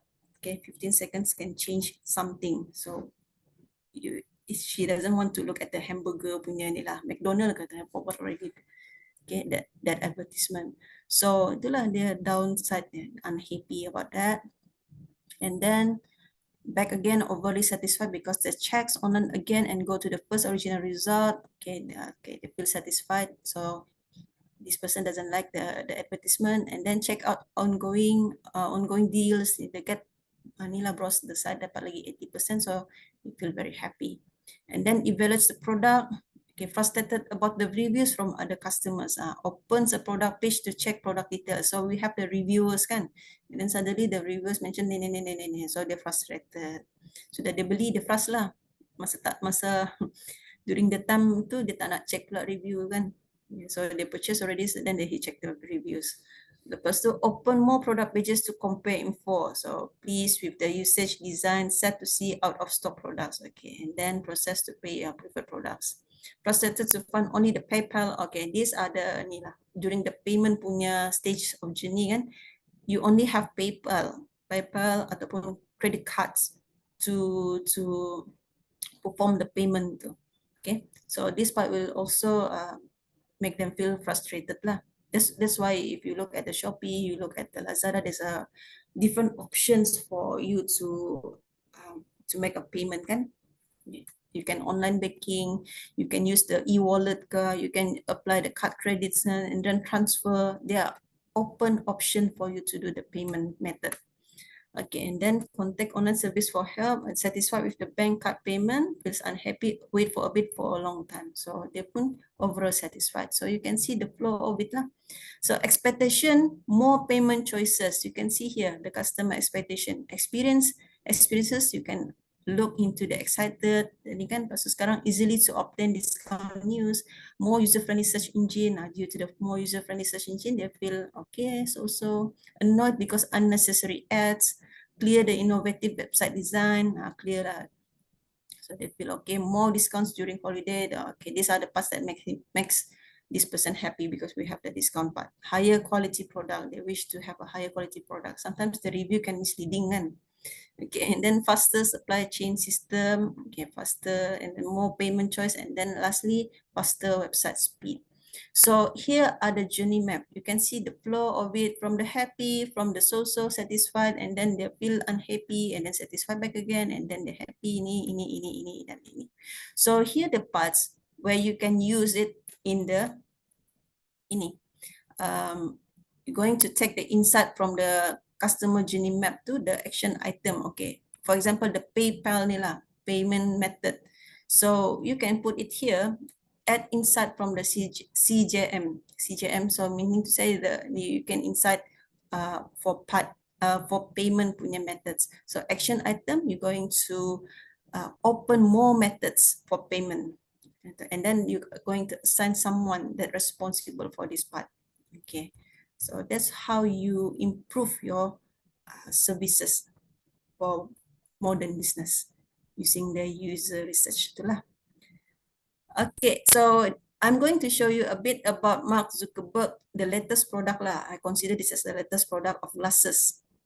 This one is based on the user research juga, low-key user research actually. Tekan dulu lah kan. I'm not sure if you can hear the voice lah. I think it's not necessary for you to hear it lah. Smart glasses. Are you able to hear that? These are the first smart glasses that are built and shipping with Meta AI in them. Starting in the US, you're going to get this state-of-the-art AI that you can interact with hands-free wherever you go.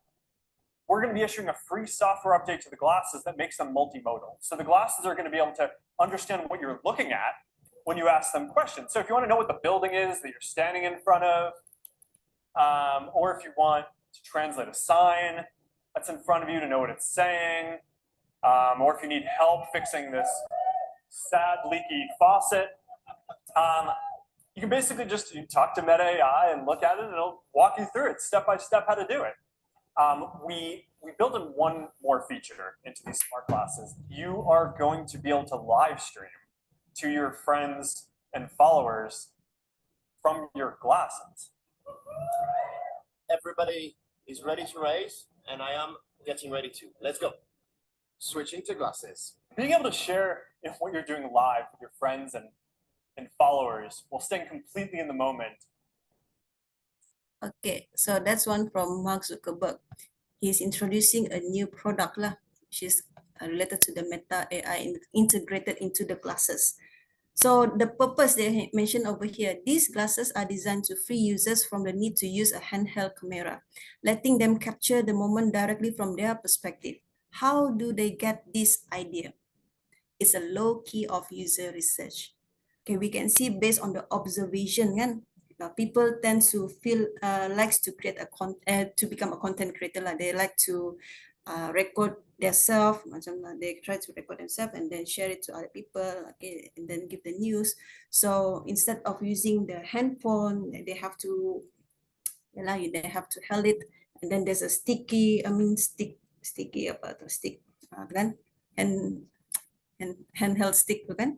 So they're introducing us glasses, okay, much easier because you don't have to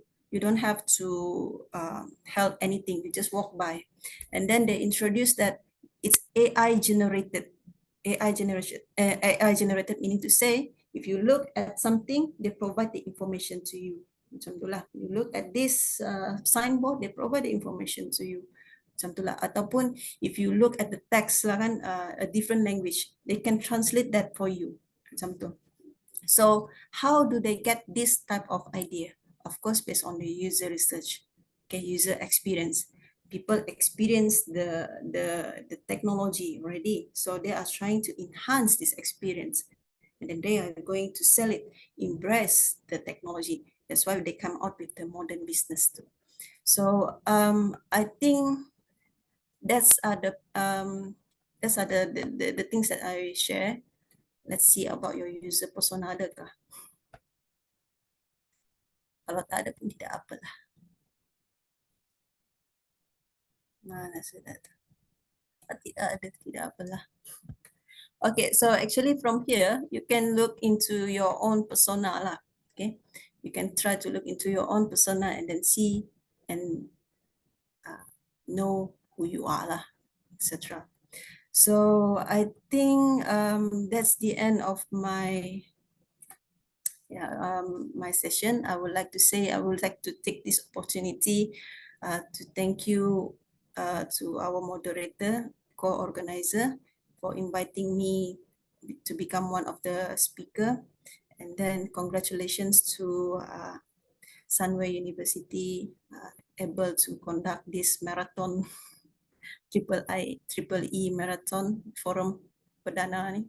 And also I would like to take this credit with Canva juga lah. Canva, nanti ada yang, I think there's a session for Canva kan.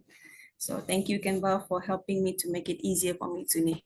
So I proceed to you lah, Prof.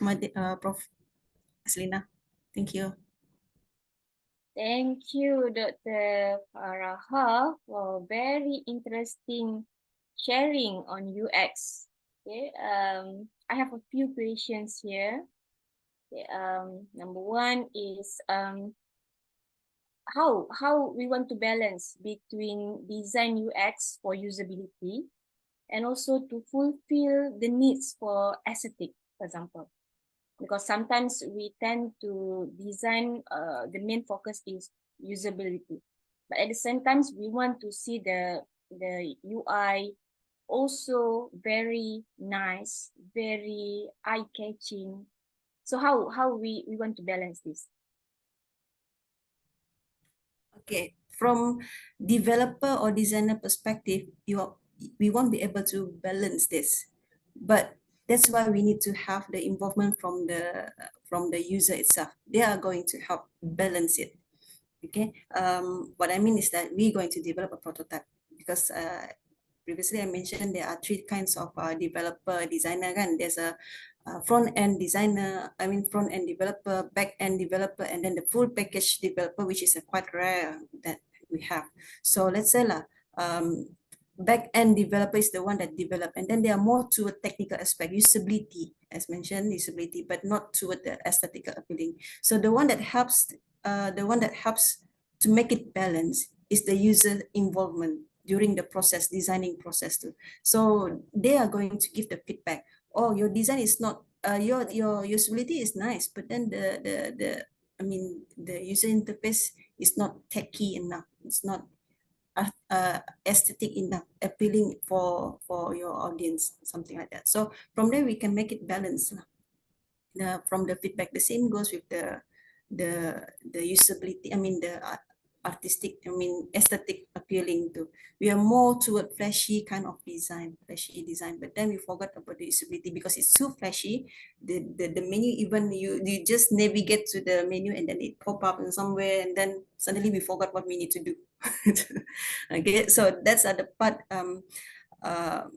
user involvement important during the process from the beginning and the process itself, and then at the end we can manage to get a balanced kind of prototype, but still it will require a feedback from time to time from the user because we are trying to improve our services, improve our new products. I hope that answer your questions. Thank you, Dr. Faraha. Yeah, I agree with you. We need to get our users to get involved from beginning until the end. But continue with that questions.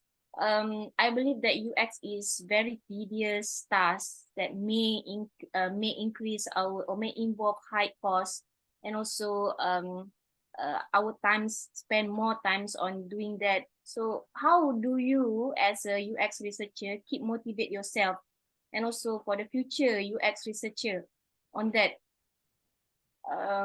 Because we think that UX is very tedious. So looking at you explaining on the journey map just now, right? So I believe that is quite a very tedious job. So how you motivate yourself and also the future of UX researcher? Okay, I think that one depending on your passion, your interest, your passion. If you have these passions on user experience as a researcher on user experience scope, the tedious work become fun. You become motivated. But even though I say it like that, there are certain tasks that will become a bit tedious for us to do juga lah. Okay, but then we're going to look at the requirements of that task. For example, the user journey map is a bit tedious lah because you're going to look into one person, one individual, and then you're going to make sure how the flow of it in semua tu kan. But if you are looking at the viewpoint of the customers, the experience of the customers, and then that is the most important part for the company required you to do, okay, you have to do it lah. But then try to make it enjoyable because I think, I'm not sure lah, but if it's related to your passion, if you are motivated with your interest in doing the research of the UX, even the tedious one become fun for you to do. You will feel like you want to know, you are curious about it as well, and then you want to fix it, something like that. So I hope that answered juga lah kan, because yeah, I'm looking at the passions of me lah, researcher in the scope of their punya ni. Hopefully not only patients, also we can gain some much more money from doing that research. That's the downside of it and the money of it. Yeah. Okay, I have another question, Dr. Faraha. In the age of digitalization's transformations, how can UX design serve as a bridge between the traditionals and modern business models, creating seamless transition and ensuring the user satisfaction? By looking at the ease of user, the customer too, because by nature we are lazy. If it's not too much for me to say it, can by nature we feel lazy about it, can.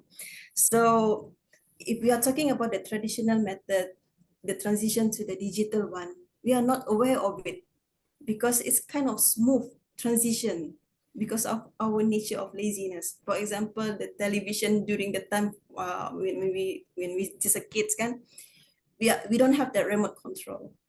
We don't have that remote control. And suddenly we have that remote control. We are not even aware of the transition to. We're just going to utilize it, and then we expect there's more of it or more of it. And then now we have the channel and Netflix that provide the call on demand. You can even watch from the smartphone. During the time we are not watching it through the smartphone. We only have our Nokia. So UX, the main objective of US is actually to have this ease of use toward their customers, and they are trying to capture the essence of it. They understand that the nature of human is that if you can make it easy access is much more preferable. So they are trying to capture on that, and then they provide that services in that sense lah. And that's the part where if it's not too much for me to say lah, that's the part where Nokia didn't manage to catch the trending to the ease of use. They are still stick to the traditional technology. So they are not moving forward with like Samsung and Apple lah. So that's why at the end they lose behind. So yeah, user experience. Can I sorry yeah. If it's okay, and can Prof repeat again the question? I forgot already. The user experience can related to the transition. Yeah. UX design serve as a bridge between tradition. Yeah, that's the bridge lah. They're designed as the bridge of it, because we are not aware of it. There's a bridge that actually makes it run smooth. The transition runs smooth. So I hope that can answer the questions lah, because I cannot say how the transition happens, because it's embedded. It's something like it happens naturally without we being aware of it. Suddenly we are using the services, but we feel like, oh, this one is nice that they provide the services. Why not you are using these services? For example, why are you not subscribe to Netflix instead of using the Astro, for example lah? They mentioned the services is nice, something. So that bridge, actually there's a low key of user experience, user research that provide that bridge, the smooth transition from the traditional technology to the modern technology, which is, it's so smooth that we are unaware of it. But then because it's related to the experience, but we are aware that it's become easier and easier. Tapi we are unaware the transition is already happened. And then later on, once we take time to think about it, oh, actually this the transition is already happened. We can see now smartphone become prominent technology in our daily life when compared to the previous life. So it takes time for us to actually realize it before we are using it, and then later time we're going to realize it. For example, so it's a very smooth bridge, but actually there's a bridge that user experience provide that helps the transition to happen. Okay. Yeah, I agree with that. Actually, I also think that it's a positive impact where before we design develop system based on developer perceptions, developer centered, rather than now we have user centered, right? Yeah. So we are not forced to follow their manual instructions. We use the system based on what we think that the system will behave, right? So it will be better for us. Hopefully we didn't classify ourselves as a laziness. Yeah, we are. But by nature lah, because the nature of, we want to have a simple, easy access. That's why we have this remote control. It's quite tedious for us to go to the TV and then switch it on. Why not we have this remote control? So by nature we are lazy actually, but that lazy that create the smart technology. Yeah. So itulah. Easy at the same time, we might more productive. We sit at the same place, but we can do more multitask job rather than right. Yeah, okay. true. So we have 7 minutes more. I think I have last questions for Dr. Faraha, okay, if you don't mind. Okay. Yes. How can businesses transform user frustrations into opportunities for an innovations and growth by leveraging user feedback and insight to enhance our user experience? How business transform the opportunity? from the user trust into an opportunity. From the company perspective, right? Yes, yes. Okay. They need to embrace the technology. They need to embrace the technology, make it a modern business, because user will feel trust when they are using the service kan. For example I cannot give the exact example actually, but we feel the frustration, and then the company, if they didn't embrace the technology, we will feel the frustration. For example Astro, during the time the first Astro being introduced, kan, people will like, wow, Astro is nice, they have so many channels, but then they keep on repeating the same pattern, that is so many channels, there's the same program apply. So even we pay monthly, and then it keeps on increasing the monthly payment again. So they're not trying to embrace the flow of this technology. Of course, at first they embrace because they provide so many channels when compared to the TV3, TV1 station kan. Astro is much more but then they stick to that particular service, traditional service, which is lots of channel. And then the customer which is consider that the customer a bit, consider that the customer loyal to the Astro kan, but then they will become frustrated because it keeps on repeating the same channel, the same movie drama. So if Astro, they are not embracing this technology, which is the Netflix found the opportunity based on the internet networking, and then the devices, they conduct the research already. And for example, Netflix, they look at the patterns of current generation. They prefer to have this mobile phone at hands, and then they are moving with the mobile phones, and then they have the ideas of easy access anywhere, anytime. They need that user control. So feasibility, accessibility is the one that the Netflix grabs into the ideology of it. So the Astro, they lag behind on that. They still stick to the traditional part. That's why the customer become frustrated.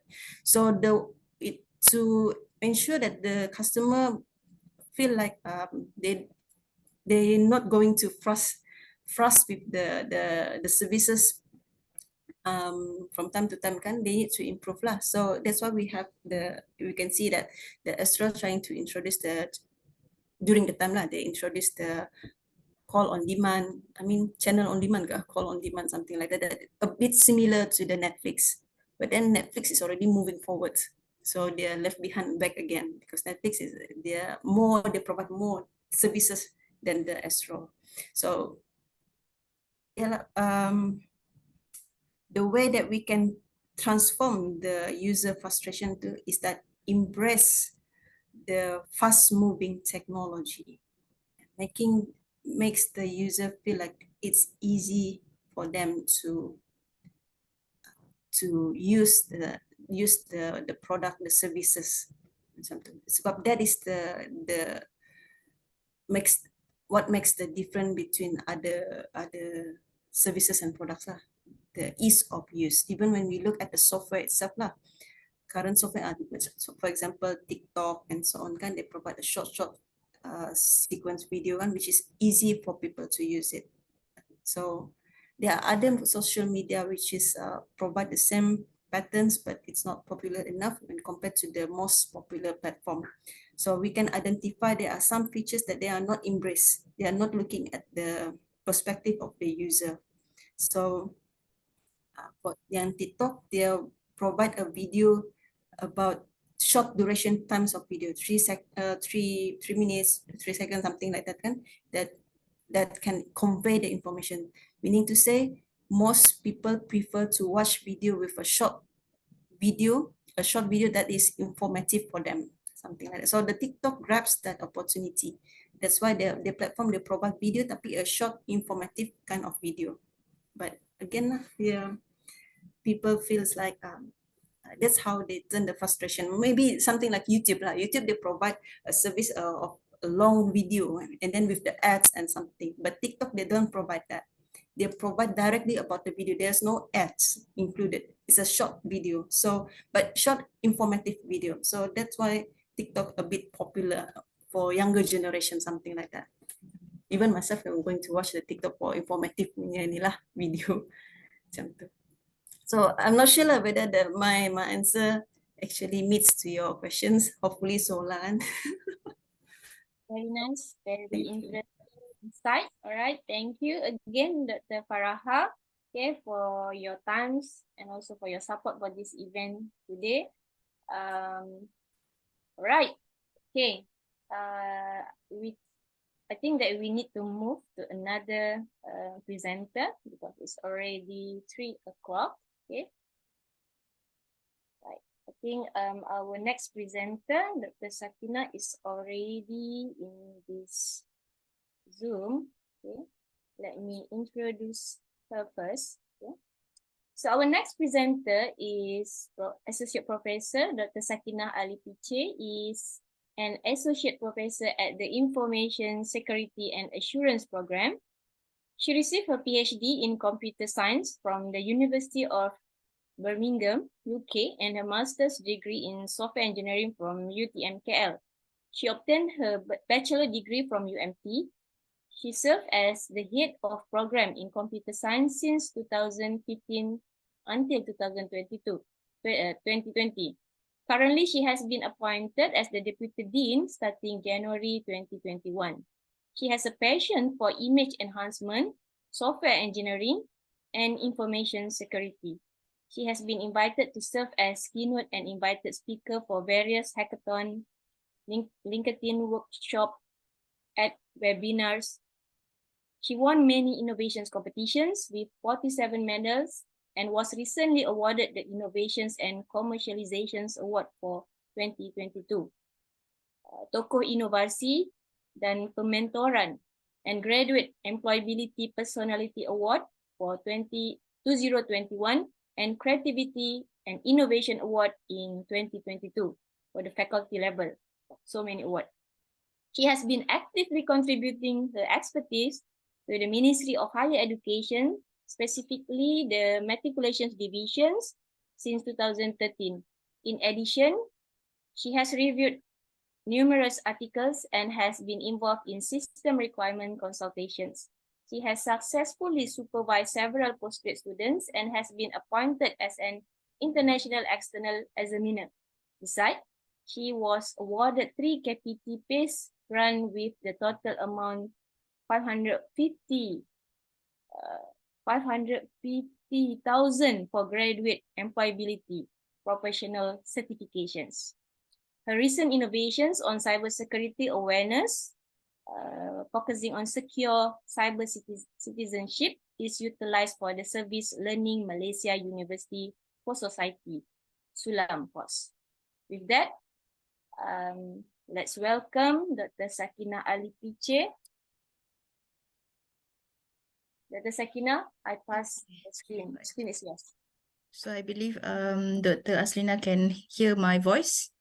Yeah, I can hear. Okay, right. Thank you very much for the brief introductory of myself. So let me share the screen first.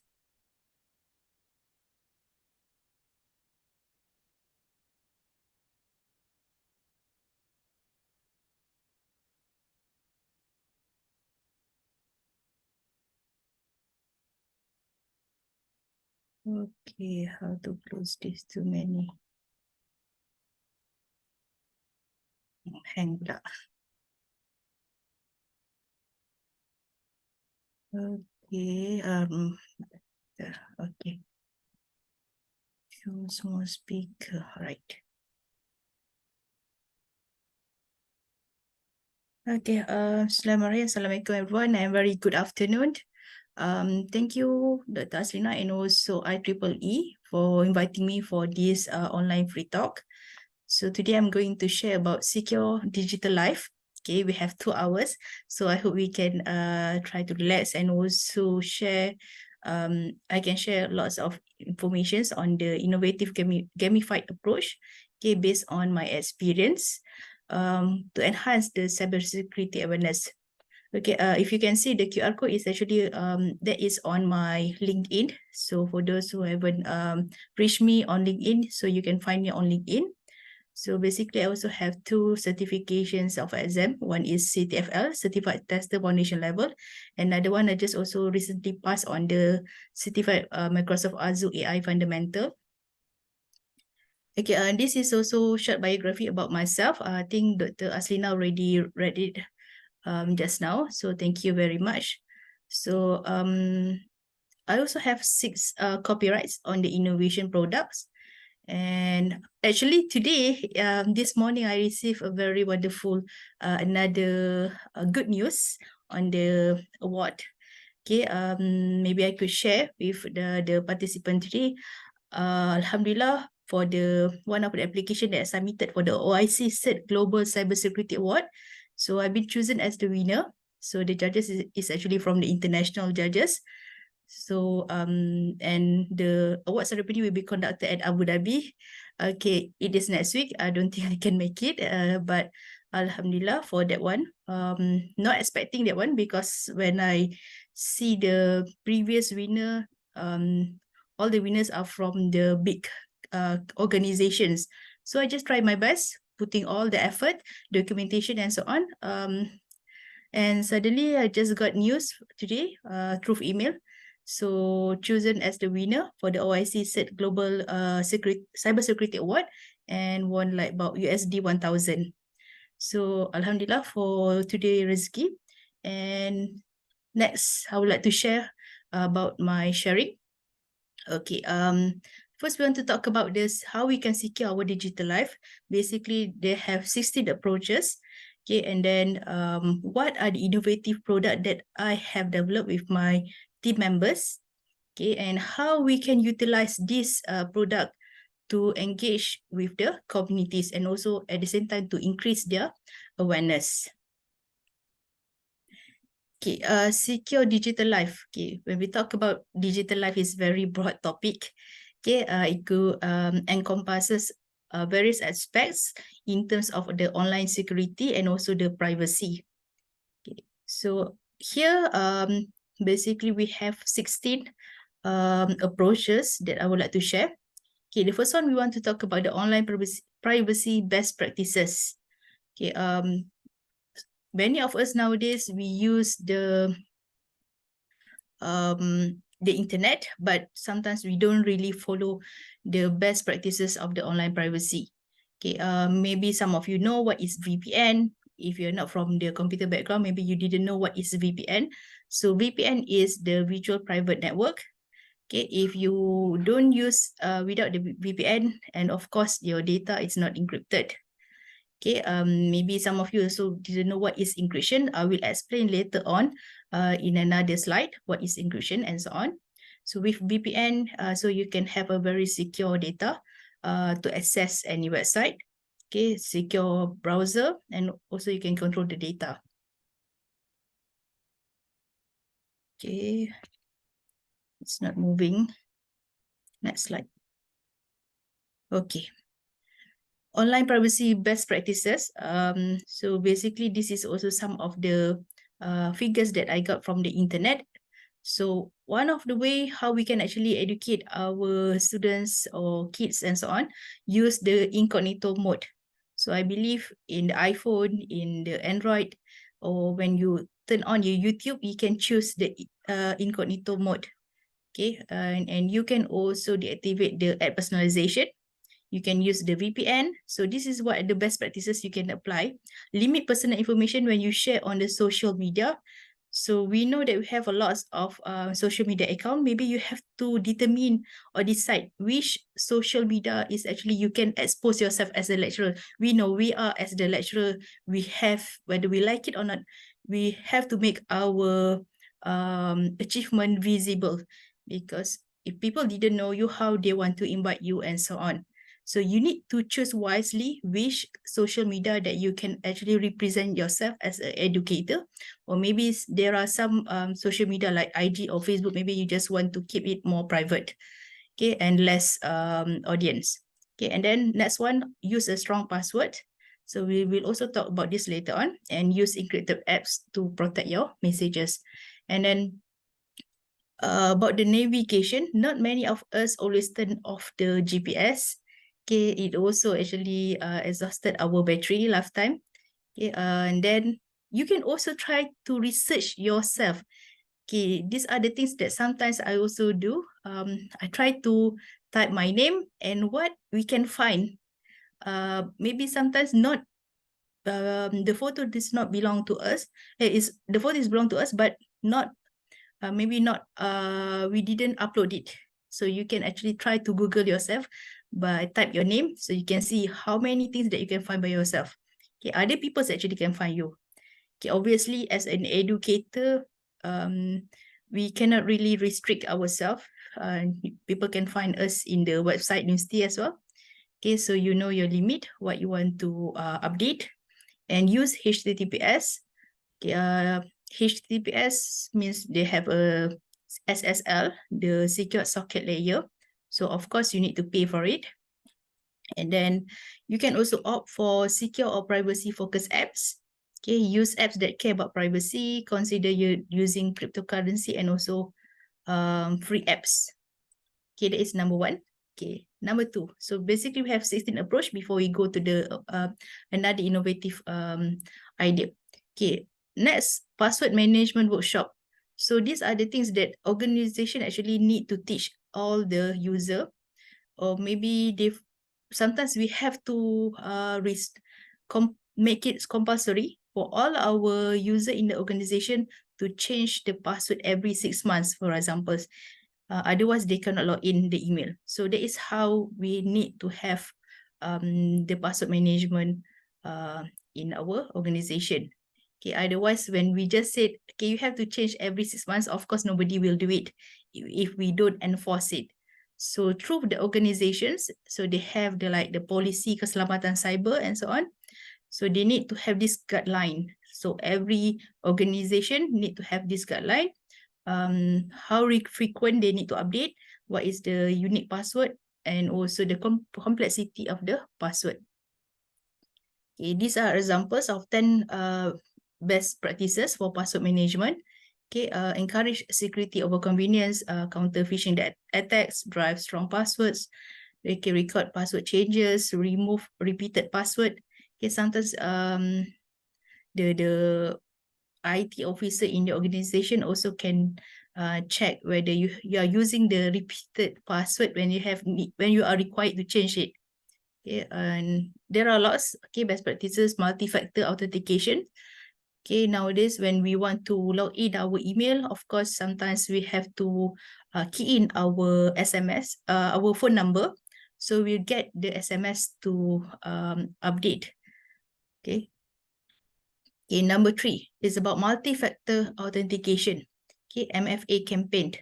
Promote the use of MFA. Okay, how we want to promote, and sometimes through organizations, we have to enforce it. Okay, we have to encourage them to use the multi-factor authentications. There are lots. Okay, through also FYP project, we can encourage our students also to create a FYP project on the multi-factor authentications. Okay, in my case for the computer science students, information security assurance, when they required to develop a systems, we always check on the multi-factor authentication as well.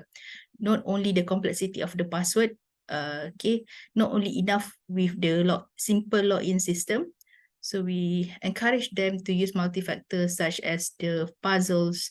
And even myself, I also have created Jawi CAPTCHA before this with my previous FIP students. We use the Jawi character as one of the multi-factor authentication. Okay, so there are many things that we can encourage the students to use the multi-factor authentication. Okay, this is examples about something you have. This is about multi-factor, and there's something that you know, and also your biometric. Okay, that is thumbprint. Okay, number 4, approach. We talk about the digital identity protection. Okay, you have to develop resources on protecting your digital identity.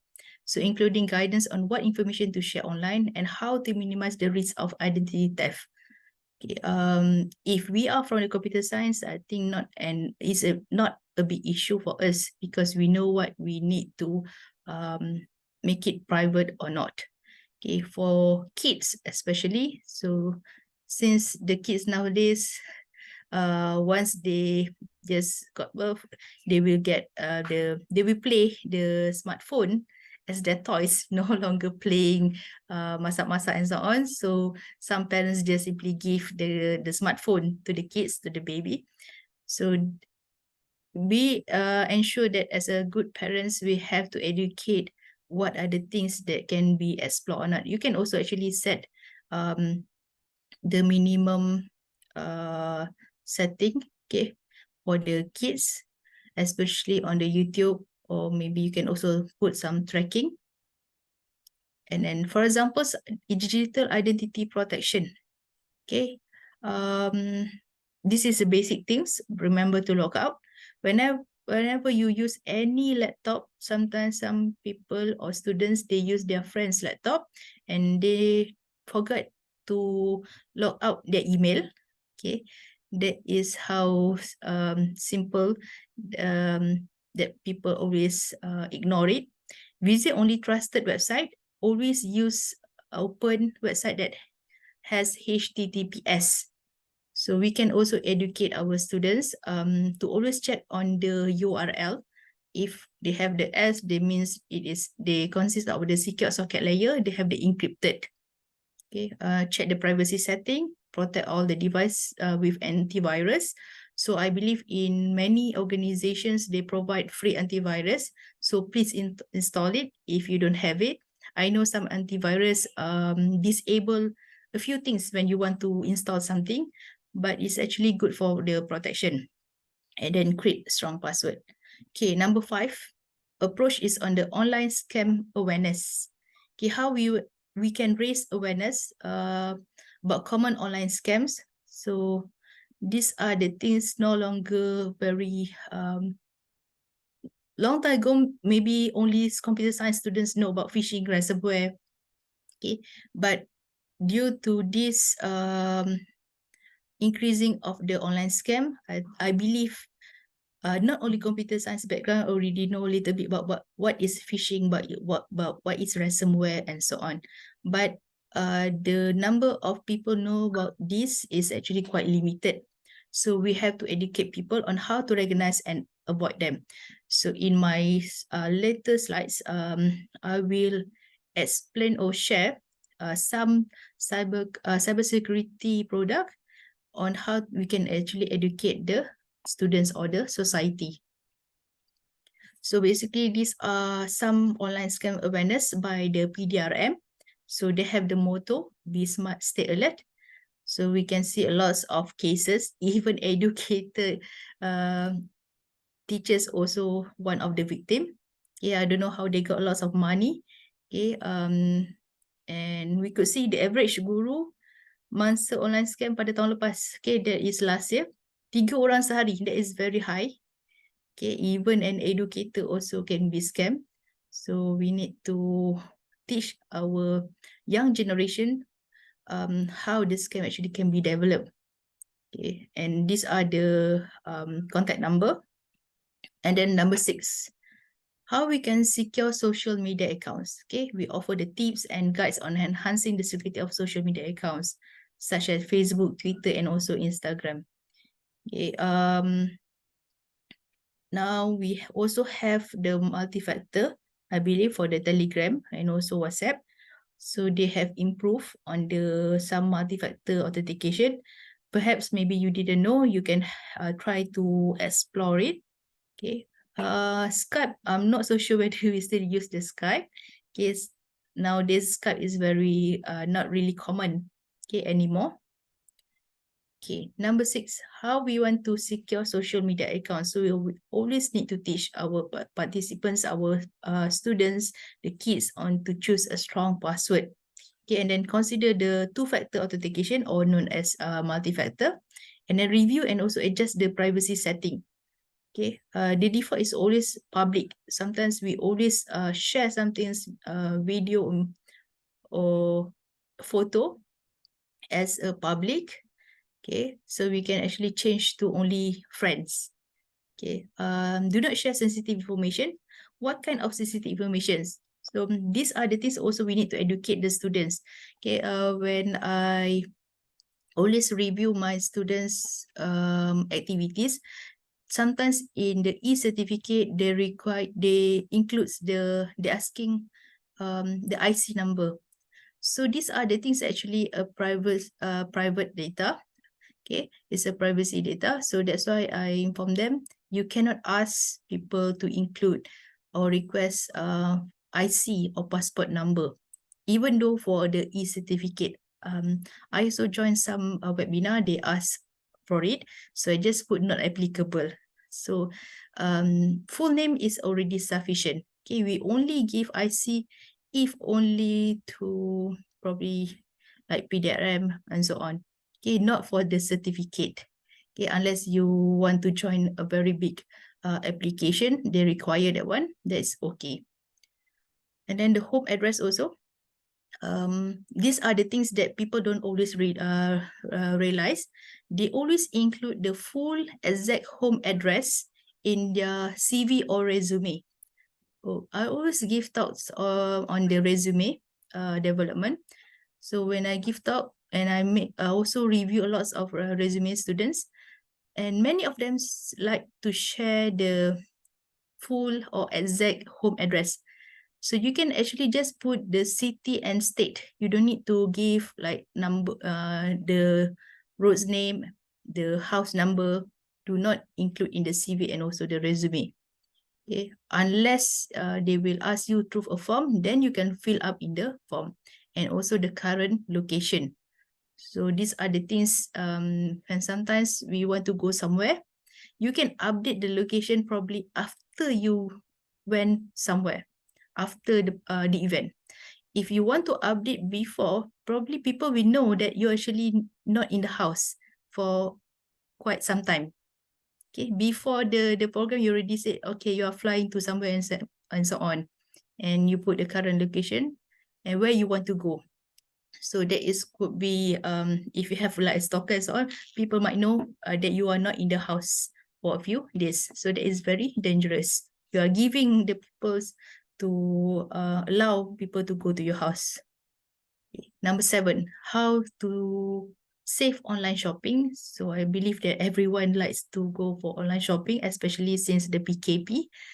Okay, PKP MCO teach us how to buy lots of truth online. Okay, so you need to shop wisely. Do some research whether that is a very reputable company. Do not simply make a payment to unauthorized online shopping.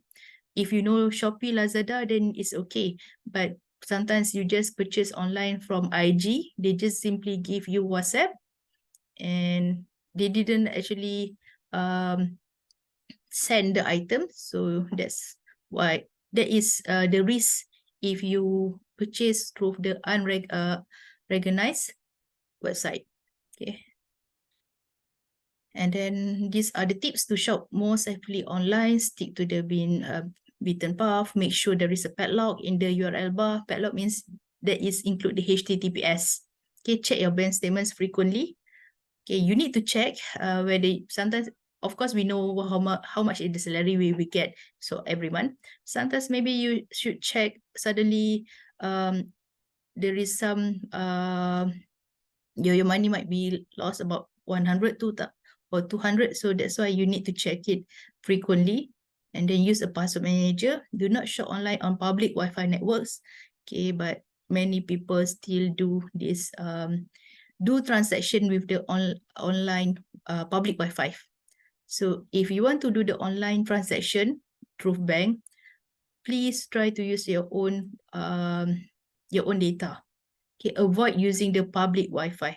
Okay, they can trace your own account number and so on. Okay, and use mobile payment instead of debit card. Okay, consider using a credit card, pay with another card. Okay, and sometimes it seems too good to be true. Okay, and I think there are many people's that's why they got into the scam, because they ask you to pay at first they will say you are winning this and so on, but in order to get that item, you have to pay something. Okay, so you are eager to get like 5,000, 10,000, but you are willing to pay another 1,000 for the cost. So don't believe people will simply give you that money by asking you to pay first. Okay, so these are the scam happened widely, and use VPN to shop online securely. Okay, number 8, approach on the cybersecurity for the kids and teens. Okay, create educational content and focuses to the younger audience. So through this, actually through my FYP project, I have developed few products with my FYP project that we are focusing on the cybersecurity awareness. Okay, how we want to educate through the edutainment. So we include the educations and also entertain at the same time. Okay, these are the scope if you want to go proceed on the cybersecurity for kids and teens. There are lots cyber predators, cyber bullies, phishing scams, okay, posting content, matching content, drive-by downloads, malware infections, and also unwanted ads, okay, or pop-ups. And then number 9 about the data protection legislation explanation. This one is examples from the US law. Okay, for the Malaysia case, we always refer to MCMC as the regulator. Okay, if you have a lots of any issue with the online scammer, we can actually also go to the PDRM, the police, to report, or we can also go to the MCMC to report it. I also have handled a few cases where the students involved with the online scam, and I bring my students to the MCMC. Okay, not from my faculty. Okay, that is one of the experience. And then number 10 approach, secure your smart home. Okay, smart home means you are using the IoT devices. Okay, you can open your house through the apps and so on. So be careful when you purchase house with the IoT. They involve also with the camera. So please check the security of the CCTV and so on. Okay, and then how you can secure your smart home. Okay, change the default setting. Okay, most new devices come with default names and the passwords. Okay, then manage the password by yourself. Use the multi-factor authentication. Okay, not only one authentication, you have multi-factor. Okay, either you are using the, even the house nowadays, you don't need to use the padlock. You can use the number or the NFC card, okay, to enter your house. And you must know the control access, who to whom user that you can actually give the access to enter your house. And then you need to update the software and also check the smart device apps. You can also secure the router. So I believe we have the router, okay, in our home. And how you can also secure the smart speaker. Okay, so you need to limit the share data, check the connected devices, and also review the recordings. Okay. And then number 11, approach on securing the digital life, email security, and also encryption. So remember in the approach 1, I do mention about the encryption. Okay, when we talk about the encryption, we also include, we need also to know about decryption. So basically it's a cryptography. Okay, you have understandable caption, readable caption like hello, and then you include the encryption key using the algorithm, and then you will get something unreadable text that we call encryption. If you want to get back to the vice versa, we call the process as decryption, but the whole process we call as cryptography. So these are the things as a security students need to know what is actually cryptography, encryption, and also decryption. It includes the ciphertext. Okay, when we open the browser that contains of HTTPS, okay, which consists of S, actually they apply the encrypted. So where is actually happened the encrypted part? when you log in, for example, when a hacker wants to hack the database of the system, when they open the database, all the information has been encrypted. Even though they have the access to the database, but the data inside the database is encrypted.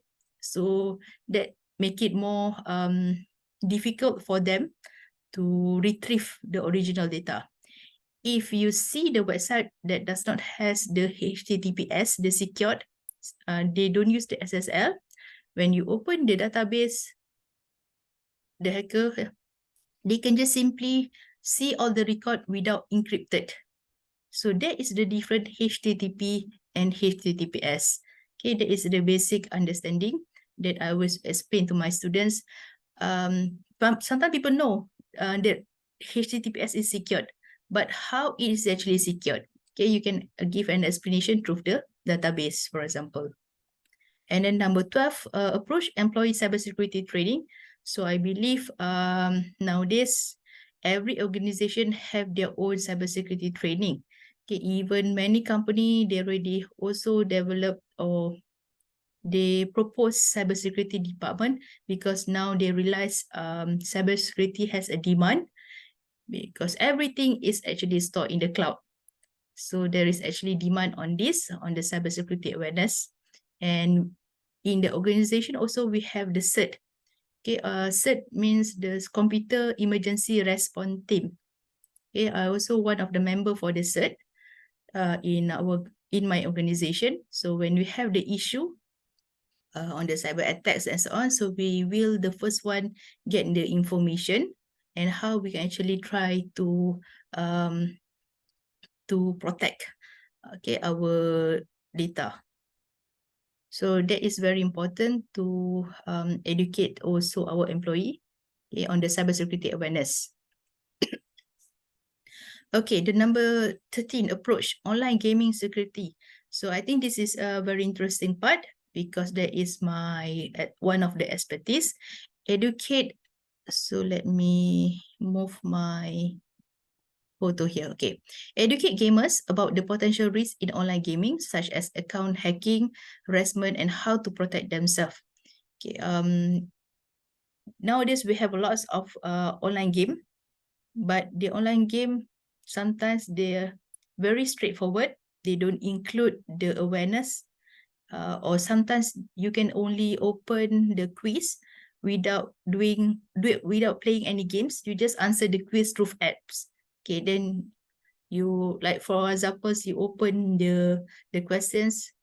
It is like MCQ question, and then the participant just simply answer A, B, and C. That is very straightforward. So I will share what are the previous works that I have recently won through my innovation award. For example, the first one is on the cyber poly. Okay, I use the term cyber poly because I like to have I want people to have the idea on the monopoly. So basically, we know about the monopoly. It's like the game board, but this one is the mobile apps. Okay, I will explain this later on. We will still continue with the approach. Another one is Swindler, another project with my FYP students. So that is my idea. Swindler is actually derived from Swindler and also Alert. Okay, and it is augmented reality mobile apps. So I will explain this also later on. So we still have another 3 more approaches. Next. Okay, all right. 14. Do the data backup and recovery. Explain the importance of regular data backups and also provide instruction on how to backup. I believe not many of us like to backup regularly. Okay, we tend to simply store our data in the laptop and we just believe our laptop is okay all the time. Okay, it's actually also happened to me. Sometimes we always say to ourselves, okay, later on we will do, later, and always forgot.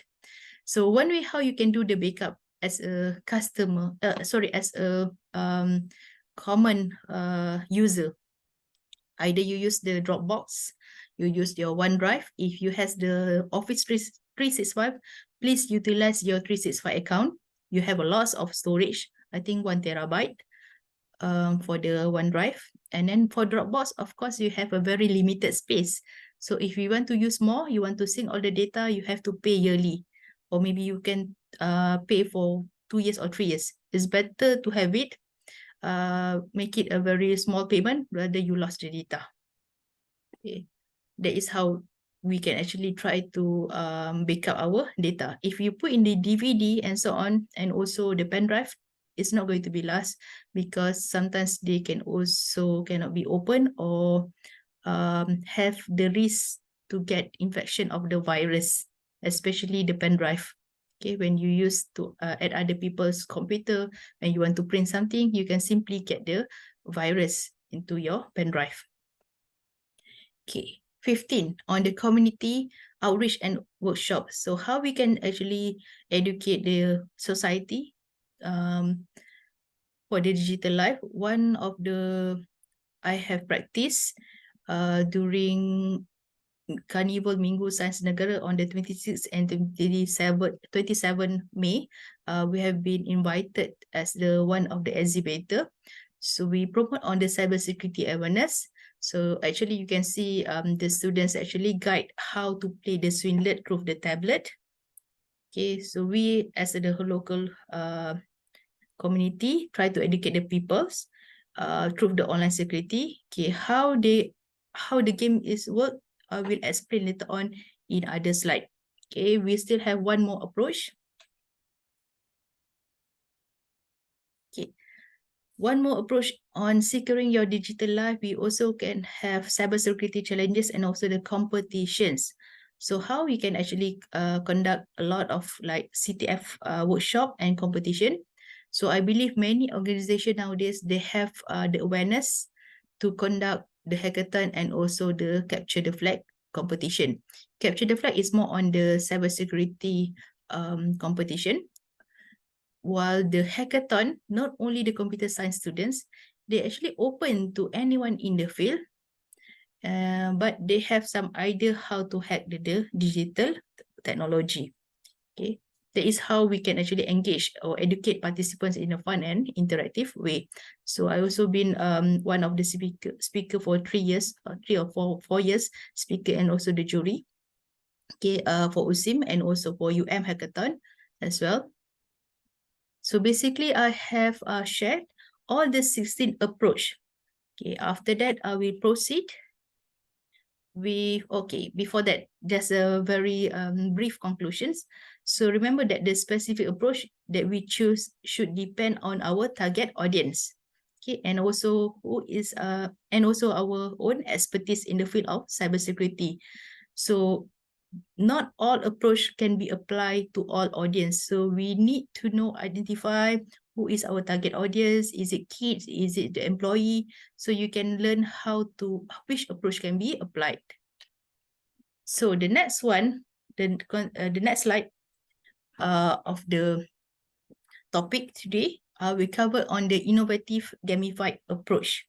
Okay, just now more on the secure digital life, the 16 approach. Okay, next is on the gamified approach. Okay, I believe many of you already know what is it about. I would like to share again.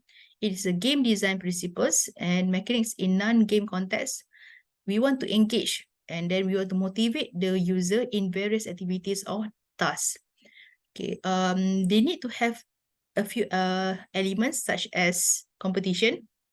Okay, giving the rewards. Okay, how they want to give the rewards or the score, challenges, okay, accomplishment, to make the non-game activities more engaging and also enjoyable. That is what we call as gamification. Okay, so gamification, we know they want to help people learn as they play.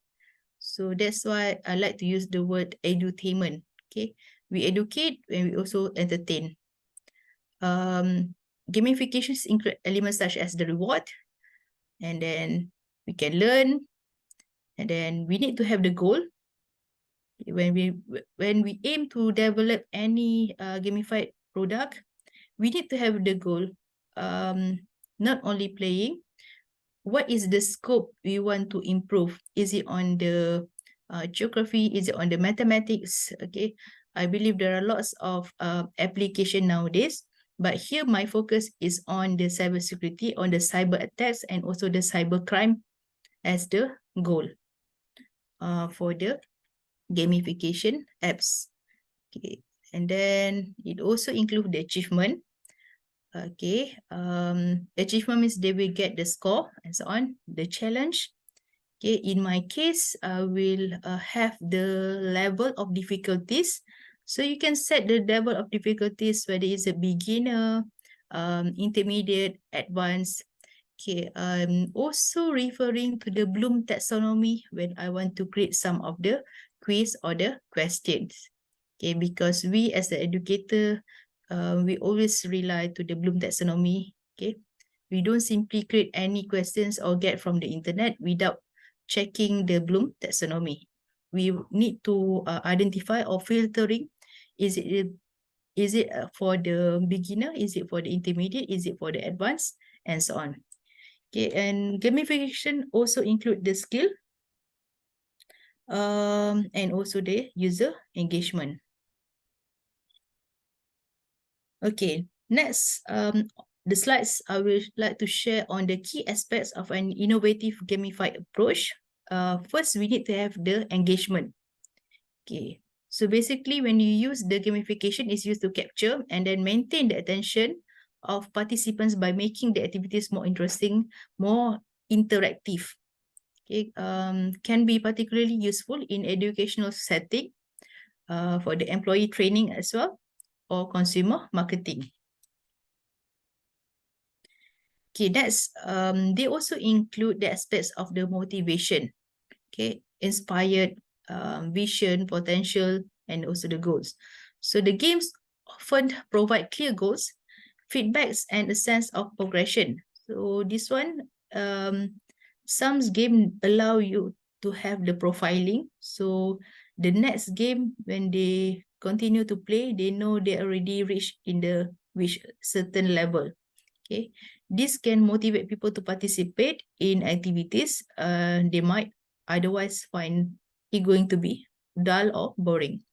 Okay, the rewards such as points, badges, visual items, commonly used to incentive desired behavior. And then the next one aspect, we need to have the competition. How we want to have the competition in the gamification apps? We need to have the leaderboard. Okay, competitive elements can be introduced. So basically it's more on the ranking. Okay, either they compete with the machine or they can also compete with the other user that is also online. So this one will drive them to excel better, to achieve a better result. And then number 4, progression. Okay, games often feature a structured progression system where players advance through the level or stages. So this one, when we have the level, so they know their stage, okay, and then this one will encourage them to continue. And then we can also provide feedback, immediate feedback. It is a key component of many games. In gamified approaches, feedback can help participants to understand their performance and learn from their mistakes and improve over time. So when they play any games, we want to prompt indicator whether they're giving the right answer or the wrong answer. Sometimes we also offer the hint if they are not able to make answer it correctly.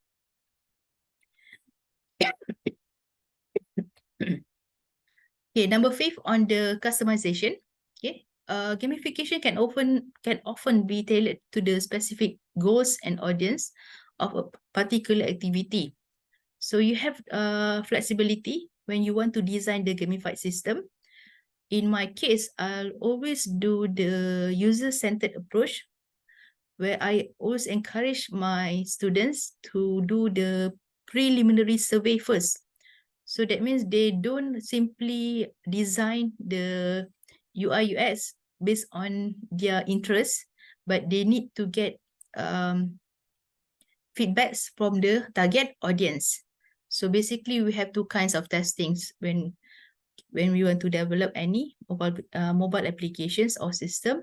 Before the development and also after, there is going to be the testing. Okay, next we are going to proceed on the examples of innovative gamified approaches. Okay, for examples, in education line, it is very common. So gamified e-learning platform use game elements to make learning more engaging and effective. So I believe everyone here, if you are as a lecturer and you have involved a lot of innovation competitions, you can see a lot of proposed idea, but you can also try to compare it and improve what are the things they don't have it. That is how we improve. Okay, and then students may earn points or badges as they complete assignment or master the new skills. That is example one in education. Another one also we can as a fitness apps. Okay, they also use gamification to motivate user to exercise regularly. Okay, not so sure how many people use fitness apps. Okay, to help them to stay fit or healthy. So, but I believe many people nowadays like to use the smartwatch. They like to see how many steps every day they have achieved. Okay, achieving daily step goals or completing the workout challenges can earn user rewards or recognition. And then number 3, gamified in the employee training approaches. So the company also can use gamification to train the employees on the various topics such as compliance or product knowledge. Okay, they can also use the leaderboards and quizzes can make training more competitive and also engaging. Number 4, examples on the consumer loyalty programs. So many businesses use loyalty programs that reward customer. Okay, there are lots nowadays. They ask us to install the apps to get points. Okay, discounts, exclusive offer for making the purchases. But all these apps actually will also utilize our own handphone storage. So we need to identify what are the apps that we want to allow to be installed.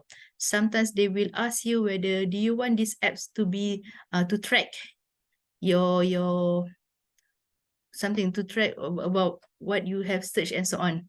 So always remember to choose do not ask apps to track. But many people like to choose allow. So when you click on the allow, so that's why you will see sometimes many the things that you aims to find appear in your timeline because you allow the apps to track what you search. So always choose do not allow apps to track. Okay. So that is one thing. Another one also in the healthcare, gamification is used to encourage healthier behaviors such as tracking food intake or medication. Okay. I believe for some of the ladies, they like to use the apps to track how many calories they have eat today. Even I still remember I have SFYP students that develop the apps on the counting on the calories and also suggesting what are the good foods for the daily intake. And then app scan devices may provide rewards or visual achievement for meeting the health goals. Okay, next, before we go to the explanation, what are the products that I have developed with my team members? Okay, the summary. So we could say that innovative gamified approach involve integrating the elements of game design into the non-game context because we want to increase or to get the user engagement. If we want to motivate and we want also to get the participation from the user. So basically it's a strategy often used to make various activities more interactive, more effective.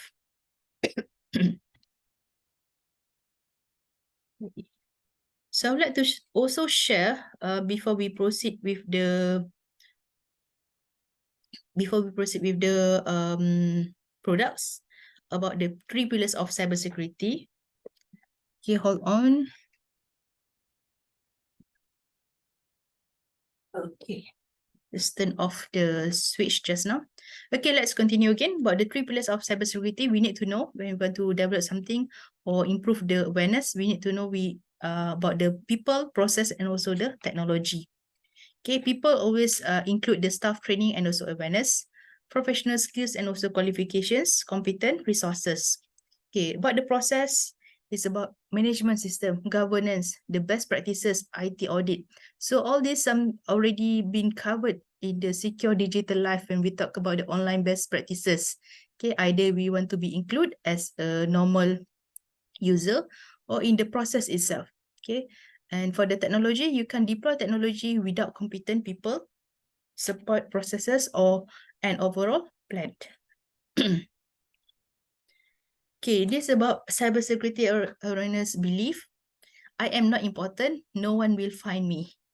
Okay, sometimes we don't care what we share on the online when we are kids because we think we are not going to be somebody when we are adults later on. Sometimes that's why we don't care. Or maybe we say, I don't have anything anyone would want to steal. Sometimes people use our identity to impersonate us, and then they add other people that our friends, and our friends thought that is actually us, but that profile is not us. They just duplicate all the information about us. It's actually happening. Okay, and then later on, people will realize when something happened that fake account is actually belong to somebody else, or maybe I can't stop them even if I want to. Okay, so cybersecurity is not about computers. It is about behavior. Okay, so these are exactly what an attacker wants. Okay. Okay, when we talk about the mobile gamifications, we also need to think about the generation gap. Okay, our next gen, current students are not like us. Okay, we have to accept and we have to educate them differently. Okay, I'm not so sure whether here the participants are in which generation. So which generation are you?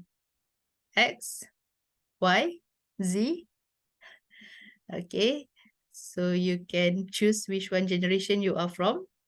So that's why we have to improve the way how we want to teach. Okay, based on the generation gap. Okay, why cybersecurity awareness is very important?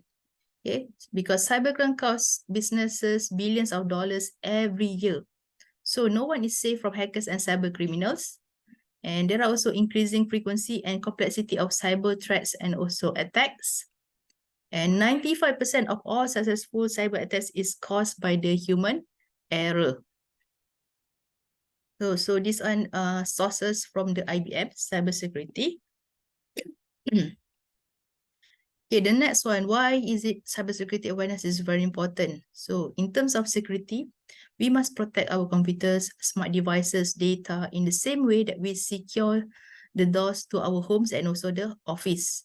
Okay, we must take along our offline security mindset to the online space. And then in terms of safety, we must behave and act to protect against the risks and also the threats that come with the technology. Okay. So these are some statistics where I got from the Hootsuite. Okay, January 2022. So digital growth, we could see total population is increased and the unique mobile phone user is also increased and internet user is also increased, especially on the active social media user, 10.1% increase. Okay, so that is quite a lot. Probably one user could have more than 5 social media account, probably. Okay. Next, why is it cybersecurity awareness is very important to the next generation? Okay, pervasive cyber threats. Okay, these are the most common types of cybercrime. Okay, phishing, vishing, and smishing. So basically, it is different based on how it's going to attack you, either through the SMS, through the website. Okay, smishing is through the SMS. Okay, non-payment, personal data breach, okay, identity theft, extortion, confidence, fraud, technical support, investment. Okay, little bit about also personal privacy. Already share just now about the personal data. Two things that students always include or ask. One is home address in the resume, which should not be updated the exact full address, just include the city and also the country. Another one is the IC number, the passport.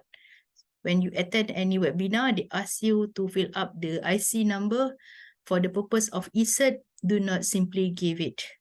Okay, they're not necessary to give it, just put an A or not applicable. Okay. Okay, why is it also very important is relevance due to professional relevance. Okay, next about the ethical digital citizenship. So basically they have 9 pillar or elements. Okay, respect for self and others include the law, access and digital etiquette. And also in terms of educating self and others, digital literacy, communication and also commerce. And then protecting self and others in terms of security, rights and responsibility, and also health and also wellness. Okay, it is going, we could say also it is a very long-term technological trends. Okay, that's why cybersecurity awareness is very important. Now we have the trend on the AI. Okay, how secure we can actually rely to AI. Okay, there are many AI tools that actually we have utilized, including the ChatGPT. But remember that ChatGPT is not very up-to-date. The data is only until 2020, if I'm not mistaken. Okay, unless you pay for the premium version, then you will get the updated database. Sometimes there are questions, if you ask the recent question, ChatGPT cannot able to answer it correctly because the database is not up-to-date. But people still use it for the free version. Okay, actually, there are lots other than ChatGPT. Okay, Quillbot and so on. Okay, new technology trends, metaverse, blockchain, quantum computing, digital immune system, okay, industry cloud platform. All this actually we could actually relate with the cyber security because it includes with the cloud database. And then that's one reason because of protection of critical infrastructure. Okay, the roles and also the trends of cybersecurity for healthcare domain. Okay, for the data protection, authentication and authorization, devices and services, security training, risk management, device inventory and risk analysis, improve and enhance services, and also for the secure communication. Okay, next, due to global connectivity, okay, due to online webinar and so on, we are able to communicate with people from other countries. And then empowerment and also confidence. So knowledge is empowerment. Okay, through empowerment, we can inspire them. It is more transparency. We can also give positive impact. And then for the lifelong learning, okay, that's why if you have the cybersecurity awareness, you might educate them not to involve with all the scammers and so on. They know when to answer the phone or not. Okay, otherwise they will just simply entertain any of the call. You can also install apps that can detect who is the scammer. But in order to get the notification that the number is actually the scammer, they need to get updates from the user itself that claim that is a scammer. Otherwise, the database is not up to date. Okay, next about edutainment. So edutainment is actually the education and also the entertainment. So these are the focus on the innovative approach on the edutainment. Okay, so I think this one have been shared just now. The elements on the learning, user engagement, motivation, challenge, reward, and also the achievement. So I will share about this on the products. Okay, excuse me, I'd like to take some water. Okay. Just a few seconds.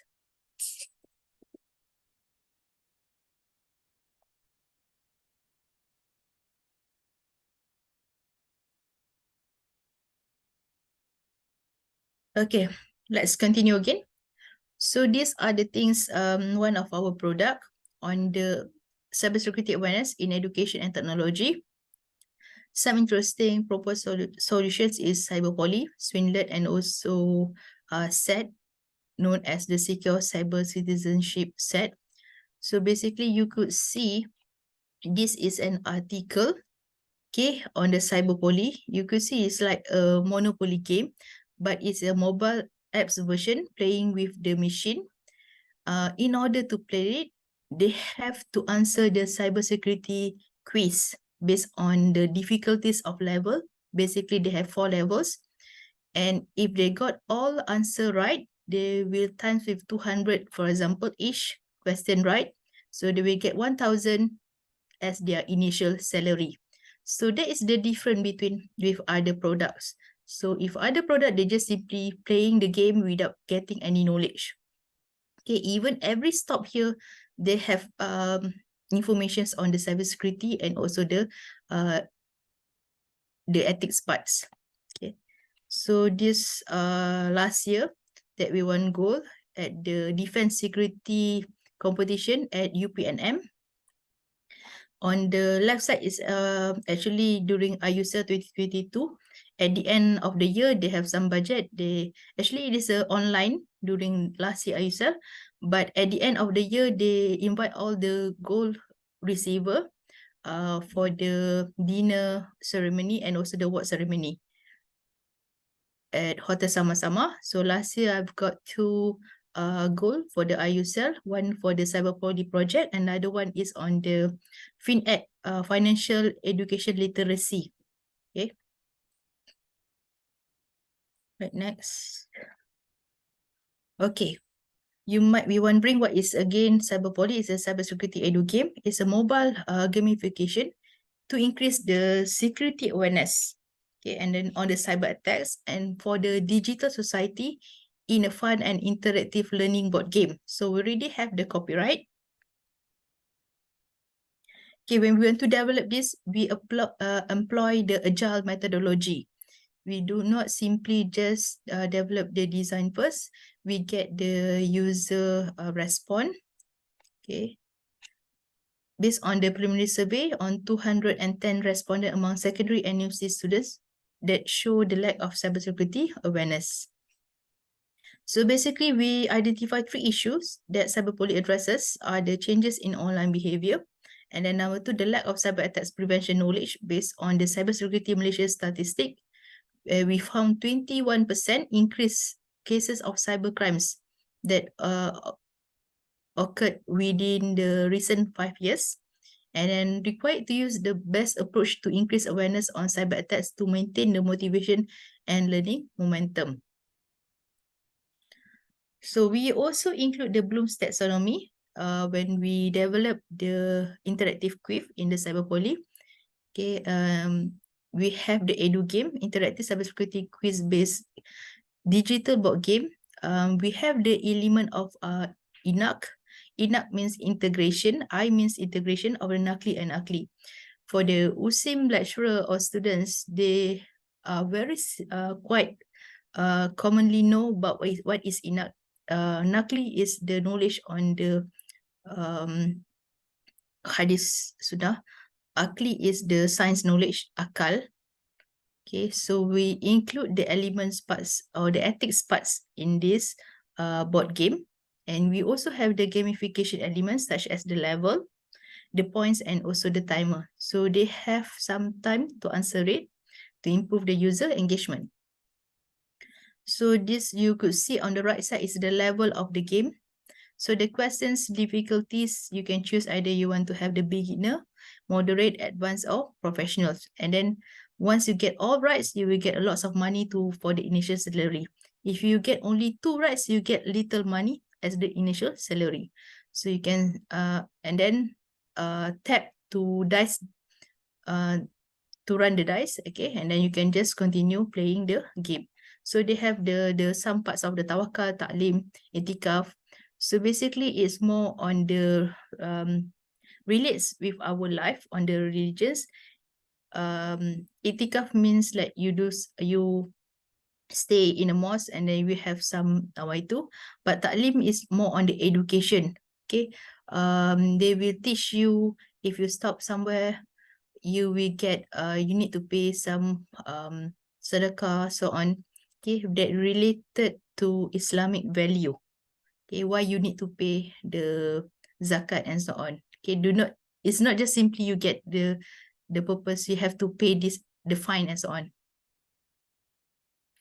So in terms of the cyberbullying, we have received some recognition and publications. So we have the copyright, we have the journals with the title Enhancing Cyber Attack Awareness via Mobile Gamifications. So that is the QR code for that article. You can scan it. Okay, these are all the recognitions for this project. So due to these projects, recently we have awarded for the Innovation and Commercialization Award for 2022 that we recently got in August. Actually, we start with the pitching idea from the Threats 2021. Okay. Okay, in terms of impact and usefulness, these are the things that we need to understand. When we want to develop something, we need to find what are the impact. Is it value to the social, school, and also the country? So we also compare with the NACSA, the National Agency Cybersecurity Association motto, be a better informed netizen. So that is one of the reasons we actually align with the NACSA motto. And another one product is on the Swinlet. So I mentioned just now, Swinlet is actually derived from Swindler and also alert. So you can play the snake and ladder board through the mobile gamifications using the augmented reality. So we also employ the agile methodology. We conduct the preliminary survey to get the user requirement before the development, and then we conduct the functional testing at SK Teluk Ketapang in Terengganu and also in USIM. So this one also same. They have integrates the gamification elements such as level, points, and also the timer. So the uniqueness, we provide the quiz base. This one is more focused on the cybercrime. Okay, just now it's more focused on the cyber attacks. So cybercrime, using the snake and ladder board in AR, augmented reality, to enhance user engagement and edutainment concept. So it is much more nicer if you install it in the tablet, because when you install the tablet, you can have a better view, wider view of the plane. The plane is actually the snake and ladder board. Okay, so you need to have a very clear space when you want to play the augmented reality. At the same time, we have tested this with the kids, the primary school students. They are really interested with our projects, and they can actually use or play the game better than us as the lecturer, because they know how to handle the gear. Actually, on the left side, they will have the gear, and then the gear of the car to move the car and hit the correct answer. Okay, they will have the pop-up question when they ask you for the quiz. I will share the video after this. This one also has a copyright. Okay, I think this one I need to click. Can you hear the sound audio?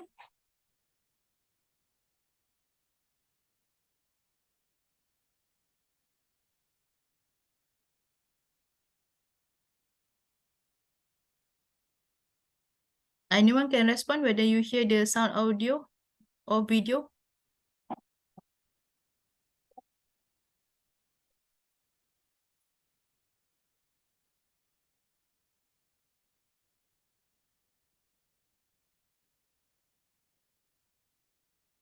No audio, cannot hear. Okay. Maybe I should share with audio if How to include audio. Stop share. The audio.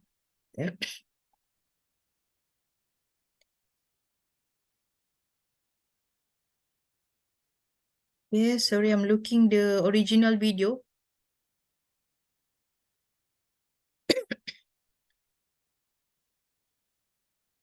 No.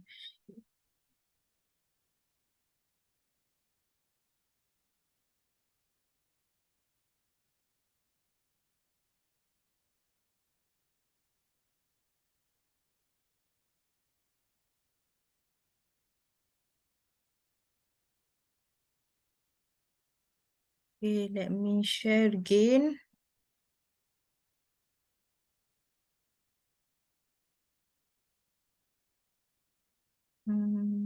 Share screen.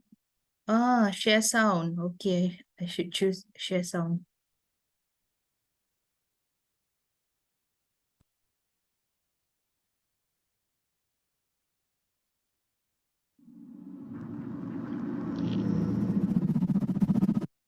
So can you hear right now? I stopped the slide. Okay, better. Thank you for responding. Let me play again.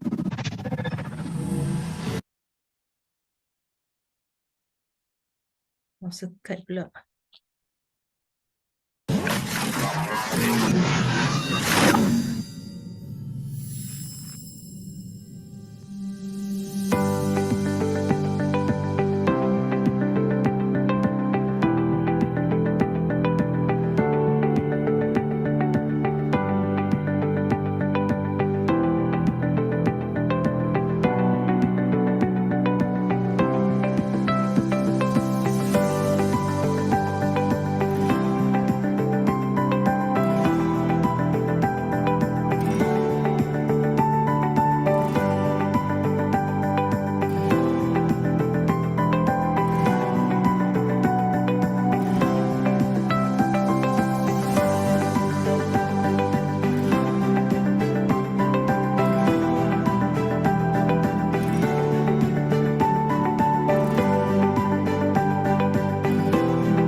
Okay, let's continue. Oops. So basically, these are the testing that have been conducted, preliminary testing, we could say, at the SK Teluk Ketapang, Terengganu, and now Swinlet also can be downloaded from at the Play Store. So we have made some survey and testing. So basically, we could say achieve 87% on the application function,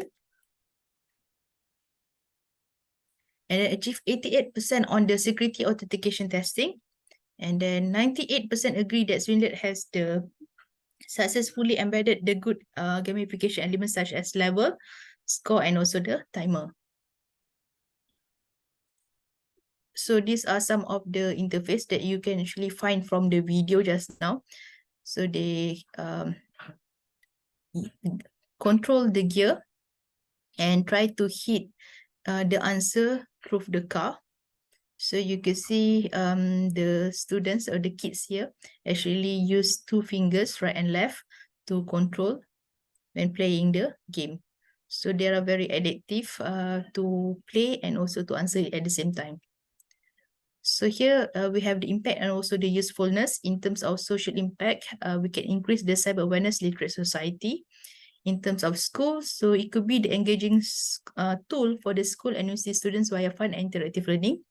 In terms of the country, we aim to reduce the cybercrime incidents if we can educate from early generation.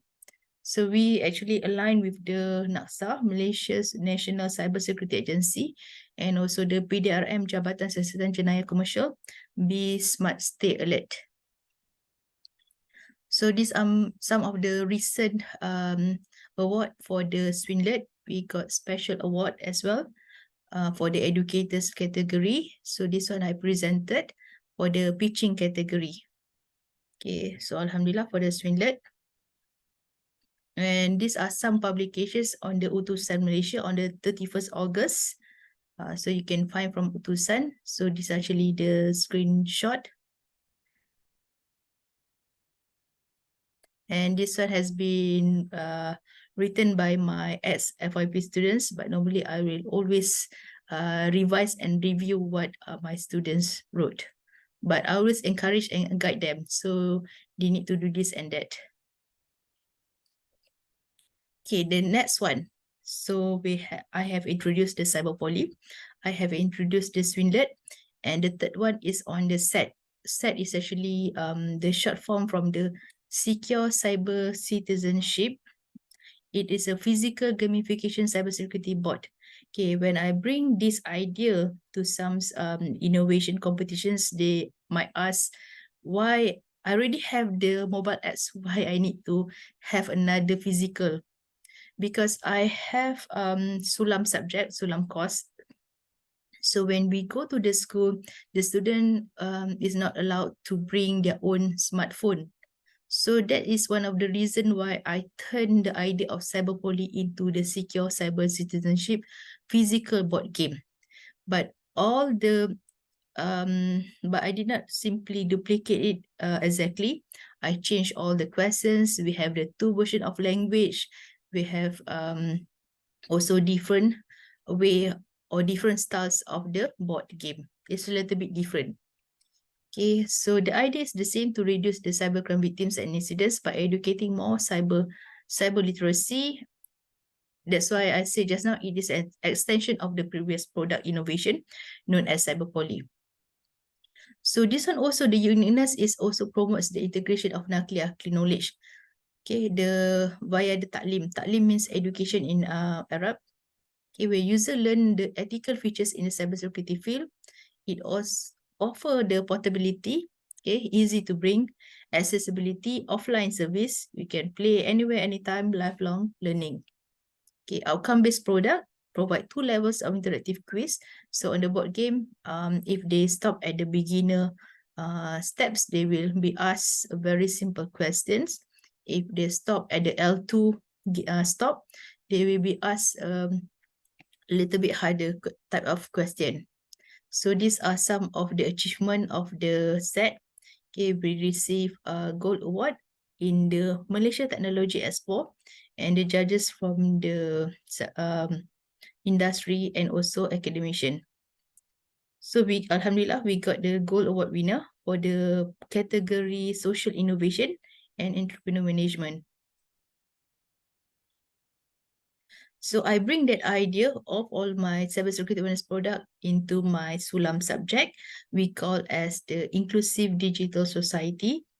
So the first one, if you still remember, I shared at the Carnival Minggu Sains Negara, okay, as one of the exhibitor. And then June, we go to 2 schools, one at the Sekolah Agama Menengah Bandar Baru Salak Tinggi. Okay, and then on the right side is actually as one of the exhibitor. So there are lots of students from variety schools tried our game, and we asked them to answer the survey as well. So basically, these are from some of the e-portfolio report. I also would like to share some of the e-portfolio report of my students on the project on the cyber hasanat protecting our digital community. So this topic is actually the one that I bring to the OIC Global Cybersecurity Award that I recently won, that I knew it this morning just now through email. So I documented all the information about cyber hasanat. I like to use the word or term Arab. It does mean something. It's a niche of USIM. Okay, hasanat means the good deeds. So what is the good deeds for the cyber? So that's why I use the terms of hasanat. Okay, this one duration is about 4 months to make it realized at the Taman Tasik Jaya Primary School, and they invite a lot of other school actually at that place at the Dewan Besar Taman Tasik Jaya. And students from year 1 until 6, okay, also participated it. So these are the motto, the theme, objective. Okay, we need to know who is our target audience. So when we know we need to engage with the small kids, so we change our board using the Malay language. So we have 2 versions right now. So these are some screenshot of the e-portfolio of my students. After this, we'll go through a little bit page by page, since we still have time. Okay, for the project profiles, the motto always protecting our digital community, and the theme on the cybersecurity awareness. And then we have derived 3 objectives. Okay, so the committee here is actually the second year students from the Bachelor of Computer Science. Okay, to promote cybersecurity awareness, they also give some information security talks before we started with the game.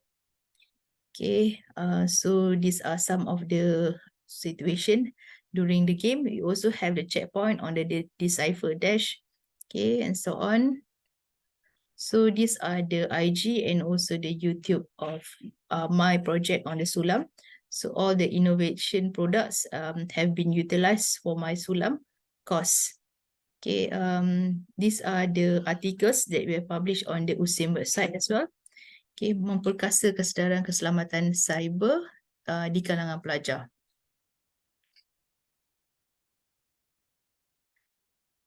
Okay, that's it. That is my slide, but I will continue for the e-portfolio reports. We have 2. So I would like to share how these cybersecurity awareness products can actually be utilized consistently through a course. Okay, so we could say awareness is a key ingredient in success. If you have it, teach it. If you like it, seek it. So basically, innovation is the ability to see change as an opportunity, not as a threat. So that is from the Steve Jobs. Okay, so let me open another slide on the e-portfolio. Okay, how to exit? Okay, right.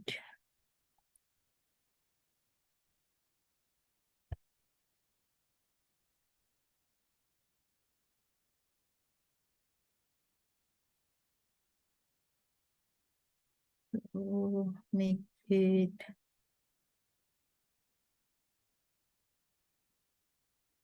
display. If on a slide view.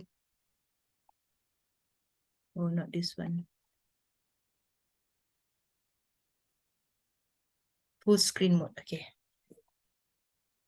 So basically, when they have completed the project, so they have to report it through online reporting. They're using the Canva e-portfolio. So this one is known as Project 2. I divided my students into 2 groups. So one group at different project, same project, but different community. So next week we will go to the same community again with this idea. So our project is on the Cyber Hasanat, protecting our digital community. Okay, that is my subject, digital inclusive community. So you could see when they prepared the e-portfolio, we give some guidelines to them. What are the things that can be included? So basically, it's a Sulam subject, the cost, the date, how many committee, 38 participants. We have to deal with 186 participants. And we also managed to get some sponsor from the Pusat Wakaf Zakat and also from alumni company, Zik1 IT Holdings Sdn Bhd, and also interactive activities. Okay, community background. So this is the community that we go. Sekolah Agama Menengah Bandar Baru Salak Tinggi. And the motto, protecting our digital community. The theme on the cybersecurity awareness. So the same thing that I already showed to you just now. The idea is to raise awareness about the cybersecurity. Okay. So we have to guide them to create the organizations. Okay, the leader. So we started with the gimmick for the launching. And we also have the sponsorship unit, the multimedia unit, the entrepreneurship unit, okay, to get money, extra money, transportation, activity. We also include some activities pre-event. Before the event, we have a lot of meetings, discussion. Okay, the first phase, then the second phase. Because these are the first batch that actually utilize this board game. First batch has been offered this Sulam course as well.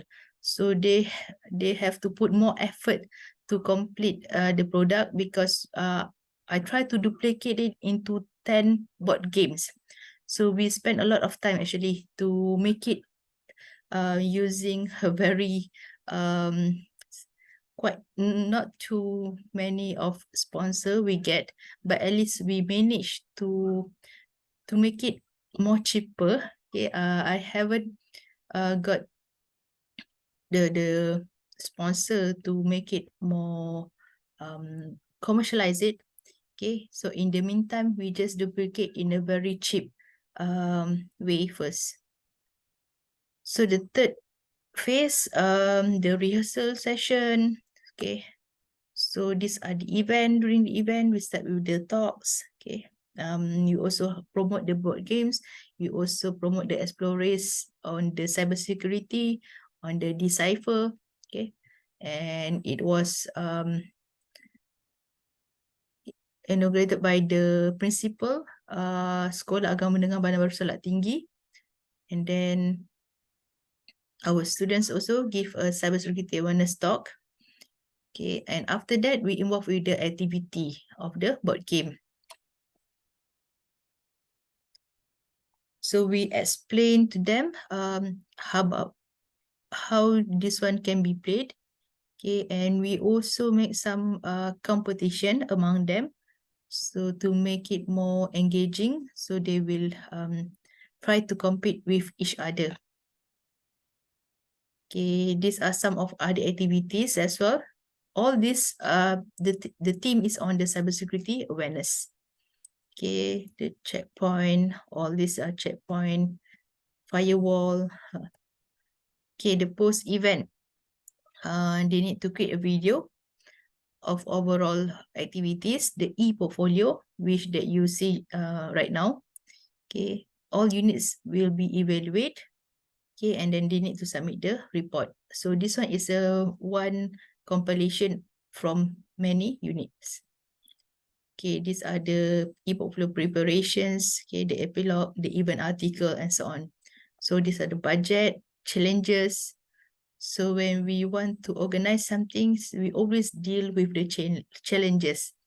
So these are the things we need to educate our students how to deal it. Okay, and this one also can be used by the junior later on to refer it and improve it for the next event. Okay, they also need to include some reflections. Okay, what they have found. Okay, discover effective communication. Okay, enhance the leadership. So through this, actually, they learn a lot. They learn how to organize the things, not only to promote the cybersecurity awareness, they have to learn many things on the documentations, on the report, on the formality, on how to invite, and so on. So we also managed to get some feedbacks from the principal of the schools. So they appreciate with the idea and they like when we want to go to the school. So inshallah, we will go the same place again next year. So I always ask my students to get some feedbacks. So we could see 83% students agree that they feel more confident and knowledgeable about the safety after participating in this program. And then 97 strongly agree. So the rest probably said agree. Okay, like they prefer this program should be conducted again in the future. Then 2/3 from the overall students agree that the board games are effective in raising the awareness about the cybercrime. So these are some of the photos appendix during the event. Okay, these are some speech from the director, co-director, secretary, okay, treasurer. So every unit, they have to summarize their own challenge and also their solution, what they have done. Activity 1, so they takes a lot of times to make it, alhamdulillah. So these are the survey, they have to analyze it. Okay. So basically what I have shared here, the Cyber Hasanah is the one that the idea that I sent for my Global OIC Cybersecurity Award that I just recently know that I won it. So even the names of the title, I also guide the students. Actually, I did ask also the students to give some suggestion, and we asked them the reasons of the suggestion. If it's okay, I will continue to accept it. Since it's not really interesting, it's not unique, that's why I have to guide them. So that's why the idea of name Cyber Hasanah is actually comes from my idea and my team members as well, from other lecturers. I like to get feedbacks from my colleagues as well. Okay. So the multimedia, okay. They also need to conduct some launching. They have the gimmick part, and the gimmick part we include on the cybersecurity elements about some scam issue and hacking and so on. So the students like with this kind of okay. And then sponsorship unit. In terms of sponsorship, actually we got the My Star Happiness.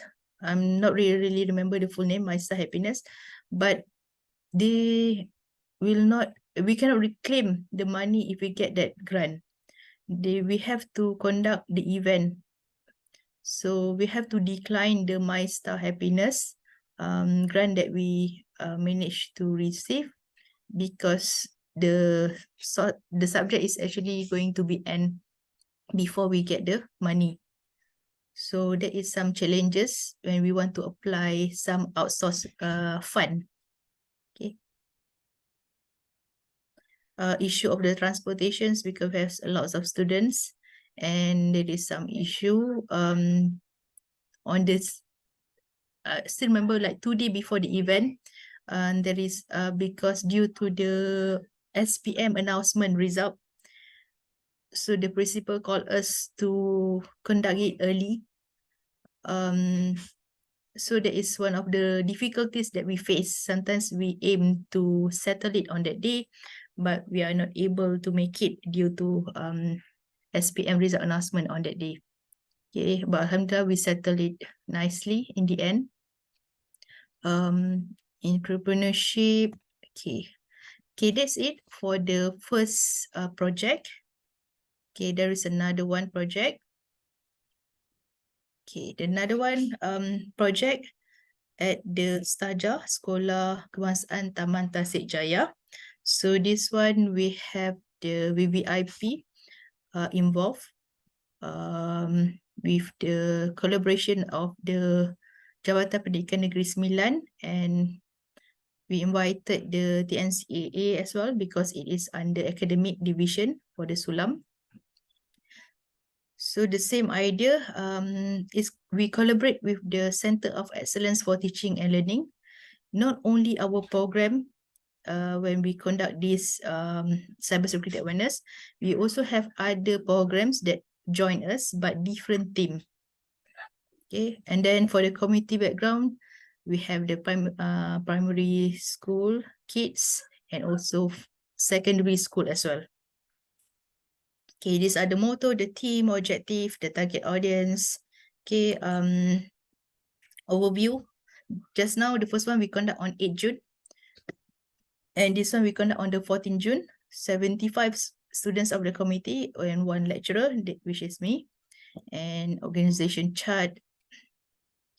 And the same thing, they have to describe the pre-event, several meetings during the event, the post-event. I also have to guide them on how to play the game as well, because they did not know how to play the game. At the same time, after that, they are the one that will teach the kids on how to play the board game. So there is some transfer knowledge between me and the students, and then after that, the students with the society.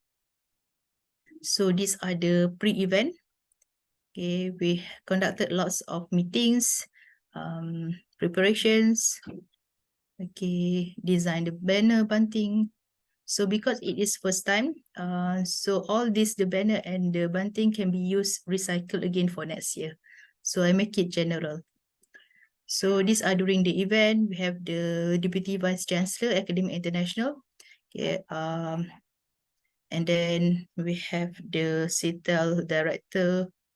Okay. These are the post-event poster. Okay,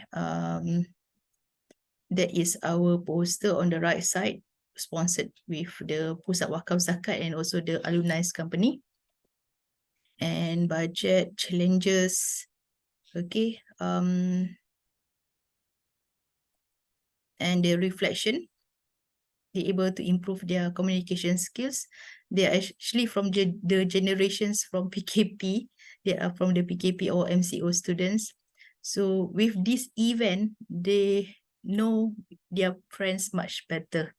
Okay, some of them still didn't know their friend's name. So when we conduct this kind of event outside, they have to communicate with their friends. And then the feedbacks we get from the teacher. Okay, so they say we are impressed with how SIM students efficiently handles the activities, ensuring that no suggestors were left wandering the corridor. Okay, all students are captivated. And next, impact of the society. They can be able to explain to others about cybersecurity and can practice to be safe from various cyber attacks in real life. Okay. And then in terms of education, so future generations can prepare themselves for a digitally connected world with advanced technology, and various issues about successful cyber attacks that might also be happen to them can be reduced. Okay, for participants, they have learned a lot about cybersecurity. Okay, and then this is our social media platforms. So if you want to follow or to want to know better, ISA Sulam. ISA stand for Information Security and Assurance. And we also have the YouTube account. Okay. Thanks to our sponsorship. So this is the launching gimmick. They act on some scam issue. We have international students. So the one that you see with sunglass is actually our international students from Palestine. So she is one of the main actress. And then team members, okay, multimedia. So they learn how to describe all the words in a very documented. Okay, and then reflection, community interaction, and achievement. And also we talk about the reflections. And I always ask them to get the feedback. What can we improve for future works? Okay, and then these are some of the outcomes. The team members. Okay, these are the things that I mentioned just now. My Starfish Foundation. Actually, we almost there.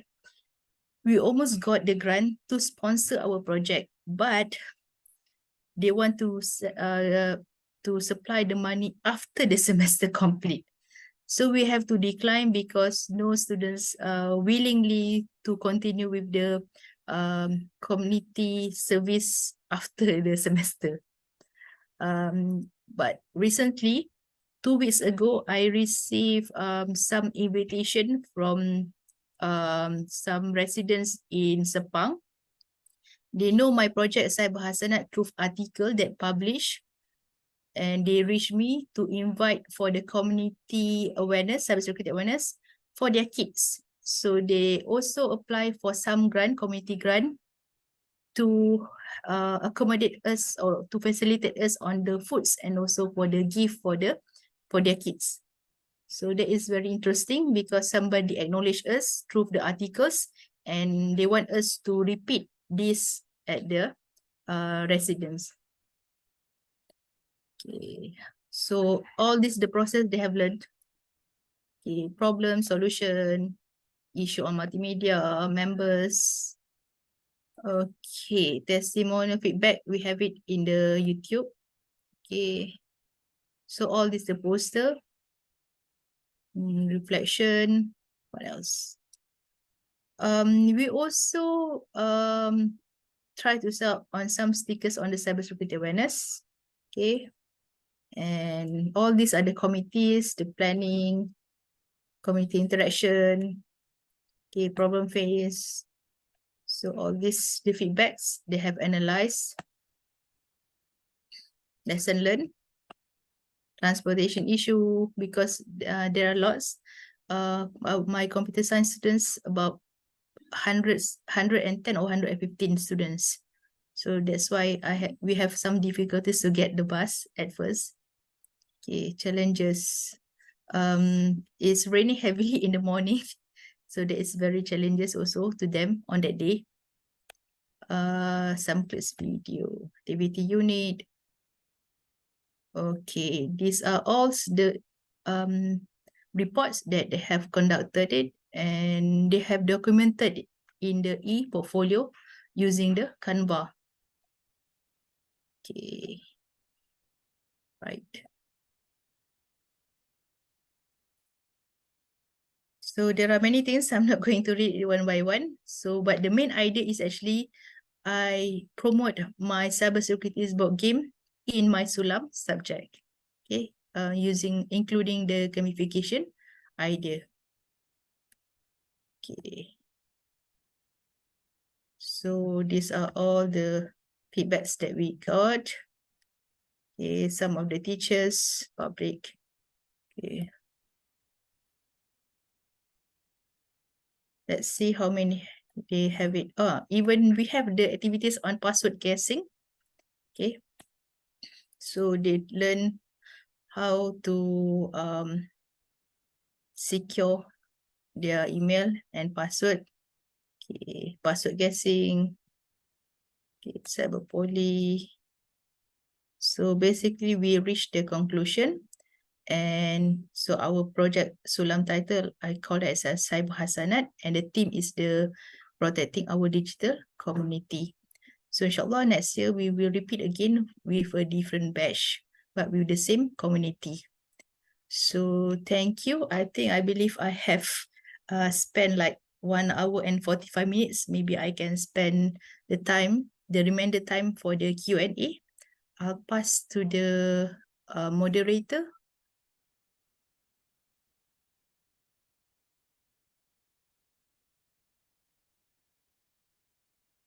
Thank you, Dr. Sakina. I'll be moderator after this with the, yeah, thank you for your presentation. It was really interesting. So with the first question, I'll go with Dr. Aslina's question in the chat. So with the rise of ransomware attacks and supply chain vulnerabilities, what collaborative approaches and cybersecurity frameworks are being developed on a global scale to strengthen our collective defense against cyber threats? Okay, what collaborative approaches and cybersecurity frameworks are being developed on a global scale to strengthen our collective defense against cyber threats? All right, that is very high level questions. Okay, it's like a bad question. Okay, when we talk about the cybersecurity frameworks, I cannot give the specific answer, but we could say that there are lots of cybersecurity frameworks that can be utilized, but you need to focus back again on what pillar that you want to focus. If you still remember, we have the 3 pillars of cybersecurity: the people, the process, and also the technology. Okay, one of my master students, they involved with some framework. I don't remember the exact name, but we are focusing on the people. Okay, so that one, with my master students, we have collaborate with one of the cybersecurity company, CISAMI, Sdn Bhd. Okay, we try to improve on the framework in terms of people and technology perspective. Okay, on the global scale, I think that is very high. I cannot simply answer that one. A global scale to strengthen our collective defense against. Actually, we need to refer back again the cybersecurity Malaysia, the mission and vision, and also we can also refer to the MCMC, the frameworks that they, and also NACSA. Okay, in Malaysia we can also refer to NACSA and also Mampu. Okay, for the cybersecurity framework, that is what I could say. In terms of collaborations, so far I have collaborate with the CISAMI and also the NetBite Sdn Bhd. That is also a security company.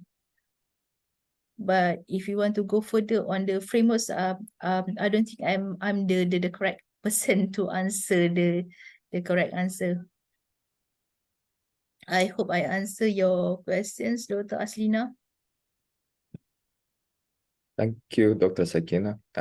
Next question would be, what are the most common misconceptions young people have about cybersecurity, in your opinion? Most common misconception.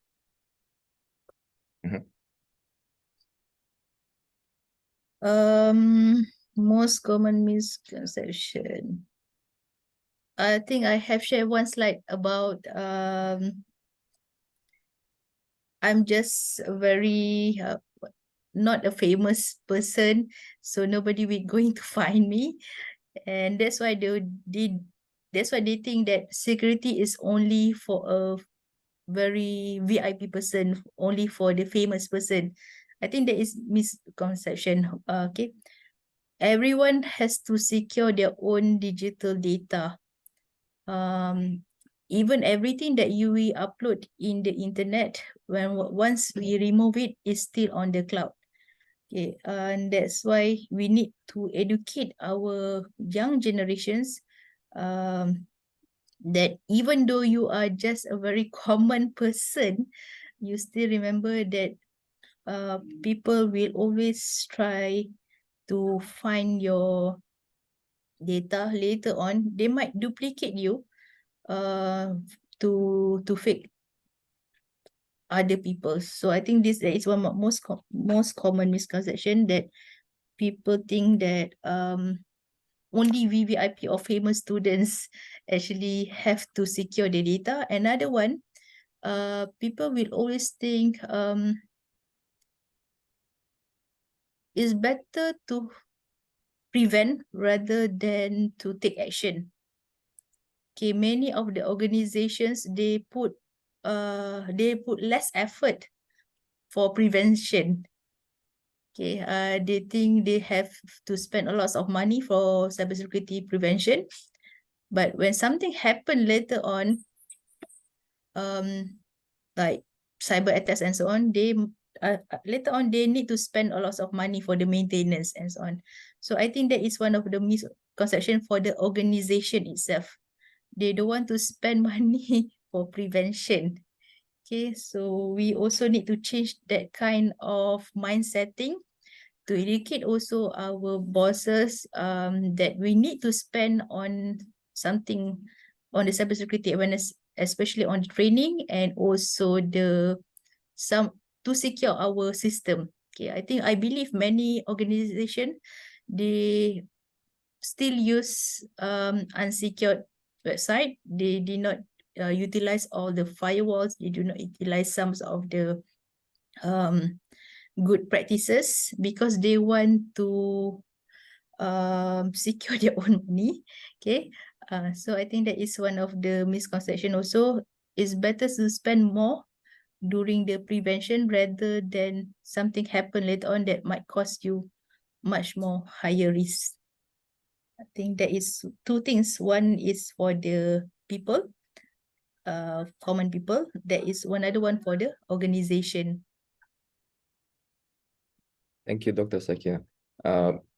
What platforms or tools or mediums have you found most effective for reaching out to young people and kids when teaching them the cybersecurity awareness? Yeah. What platform or tools to reach them? Okay, all right. Remember, if I promote my physical board game, when I go to the school, I bring the physical board game because the school does not allow them to bring the smartphone. Okay. Probably you ask me in terms of the social media, or you ask me about? Could you share both in terms of awareness and general practices as well? Okay. Right. I believe that the kids actually likes to play game. Okay, I was actually as inspired also from my students, my FIP students, because he is also gamer. So that's why one of the idea is actually the Swinlet comes from the idea of game, playing and control the car game, and then answer. So I believe the awareness can be teach through the mobile gamification, not only a direct quiz. Okay, we know we can find a lot of quiz on the mobile on the Play Store. Okay, I do make some searching. We have a lot of cybersecurity also on quiz on the apps, but not many of them we couldn't find that is actually utilize the augmented reality, utilize on playing the car game. So when I bring this to the kids, they are really engaged and they're excited to play it. So I think we need to introduce more on the gaming, but includes also on the education parts. Okay. In terms of social media, I didn't do any survey, but I find that many young generation now are very, what we could say, very they like to use TikTok. Okay, because TikTok is very interactive, engaging.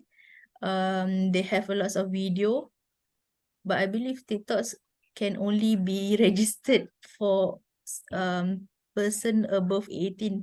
I'm not so sure how they can actually log in for those young kids. Probably they might fake the date of birth or or their parents help them to create. So I know some of the parents now eager to have their kids social media from since baby. Okay, because they want to keep the memories probably. Okay, I think so, another social media, I think students like to use okay, in terms of disseminate the information, I believe we can use TikTok because nowadays even Instagram also not in the trending. Before that we use Facebook, right? But Facebook they say is for the like veteran nowadays. Okay. So they move into IG. After IG now they're using TikTok. So whether we like it or not, we have to adapt. We sometimes we also have to create our own account just to learn and adapt how the young generation feel it using the new social media. So that's the idea how we can actually create another new application to suit with their own preference. Thank you, Dr. Sakina. Okay, I'll read the question in the chat. Jason C says, recently Asian Games viral with Games Option Plus with some winning bronze medal. How does that will encourage the teaching model that practiced by a doctor in the daily delivery routine? Asian Games viral with Games Option Plus with some winning bronze medal. Asian Games. Dota 2. Okay, I did not play Dota. Okay, I have no idea about this. Asian Games virals. Dota with some winning bronze medal. How does that will encourage the teaching module that practice by Dota in the daily delivery routine? Okay, I could actually try to respond this, not in the case of Dota, in whatever competition, sometimes you might, to understand, sometimes you don't always get gold. Okay, because people's are imperfect and you might always, sometimes you might get judges randomly.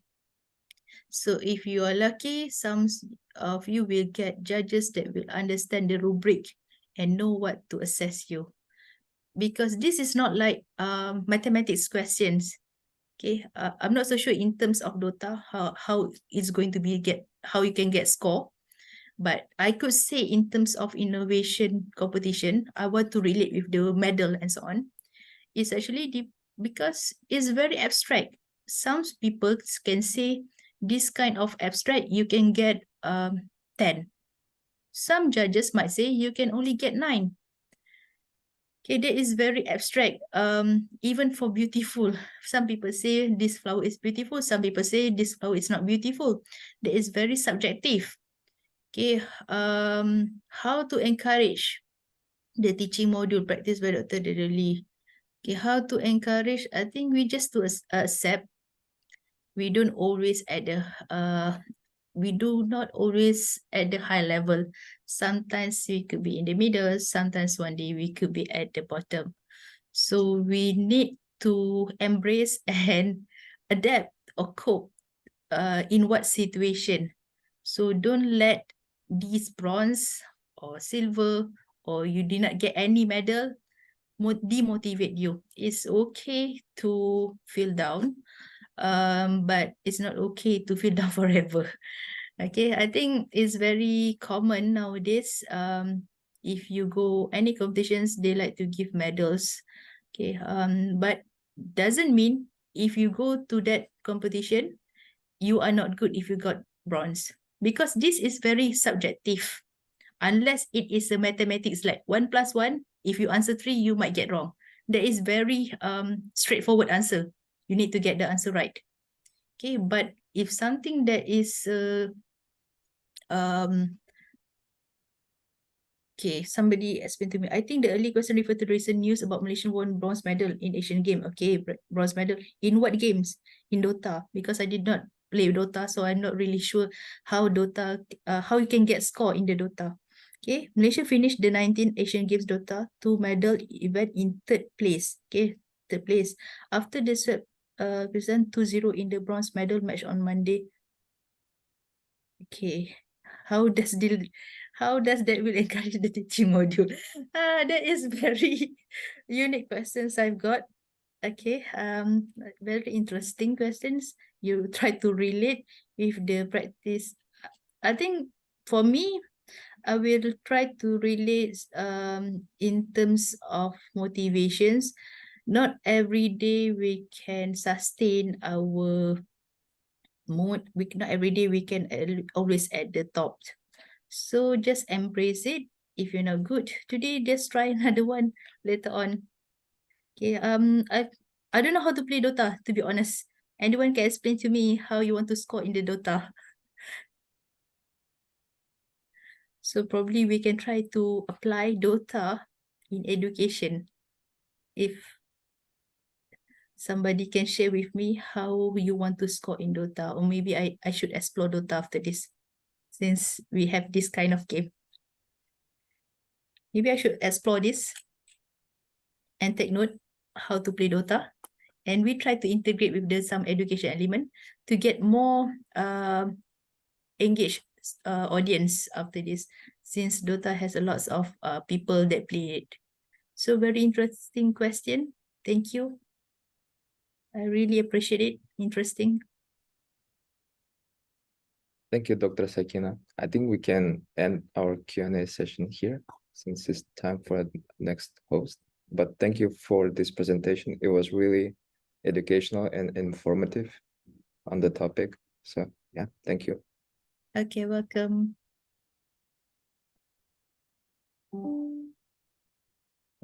Okay. Next, I would like to present Mr. Chanhan Hel. Mr. Chanhan is currently an assistant professor in the field of Internet of Technology and Cloud at Institute of Technology of Cambodia.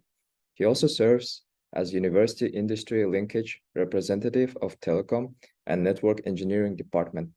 He also leads one of the research lab called FabLab ITC, a lab that focused on R&D in Internet of Technology applications. He graduated with his master's degree in 2014 and bachelor in 2012 in the field of electrical engineering. So thank you, Mr. Chanhan. I'll let you present now. Yes, thank you for your introduction. I hope you can hear my voice well, right? Yes, can hear. Okay. So let me share my screen.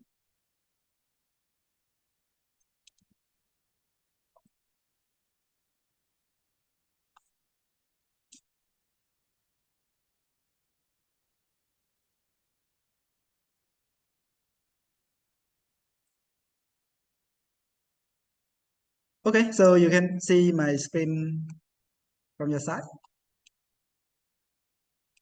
Yes, can see the poster. Okay, thank you so much. Yes, very good afternoon for all participants who joined this event today. Actually, I didn't prepare for the long slide for presentation. I think maybe at most 30 minutes to finish the slide.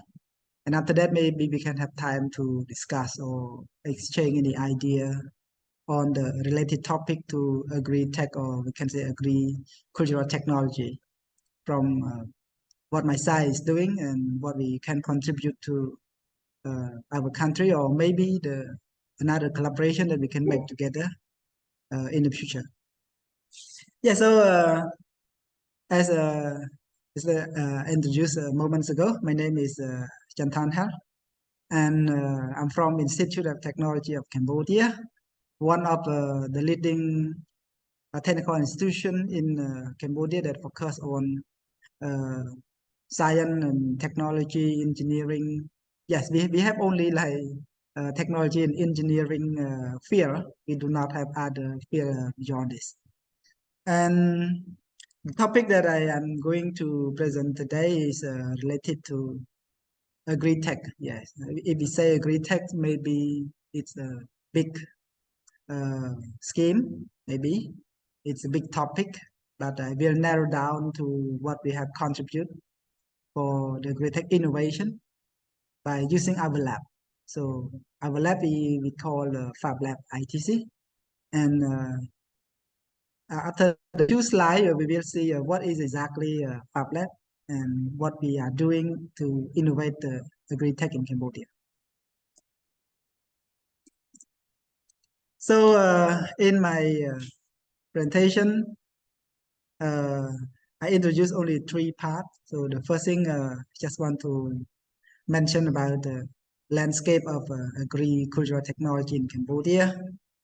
And the second one, we introduce a little bit about Fab Lab and what we are doing to contribute to this development or innovation of agri-tech. And the last one is can say the future perspective. Also, we seek for any collaboration that is possible. Yeah, so if you see this picture, yeah, this picture I just captioned from the report of the Ministry of Agriculture and Ministry of Planning in Cambodia. So these look like the GDP contribution from agricultural sector in Cambodia from 2017 to 2021. So as you see here, like the agriculture is the blue one. So the main sector that contribute to the Cambodia GDP here is we group into three. The first one is agriculture. The second one is industry, and the last one is service. So if you see like the agriculture is the one of the main contribution to GDP, but if you compare to industry or to the service, it look a little bit like lower. So you can see here from 2017 up to 2021, the contribution of the total GDP from agriculture is around quarter, yeah, 25% around that, 25% of the overall GDP. And industry start to grow, yeah, industrial sector that related to manufacturing and also related to processing or something, yeah. And so if we see this, Cambodia is one of the agricultural country, and we have like a lot of land for agriculture. So if you see here, like the land for rice producing is around 3.5 million hectare. For horticulture is around 0.3 million hectare, and industrial crop is 1.4. So it's like a lot of land for agriculture compared to the overall area of the country. And if we see to the right hand side, so this chart is show about the contribution to the GDP growth. So as I remember, like the GDP growth of Cambodia is around 7% per year until before COVID-19, and after COVID-19 it's dropped a little bit. Yeah, I think every country had the same problem. So, but if we see the agricultural sector, although it in the COVID-19 or not in the COVID-19, it still have like the positive impact to the growth. So we can see here like 2018 contribution to like 7% of the growth. Agriculture contribute like 1.1%. And also like during the COVID-19, 2000, 2021, 22, it still have the positive contribution to the total growth. So we can say that it's also the main pillar for Cambodia economy. But the thing is that although we are the place that like very convenient for growing crop, we have like a flat land, we have the water, the river, and it is suitable for temperature, for example, suitable for farming, for crop growing. But currently, we see a lot of challenge happening. I think not just in Cambodia, but maybe the global issue. So this I refer to the Cambodia only. So the first one is labor reduce. So currently, if I compare like 10 or 20 years ago, like a lot of farmers they go to do farming. But currently, not many people in Cambodia now do farming. So most of the people, some they go for like another industrial sector because in Cambodia, garment is one of the big industrial sector. So a lot of young people go for like go to the garment factory to do like sewing or any other stuff beside the agriculture. A lot of people move to the city or the place that have a lot of people because there are more opportunity. And currently, like Phnom Penh is one of the capital of Cambodia. A lot of people right now. I think it's almost 3 million people, and the total population of the country is around only 16 or 17 million. So it's look like one like 15% or 20% of the people live in the city. And a lot of people like they go for they migrate to other country, to the neighboring country, to developed country to find we can say like the high salary job if compared to agriculture. And as you know, like currently, like the young people, maybe they are in digital age. They see a lot of things. They're used to modern technology. Sometimes they view agriculture in different way. It seems like a hard work. For example, so a lot of young people they don't want to do farming, and if they do, maybe they do in different practice that can be different from the previous one. And another important thing that we are facing right now is climate change, global warming. Yeah. So a lot of things change, and it affects a lot to the productivity and the crop yield. I think it affects all around the globe, not just only in Cambodia. So the question rise to, as I mentioned here, so if this happen, what can be the future of food security in Cambodia? I didn't mention about the world as a whole, but for our country. So to solve this problem, what is the new practice of agriculture? Or what kind of technology that we can include to make this more attractive and to sustain the food security in Cambodia? Yes, this is the question that we are raising. So that's why we are very passionate and we are very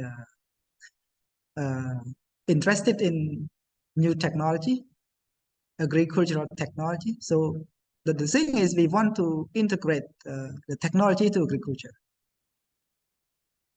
to fit the need of the Cambodia. So if we talk about green tech, maybe we have a lot of things in mind. What is a green tech? I just highlight or mention a little bit about what is the component or the input for agricultural technology. So some document or some sources say that we can say like the digital agriculture, or maybe we can use another new cutting edge technology to support agricultural practice. For example, like we include like ICT, include AI, Internet of Things, sensor, drone, or how we can do the farming like automation farming to reduce the cost, to reduce the labor force, to increase the productivity. Or maybe like we can say sometime like precision farming. How can we do the farm like more precise than before? That we can save like water, or we can like save like fertilizer, and we can like increase productivity or yield to the maximum as possible. So a lot of things here. If we talk about green tech, so a lot of like new technology that we need to incorporate. As you see in the picture, some modern country they use like drone to survey the crop productivity, to survey the crop disease. Some place they use like modern technology like robot or something to aid the people in farming, or they use like satellite GIS, Internet of Things, a lot of things. Yeah. So, but the thing is, we need to align with where we are right now. We cannot adopt like old technology and apply to Cambodia. It's not suitable. So here is the document that the source that I take from another research about the agri-tech global trend. So we can see like 3 parts. So this is the first part, second and third. And here is the time or like grow to market. So around here it could be like the thing that we are currently doing, and right around here is the thing that we will do, or the trend will move to this part. So the low level here, see, we can say like produce differently using new technique. So for example, before we grow the vegetable on the land, maybe we can grow it on the water, or we can say hydroponic, or maybe we can like take advantage of like the algae feedstock to be like the food or something. And like in the future, maybe they move to like how can they do the harvesting or do the cropping in the desert area, or maybe in the sea, something like feed the fish in the sea, not just only on the fresh water. Another high level is like the new technology that bring to food production. Yeah. So how can we improve the productivity? For example, before like if we grow on the land, the area may be fixed only on the land. But some new technique, maybe they grow on the vertical farming or urban farming, that they can stack one on top of another, so they can save space, but they produce like this with the same space, but more productivity, or can produce more. And maybe in the future they can like use other technique like GMO, like genetic modification, to produce like to get more productivity, or with culture, 3D printing, something. Yeah, we don't know too, just like the document mentioned. And like the high level, like the incorporate like cross-industrial technology application. We can say that this is the high level. So currently, like maybe they do with the IoT, Internet of Things. They do with like drone technology, or maybe precision agriculture, as I mentioned. And another part that is very interesting is data analytics. So currently, like in the digital world, the data is very important. So maybe if we collect the data, so this technology to collect the data, and this one is to analyze the data and use that output from the data to mention or to take advantage of it. And for the next future, maybe yeah, like AI, blockchain, nanotechnology, something. Yes, it look interesting, but some part I think maybe not suitable in Cambodia. So now I go to the roadmap. The previous one is the global trend, and here is the roadmap that Cambodia adopt. And this roadmap is issued by the government under the leading of the Ministry of Industrial Science and Technology and Innovation of Cambodia. So this the plan until 2030. Yeah, from now to 2030. And you can see the color. So like the dark color here, it refers to the strategic important. It means like it's very important, and it need to be like take the action seriously.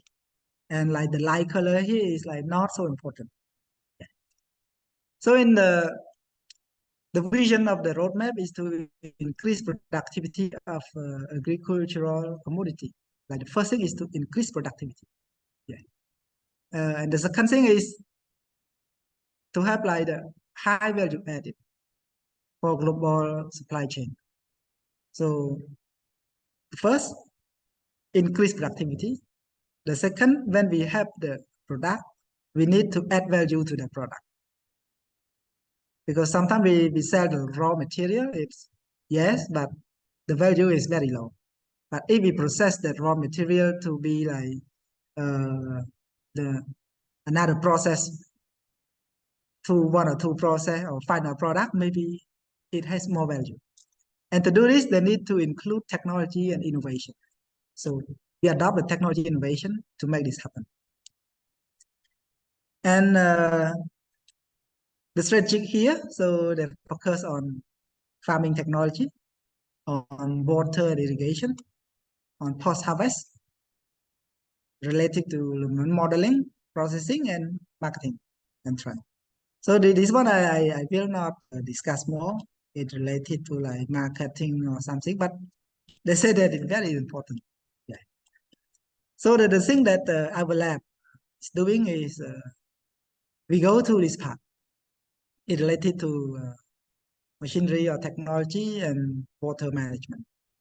So sensor, network, IoT, something here. We are working around here.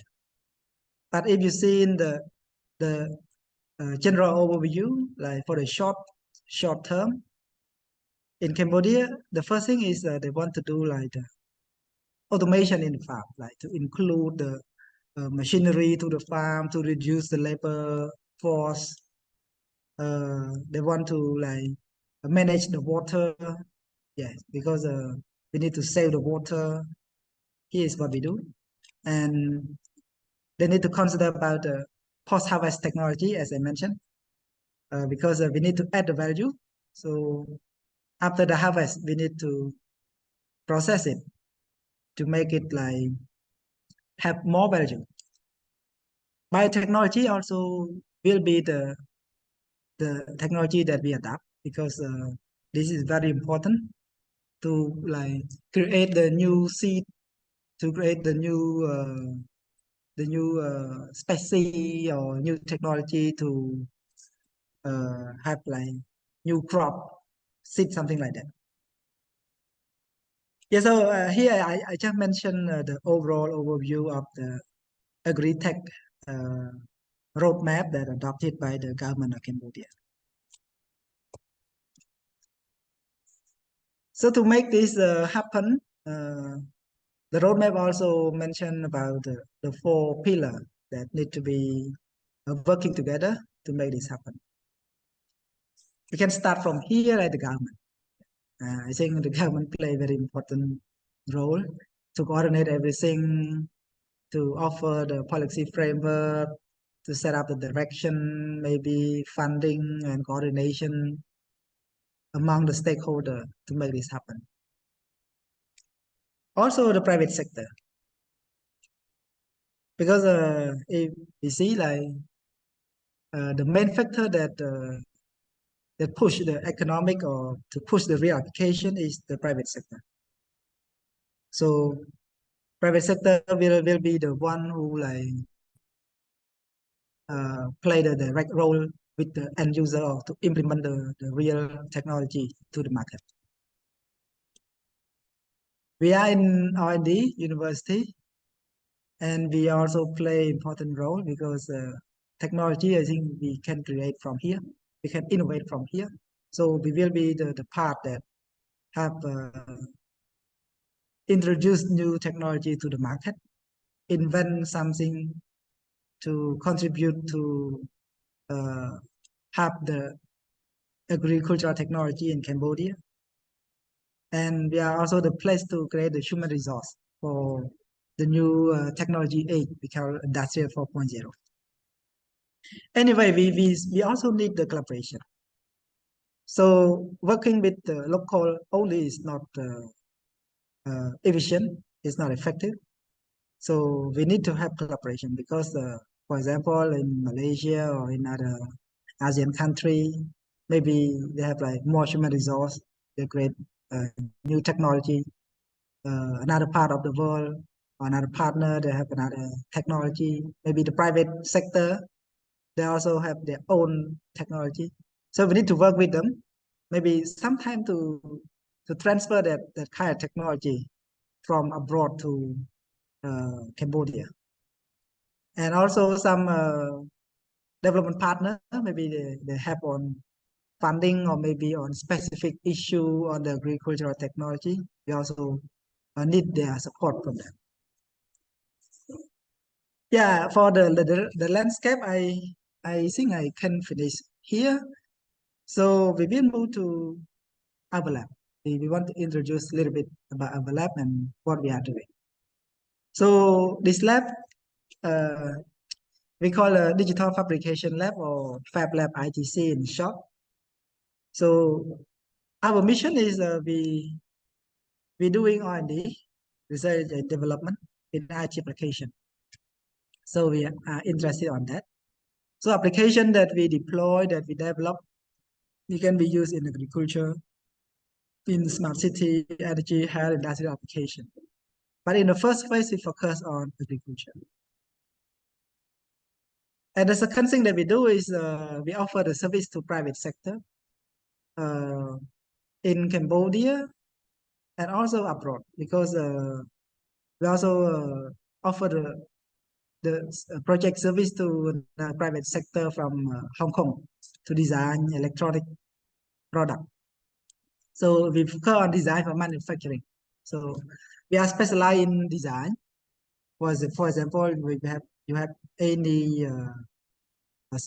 problem that you want to have like electronic board or related to IoT application, we can design both hardware and software, and we can plan for manufacturing. So what kind of chip or what kind, where we can do the fabrication, how to avoid the chip shortage, something, yeah, and optimize cost or anything.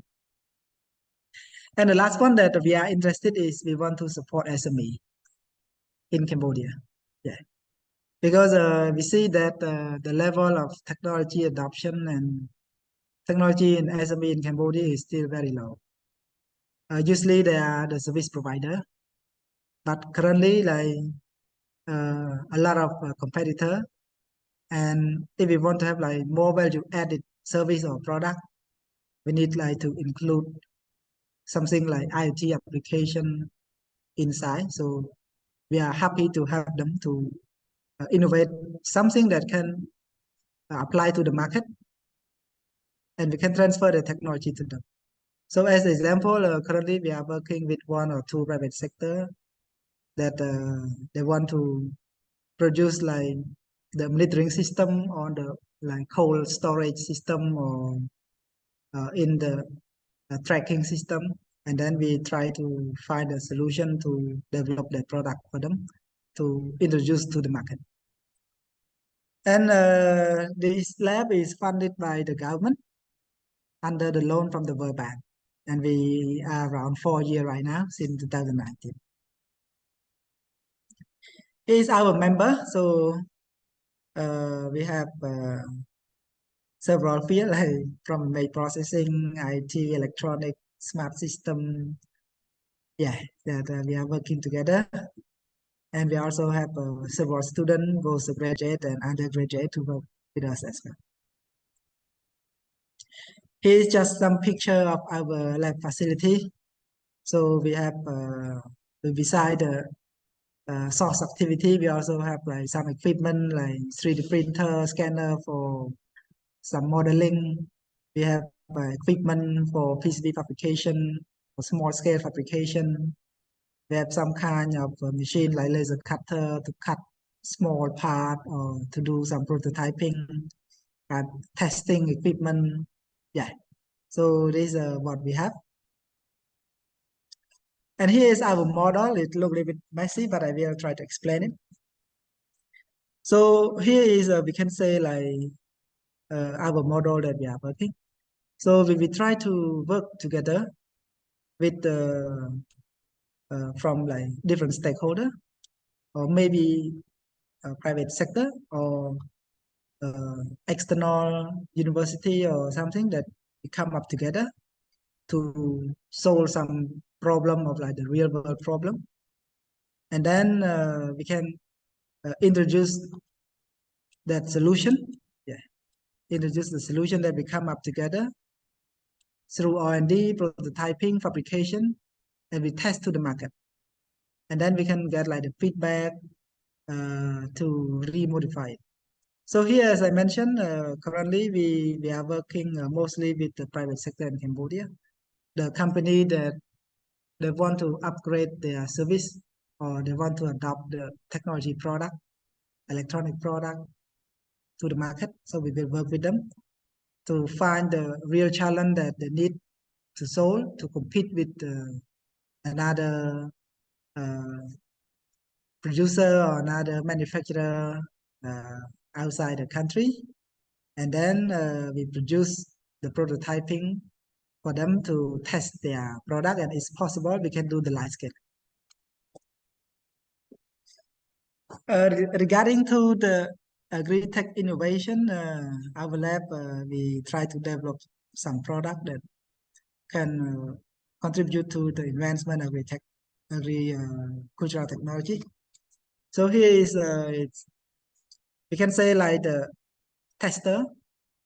The tester here is we apply in the farm, that sometime in the farm, the people, they just do like traditional farming. They do not have any idea on how to analyze their farm situation. For example, the pH of the soil, the moisture of the soil, or electrical conductivity of the soil, and also like the environment, ambient temperature. They don't know about it much. So we want to introduce this tester for them, so they can like get more information about their farm, and they can like take another action to correct some problem to make their farming more productive. So we try to develop the product that can be like, we can say like, try to have like the user friendly. We include our language inside to make it easy for them to use, besides using English language from the outside manufacturer. And also we try to test several prototypes. This one we call like IoT smart irrigation system. So we apply it in the greenhouse. So the idea is we can apply in the precision farming. So we have several nodes of sensor that collect parameter of the farm, for example, pH or EC or temperature, and then it can send information to the controller or to the cloud, to the dashboard, so the user can view it or control it or command it online or check the real time information about their farm. So we want to develop this kind of product that can introduce to the user. As you know, currently like a lot of company involved, and also in China, they produce a lot of kind of this product, but the service that they provide and the price is still the thing that we need to consider. And the level of technology adoption in Cambodia is still limited. So we want to fill the gap between this to make the farming is more interesting and technology is more useful. And also here, we are working with another company to introduce we can say like the smart greenhouse control system that they can install in like several greenhouse. And then for example, here is in one greenhouse, two greenhouse, three greenhouse, something. and we connect to one dashboard here, touch display here. So the farm operator can control or set up time for irrigation or collect information to see information here. And they can also like view from the cloud, view from mobile online by we connect it with the IoT gateway, connect it with the internet to have the information on the cloud. So these are also what we are trying to do to introduce the new technology. Here, maybe we can say like the we can say like smart greenhouse controller or controller system. And this product we plan for the big farm, not the small farm. And here just like some interface that we can see inside. Yeah, first of all here, from one greenhouse to another greenhouse, we can see some information, soil, about the irrigation or water usage, something. Yeah, we collect this information. And this one is we plan to do for like the small farm, or maybe just only one greenhouse, or maybe only 1 or 2 points of control, not as big as the previous one. So this the idea is we can introduce this as the smart controller. So this have ability to do like the automatic irrigation based on sensor, but can be do like the automatic irrigation based on timer. So we include everything here. And we try to test with the farmer.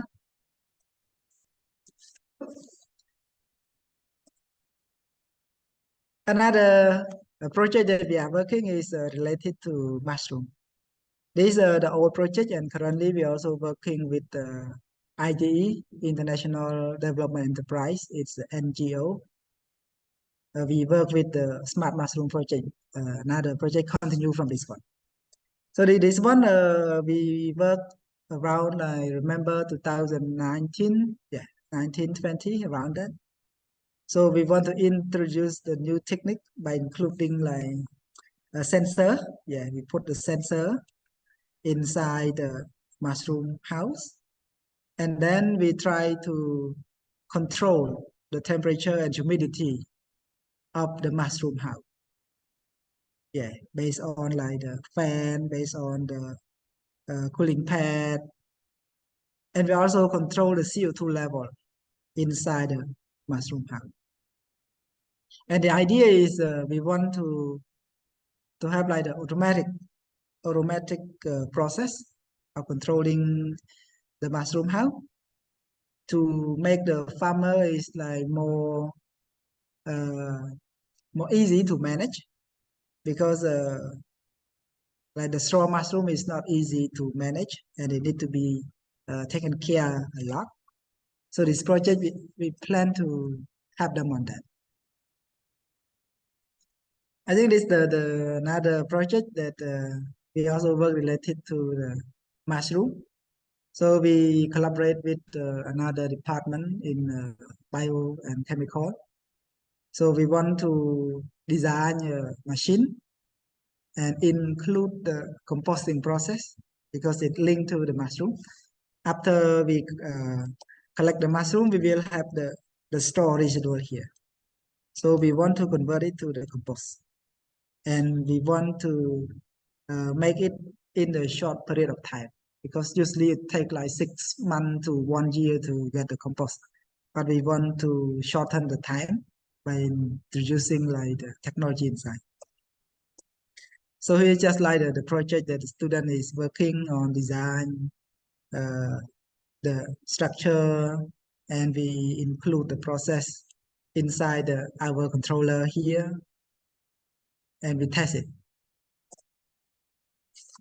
This one is another project that we are working with another private company in Hong Kong, that they want to add some feature to their this one is look like the power bank. It look like the power bank, and we want to include the payment system inside. So then we need to modify firmware, we need to modify hardware, and we are developing this for that company. I think this is what we have done, and in the future, we also have some challenge, and we also seek some collaboration with our partner in Cambodia or outside Cambodia. Yeah, it's all be welcome. So the thing that if we want to do the project that I mentioned, sometime in here, it's difficult to find the team member because sometimes we need like multidisciplinary. Sometimes we need like a little bit like high level of competence to do the work. So based on our resource alone, cannot do it. So we need more collaboration. And another the thing that we consider about the innovation of our idea is how can we do the motivation faster? Yeah.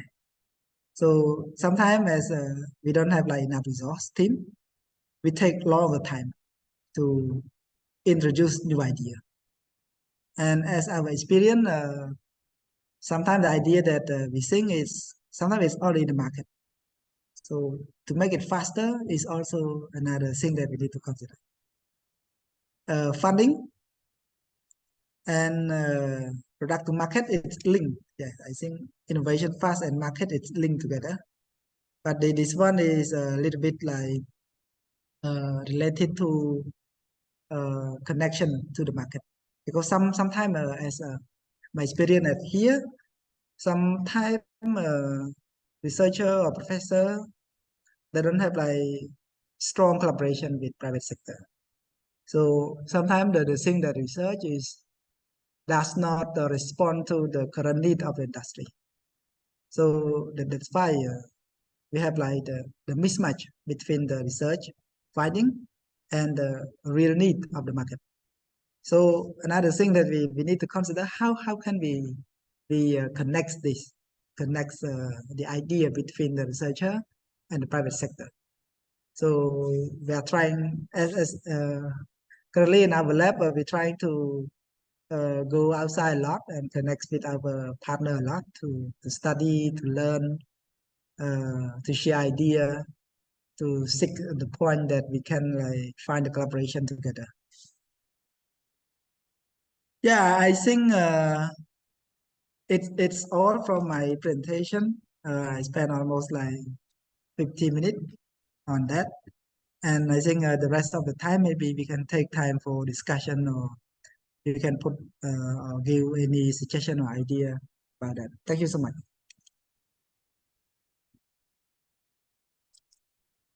Thank you, Mr. Chan Han. I'll read the questions from the chat. So okay.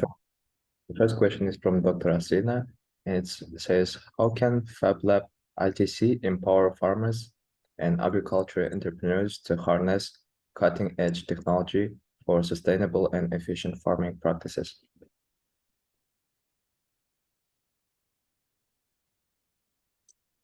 Okay, yeah. Thanks so much, Dr. Aslina, for the question. Yes, as I mentioned in the presentation, the level of technology adoption for the farmer in Cambodia is still limited. We can say limited. So some kind of technology that we are imagine or we see it's already practiced in the abroad or nearby countries. Sometimes we cannot adopt this technology for them. So before, as my experience, we try to introduce or we try to research on the new technology, but after for a while we rethink a little bit about that, and we want to like reduce some like modern technology, but to the level of adoption, to the level that they can adopt it.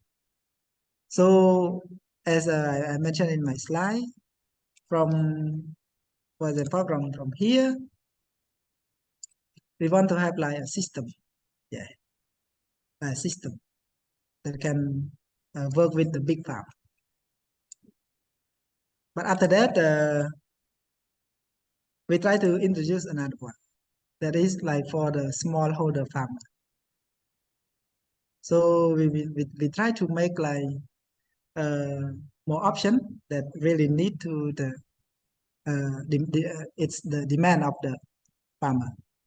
But I think currently we do not focus much on the old people. We try to think to the future. I think currently in the future the young people will do the farming because the old people are getting old right now. And sometimes we try to introduce like a lot of technology to them. Maybe it's not so useful, I think.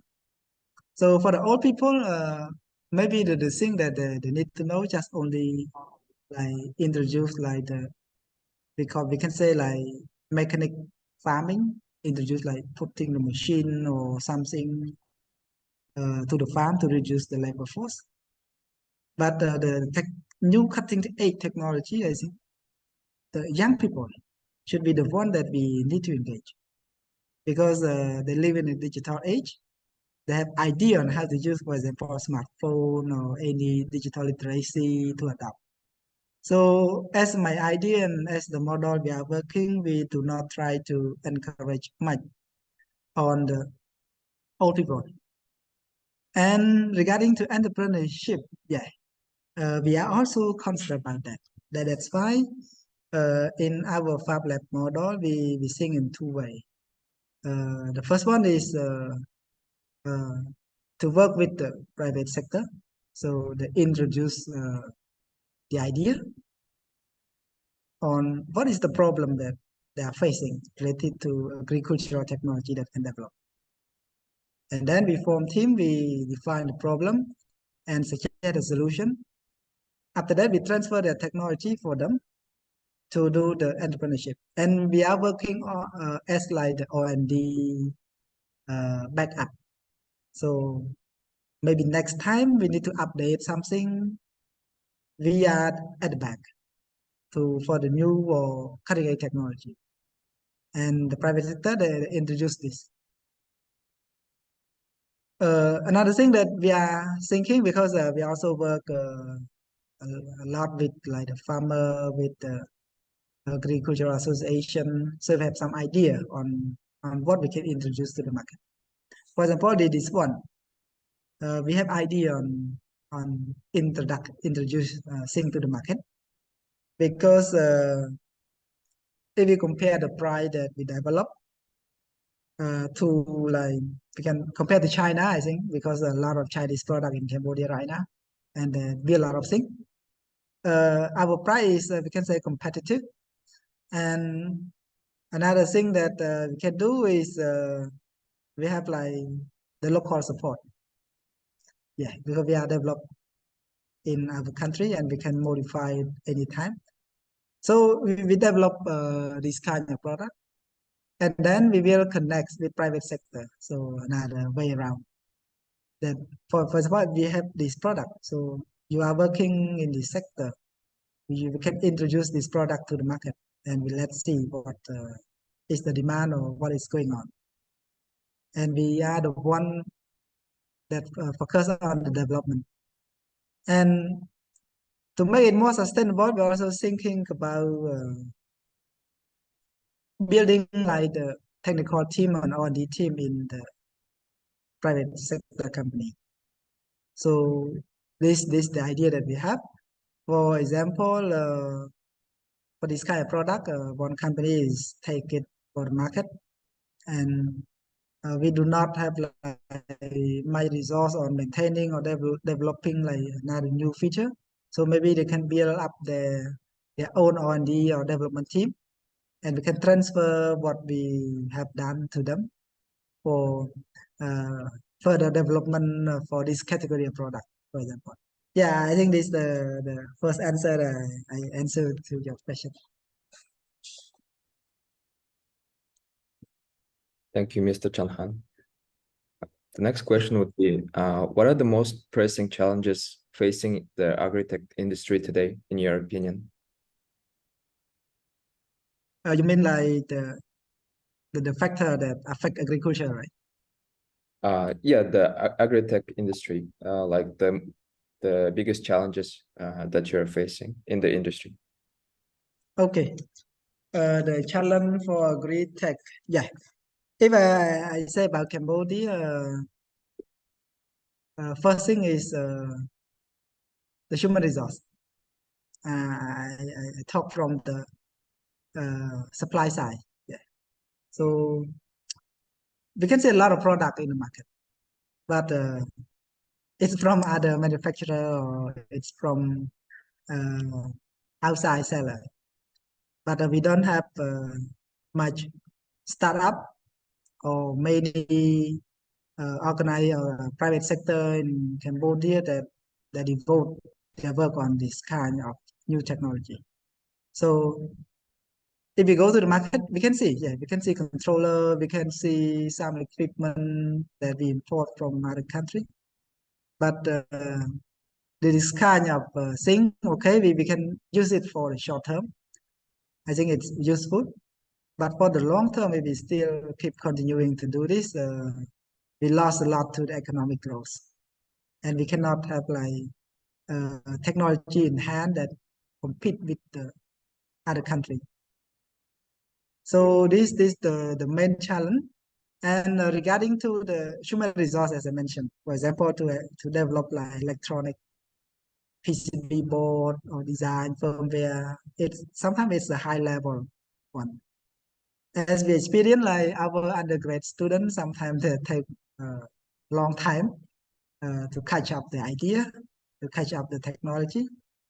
And when they have like the capacity to do it, it's time that they graduate. So they cannot have a lot on that. But anyway, I think it's all good because at least we can produce some kind of human resource that have the knowledge in that. All those in the future they work with us or they work with any organization or launch their startup. At least they have the technology that like they can introduce or build something to contribute. Yeah, I think I shortened my answer here. Yeah. Thank you, Mr. Chanhan. The next question would be, how do you see the role of AI, Internet of Things, and drones evolving in the agri-tech space? Okay. If we talk about AI, yes. Currently, I think AI is the word that very popular in the world, maybe also in Cambodia. Yeah, everybody talk about AI. Yeah, but what we doubt is we don't know what level that they understand what is AI. Sometimes if we discuss more, they don't know what is AI. In agri-tech, not just in agri-tech, but in general, I can view from my idea, I can view AI is one of the most useful tool that we need to adapt and adopt. We cannot ignore it, but how we use it is another way. How we develop it is another way. It's based on like policy framework or something. But it have a lot, not just only agriculture. In any other sector, because it works with the information, with the data. So for the agri-tech, I think AI, it can contribute for the data analytics. Because the thing that we are doing for example, controller is the one that collect information. And all information that we try to collect using like IoT technology, for example. So the data will be transferred to the cloud. Or maybe in the edge, because we can say edge computing. So AI can be deployed there, for example, at the edge or at the cloud. It depends on the application. So a lot of things that we can do with AI, for example, if we want to grow one kind of crop in more efficient way, for example, reducing the water, reducing the fertilizer, and controlling the environment, that is like the best fit for that crop. So AI can take role in that. based on the data, based on the model existing, based on the nature of the crop. So it will be a useful tip. So I just mentioned in the agriculture only. But other sector is also fine because our lab, we do not focus solely on the agriculture. We focus on developing like monitoring IoT application. But this one can be applied to agriculture, can be applied to smart city. For example, in smart city, also the one that we are thinking right now, and on smart city, we focus on energy, so building, energy in the building. So AI will take very important role in the back end to analyze data. So yeah, I sum up the AI here. And for the drone, yeah, for the drone in Cambodia right now, several years ago, like 2-3 years ago, they used drone for spraying the pesticide, yeah. So the first one they do this, and currently I saw some private company that they sell or they hire the drone for like land survey in agriculture, and also to analyze the crop disease and the predict yield. So we can buy it or we can hire it to take the picture, and they have like software to do image processing to estimate like the health of the crop, what kind of action that we can do. But it still have a few that do it, because as I mentioned, only the big farm or only the new generation farmer or maybe commercialized farmer that they have idea on this, or maybe they grow the high value crop. But if we introduce this to the normal farmer, they're not interested because it takes a lot of money to do that. So the price is also another thing that we need to consider, because we buy or we adopt a technology from abroad. So the price is also the challenge, because some company they spend a lot of money on R&D, so they need to recover back their investment. So this is the general trend, I think, the general trend of technology development. But in the future, I think if a lot of company or a lot of developer or local company or university do R&D on some part of that, for example, make processing for crop, they just like take the drone to take the picture. Yeah, drone is not expensive right now, but the software to analyze is expensive.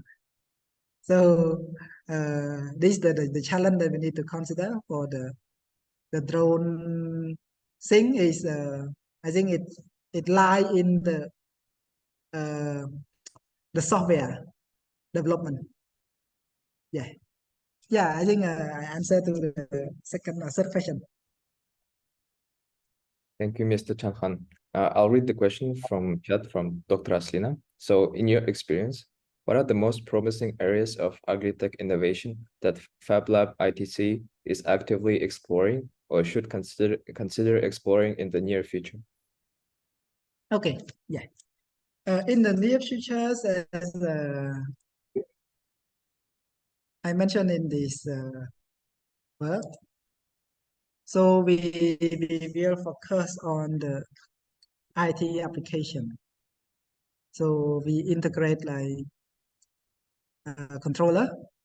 So controller will be installed in the greenhouse or in the farm. 1, 2, 3, 4 controller. It depends on the area of the farm. And then the controller, we will develop the technology that it can send all collected information to the cloud. Yeah. And then the user can view it online, or maybe they can manage it from the web or from the mobile application.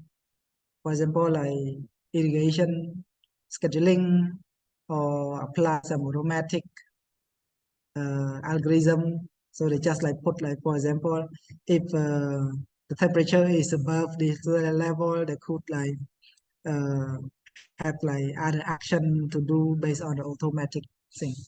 So for Fab Lab, what we focus is we develop IT application.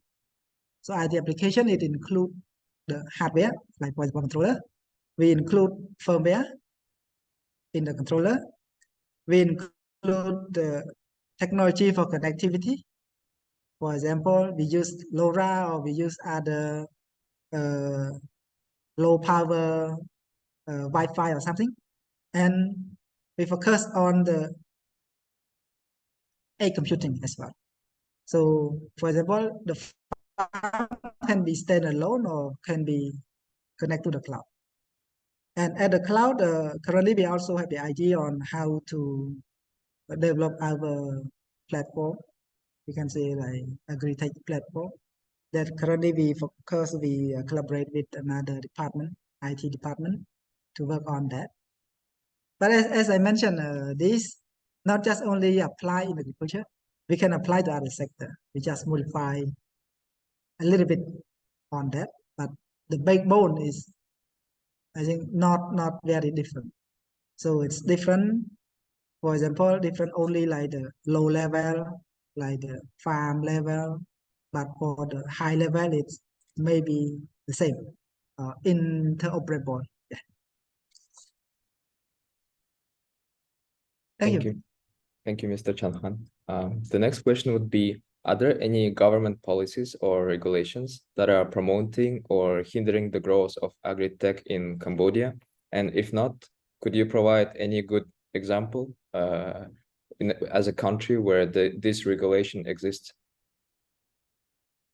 Okay, so I will move back to this slide.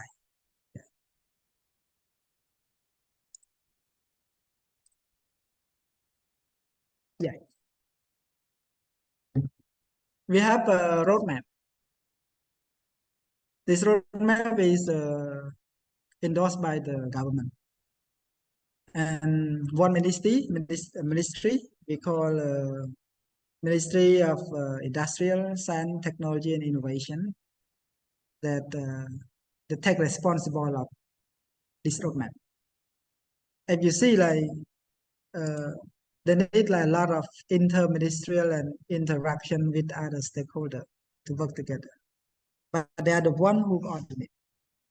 So if we see here, like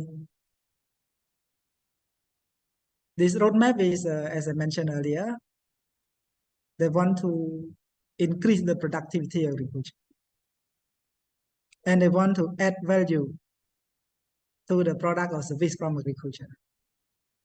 And by doing this, then include technology that we can say like agri-tech.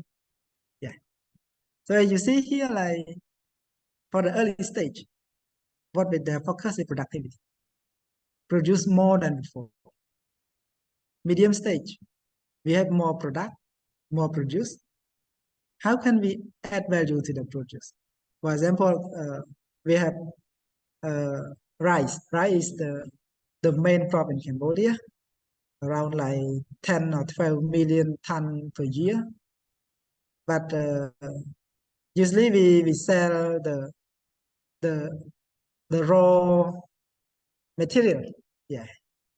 But how can we produce, for example, a rice-based product? Yeah. We can produce rice-based product like to make it like to be the noodle or to be another snack or something. So we can add value. So we need agri-tech. And for the long term, they want to include it with global supply chain. So we have product, we have high value, and we sell it to the global market. And we take advantage from global supply chain to make the sustainability of the productivity of our agriculture. And then they divide like a lot of like a strategic area. For example, like which part that the focus on short-term productivity, which technology that they should adopt for the high value added, which activity that they add to a global supply chain. So as here, for productivity, they consider about the water management. They consider about the mechanization, introduce like using machinery rather than human labor, because it spend like short time and more suitable. Yeah, fertilizer, animal feed. So currently, like we buy fertilizer from abroad. How can we have like a company or other private sector that can produce it by ourselves to reduce the cost? Animal feed. How can we produce like the residual from our farming, for example, the straw or other tree or vegetable material to be the animal feed, like for pig, for cows, for chicken, something. Yeah. So these the thing that they consider about the productivity. And for the medium term from 2024, the government will focus, yes, as I said, on sensor network and precision farming, the one that our lab is focusing on harvesting technology, like food processing, for example, produce like another high value added product to introduce to the market, the local market, because currently we see like the rice base of food product, we import a lot from our foreign country, especially from our neighboring country, from Vietnam and Thailand. And if you came to Cambodia, you check in the market, you see like a lot of Vietnamese product, a lot of Thai product, also Malaysia, Indonesia product in the market. And our local is not much. So this the thing that we need to consider, because this will have the high value in the same amount of raw material. We can have like a high value or more price that can subsidize to other production. Yes, and in the long term, the government they adopt like biotechnology. So this also very important for the, as I mentioned, for the seed, new kind of seed or something that can like produce more fruit or something. Yeah, or maybe for fish, also drone technology, robotic technology that can introduce to the farm. So this the roadmap. And in the roadmap, the government have mentioned the action plan, you can say the activity that it related to like many ministerial and it related to many stakeholders. So beside the roadmap, they have also action plan and a lot of stakeholders involved. But I think how much or how far that they can go is depend on the real implementation. And as my view from the Fab Lab, we are not on that point. We are working on like the small part, technology improvement here, that introduce it to the local market. And the rest, I think it will be responsible by the government and by the ministry. But we are very welcome to work with other partner to foster this kind of technology to the market. Thank you. Thank you, Mr. Chalhan. The next question would be, how do you see the relationship between traditional farming practices and modern agri-tech solutions? Yeah.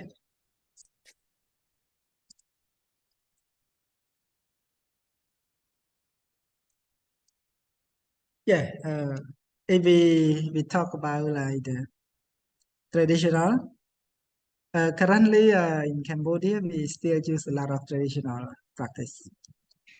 As I mentioned, we still use. I think 10 years ago we still use the cow for plowing, but currently everything replaced by the tractor. Yeah, everything replaced by tractor. So they adopt the new technology. So for conventional, before we have a lot of people, they go to do farming, the plowing, the sowing, the uh, rice something. But currently they use some kind of machinery that can help them. For example, like seeding or sowing, they also some place they use machinery. So I think currently like traditional work is not so popular right now because one of the big challenge is the labor force. Because there's a like working in agricultural sector, the daily fee is not high. If you compare, for example, a lot of people they move to garment factory because in garment factory here they got around like 200 USD per month. So if we lump sum in 12 months, maybe around 2,500 per year. But if they do agriculture, maybe they get less than that. And in agriculture is the hard work because they need to go to the field under the sun, under the rain. Yeah. But if they go to the garment factory, they're in the like closed room with the ventilation, with the air conditioner, for example. So they feel more comfortable and they have like steady payroll every month. Compared to agriculture that sometimes like any natural disaster or crisis, they lost almost everything. So I see that the people feel that the people have this in mind, and they don't want to do like the traditional practice anymore in the future. So the adoption of the new technology will be introduced, will be more adaptive in the future. But I think it takes time. Because some people, for example, like industrial crop like cashew nut or other like durian or jackfruit or coconut, for example, this kind of crop, it can offer like the price better. So a lot of people still work on that. But in the rice field, not many people work on that. And in the industrial crop, as I mentioned, the challenge is labor force because if we count the people like almost 2 million young people they work in Thailand, or almost 500,000 people they work in South Korea. Something. So a lot of like uh, uh, energized labor force is working abroad, and like around 60 to 1 million people they work in garment factory. So we lack a lot of human resource to do the work in the field. So adoption to new technology, adoption to new practice is inevitable, I think. And it's also the trend. Yeah. They need to adapt it. Otherwise they cannot like do the farming anymore if they don't adapt. For example, they have like cashew nut almost like 5 hectare or 10 hectare. So they need the people to take care of it. They need the people to collect the nut during the harvest season. And during that time, the price of the labor force, daily labor force will be increased. Because a lot of people need the labor force to collect the seed, to collect the nut. So the thing is, we have any solution or any machinery that can replace the human resource or anything to work in that farm. If we can have this, I think the people will adopt. And the second thing is the price. So they need to consider about the investment. For example, if they invest in such kind of technology and they cannot like find a return on investment, I think they don't adopt it. This also another problem. So if related to the post-harvest processing, currently the government also have the policy framework on cashew nut industry, because currently in Cambodia, for the cashew nut, we can produce around 1 million ton a year. And several years like from the previous time, we usually like sell the raw cashew nut mostly to Vietnam. I think almost 99% or more than 90% to Vietnam, and the rest is to other country, and we process very little. So the government have this policy to have the harvesting technology that, as I remember, like 5 years, in 5 years, they plan to export the raw cashew nut only 50%, and another 50% will be the processing, the processed cashew nut. So they can like add value to their product, and they can create more job. Because currently, as I know, just very few processor that process the cashew nut and sell to Japan, sell to another part of the world. Usually, I'm not clear, but less than like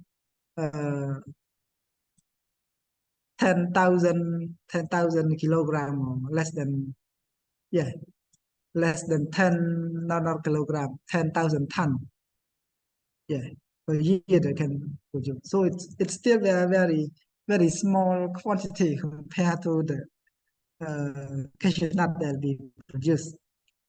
Yeah, so if you ask about the link, yeah, we see the trend is moving. It's moving to the modern. That's why we need to have like the in-house technology development. Because sometimes for the another manufacturer outside, they just looking to the market.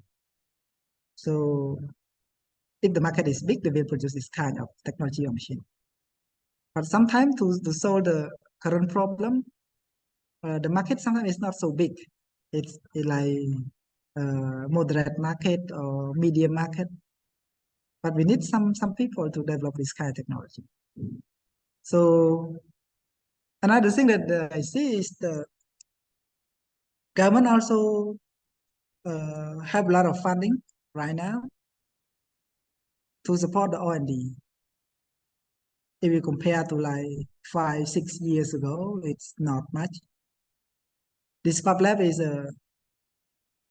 the result of that investment, because from like 2019, government like have the loan from the World Bank to implement this kind of like improvement of the research and higher education, to have like the more qualified human resource in higher education for research development that can contribute or develop technology to contribute to the society. So I think now school, technical institution, higher education will have more opportunity to get the funding to develop the new product to introduce to the market. And the framework, policy framework is still in the development, but we need to work together, and we need to have like the positive perspective that we can contribute to this change, to this transformation. Yeah, thank you. Thank you, Mr. Chalhan. I will address Dr. Aslina's question in the chat. So the question is, your focus project on innovation and high-tech tools may need a lot of money. How do you get the budget? Is ITC under government sponsor or certain bodies? Are you making a profit also? Yeah, thanks so much for this question. I also mentioned in the last slide about the funding. Yeah. So as you know, like funding is the thing that we really need to operate. So currently under the project, we have funding from government. So the government like support the funding for some activity. For example, buying equipment or support some other activity or operation to do some project. So I think for the first step is okay. And currently, if regarding to this project, we will end within next year, the end of 2023, the beginning of 2024, it ends. But currently, the government proposed another new project that will be run for another 5 years. And the idea is to upgrade and to continue the previous project that look potential. And our lab is also the project that look potential. And we hope to get the funding from the government as well to continue our project. And for the new funding, we will not work only among ourselves, but we will work across department, across discipline, that we can like complement it to each other. For example, in our field, we need like IT people, we need like electronic communication people, and we also need like cultural people that we need to work together. And the thing that we also consider, beside the funding from the government, we can consider another source of funding for research. For example, there are some development partners. They also have some funding available, and we can take opportunity for this. Also, the government, as I mentioned, they have also multiple funding, not just only one funding, implemented by different agency of the government. So it's also fit. And Ministry of Education and also Ministry of Industrial Technology Innovation also consider the importance of agri-tech. So they try to push this activity. And if we look to another part that led by Ministry of Economic, so they create, we call the Joe Startup Center. It is the center that have the startup on technology. And under the center, another project under the Ministry of Agriculture, they also have the project to foster, to innovate the agri-tech. So currently, like there are a lot of parties that they try to involve or to propose the solution. And I see like currently like several startup company also have solution for smart farming. But sometimes they are still young and their technology is still limited. So it needs more time to strengthen their capacity, because to develop or to have the knowledge on this technology, sometimes it needs time. It cannot be done like for a short period of time. But besides this funding, we will try to work with the private sector. So moments ago, I talked about the government. I talked about the development agency, like the international organization or foreign country agency for development. But we need to work with the private sector, because the private sector is the one who have more insight on what's going on in their sector, what level of technology that is suitable for the farmer, because sometimes they are really close with the people who do the farming, so they have a lot of information about that. So we try to work with them and discuss with them on how we can develop new technology, and then we can also get the funding from them, because some companies they want to innovate their company. They do not just want to work the same thing again and again. They also want to transform their company, to adopt new technology, to introduce new product. So we are the place that they can connect, that they can work together.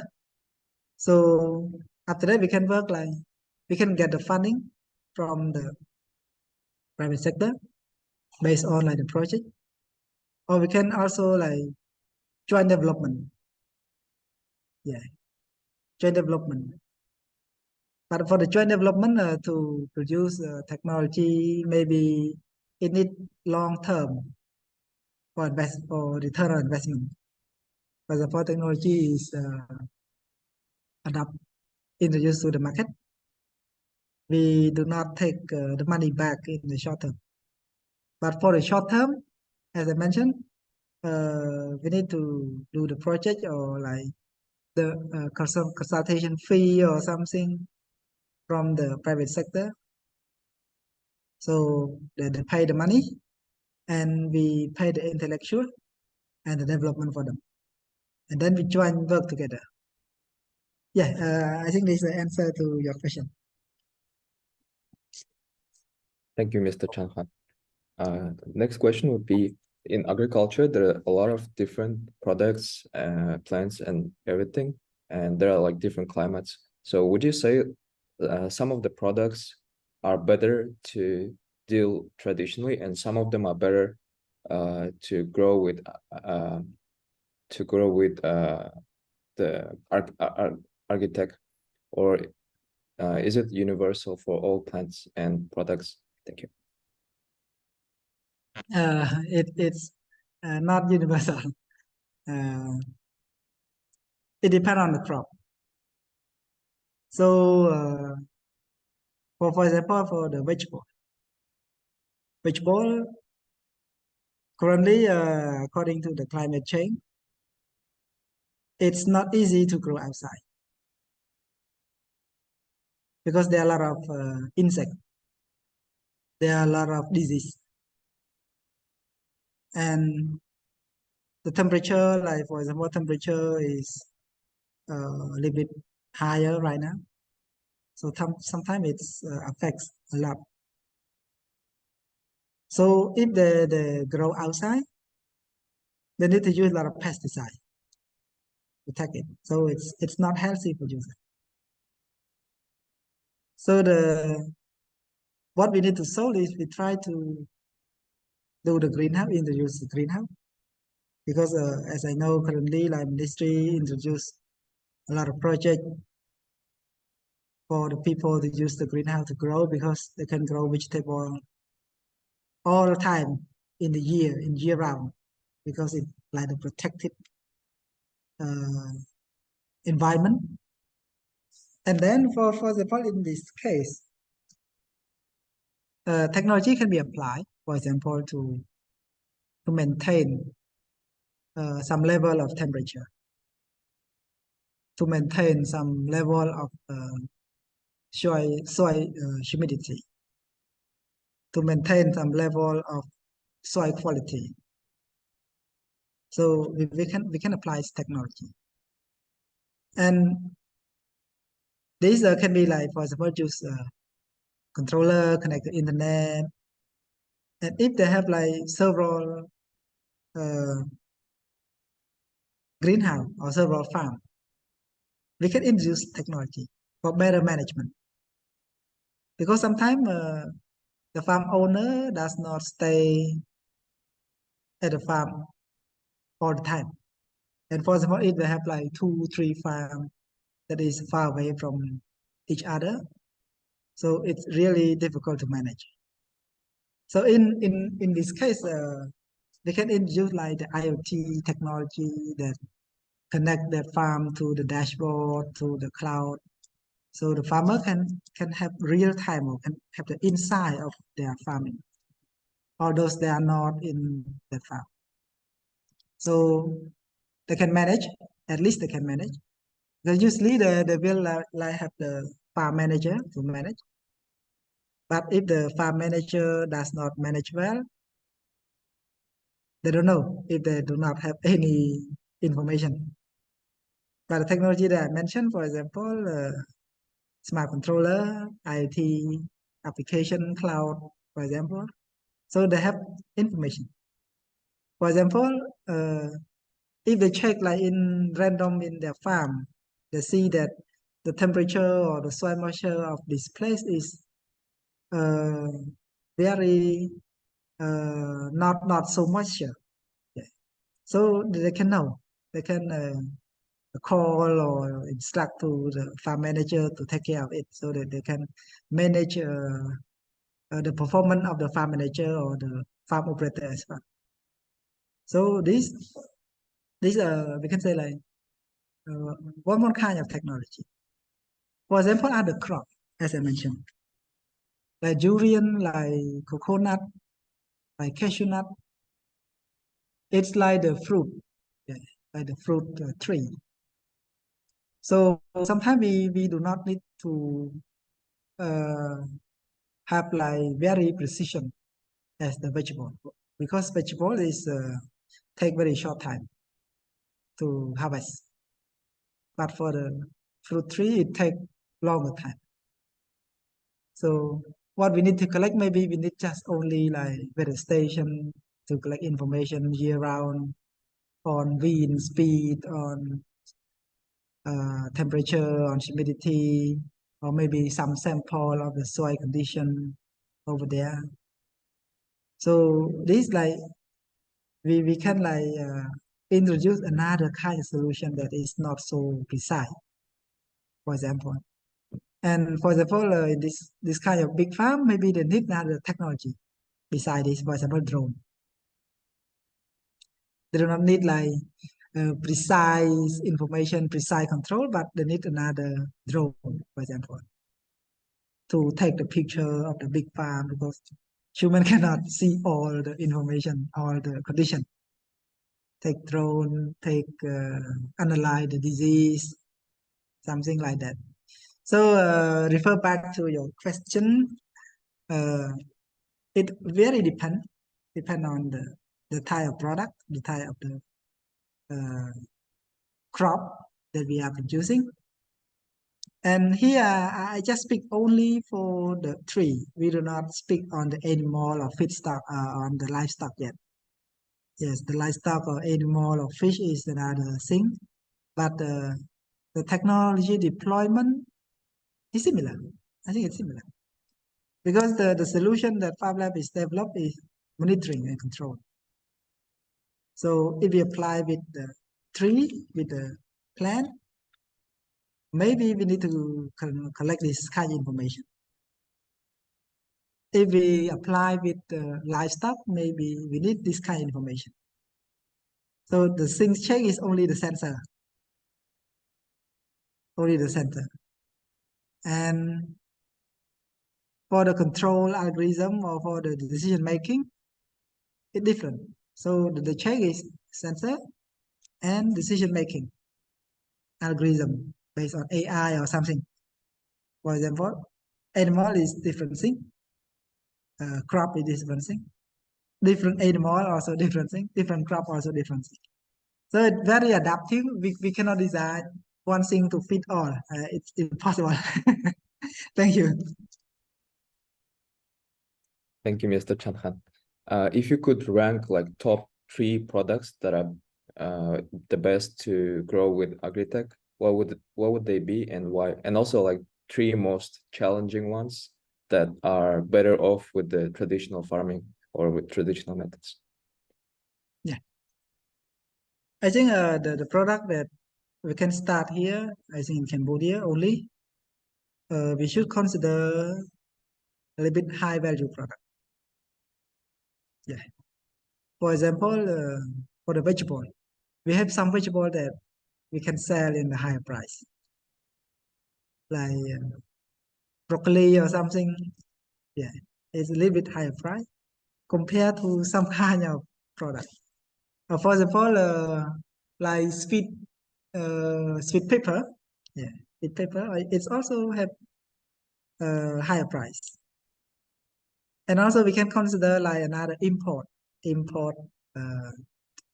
product, like for example mushroom or some kind of mushroom that it's expensive here. So if we want to have like the shorter of return on investment, we need to consider the high value product. Otherwise, if we apply for the normal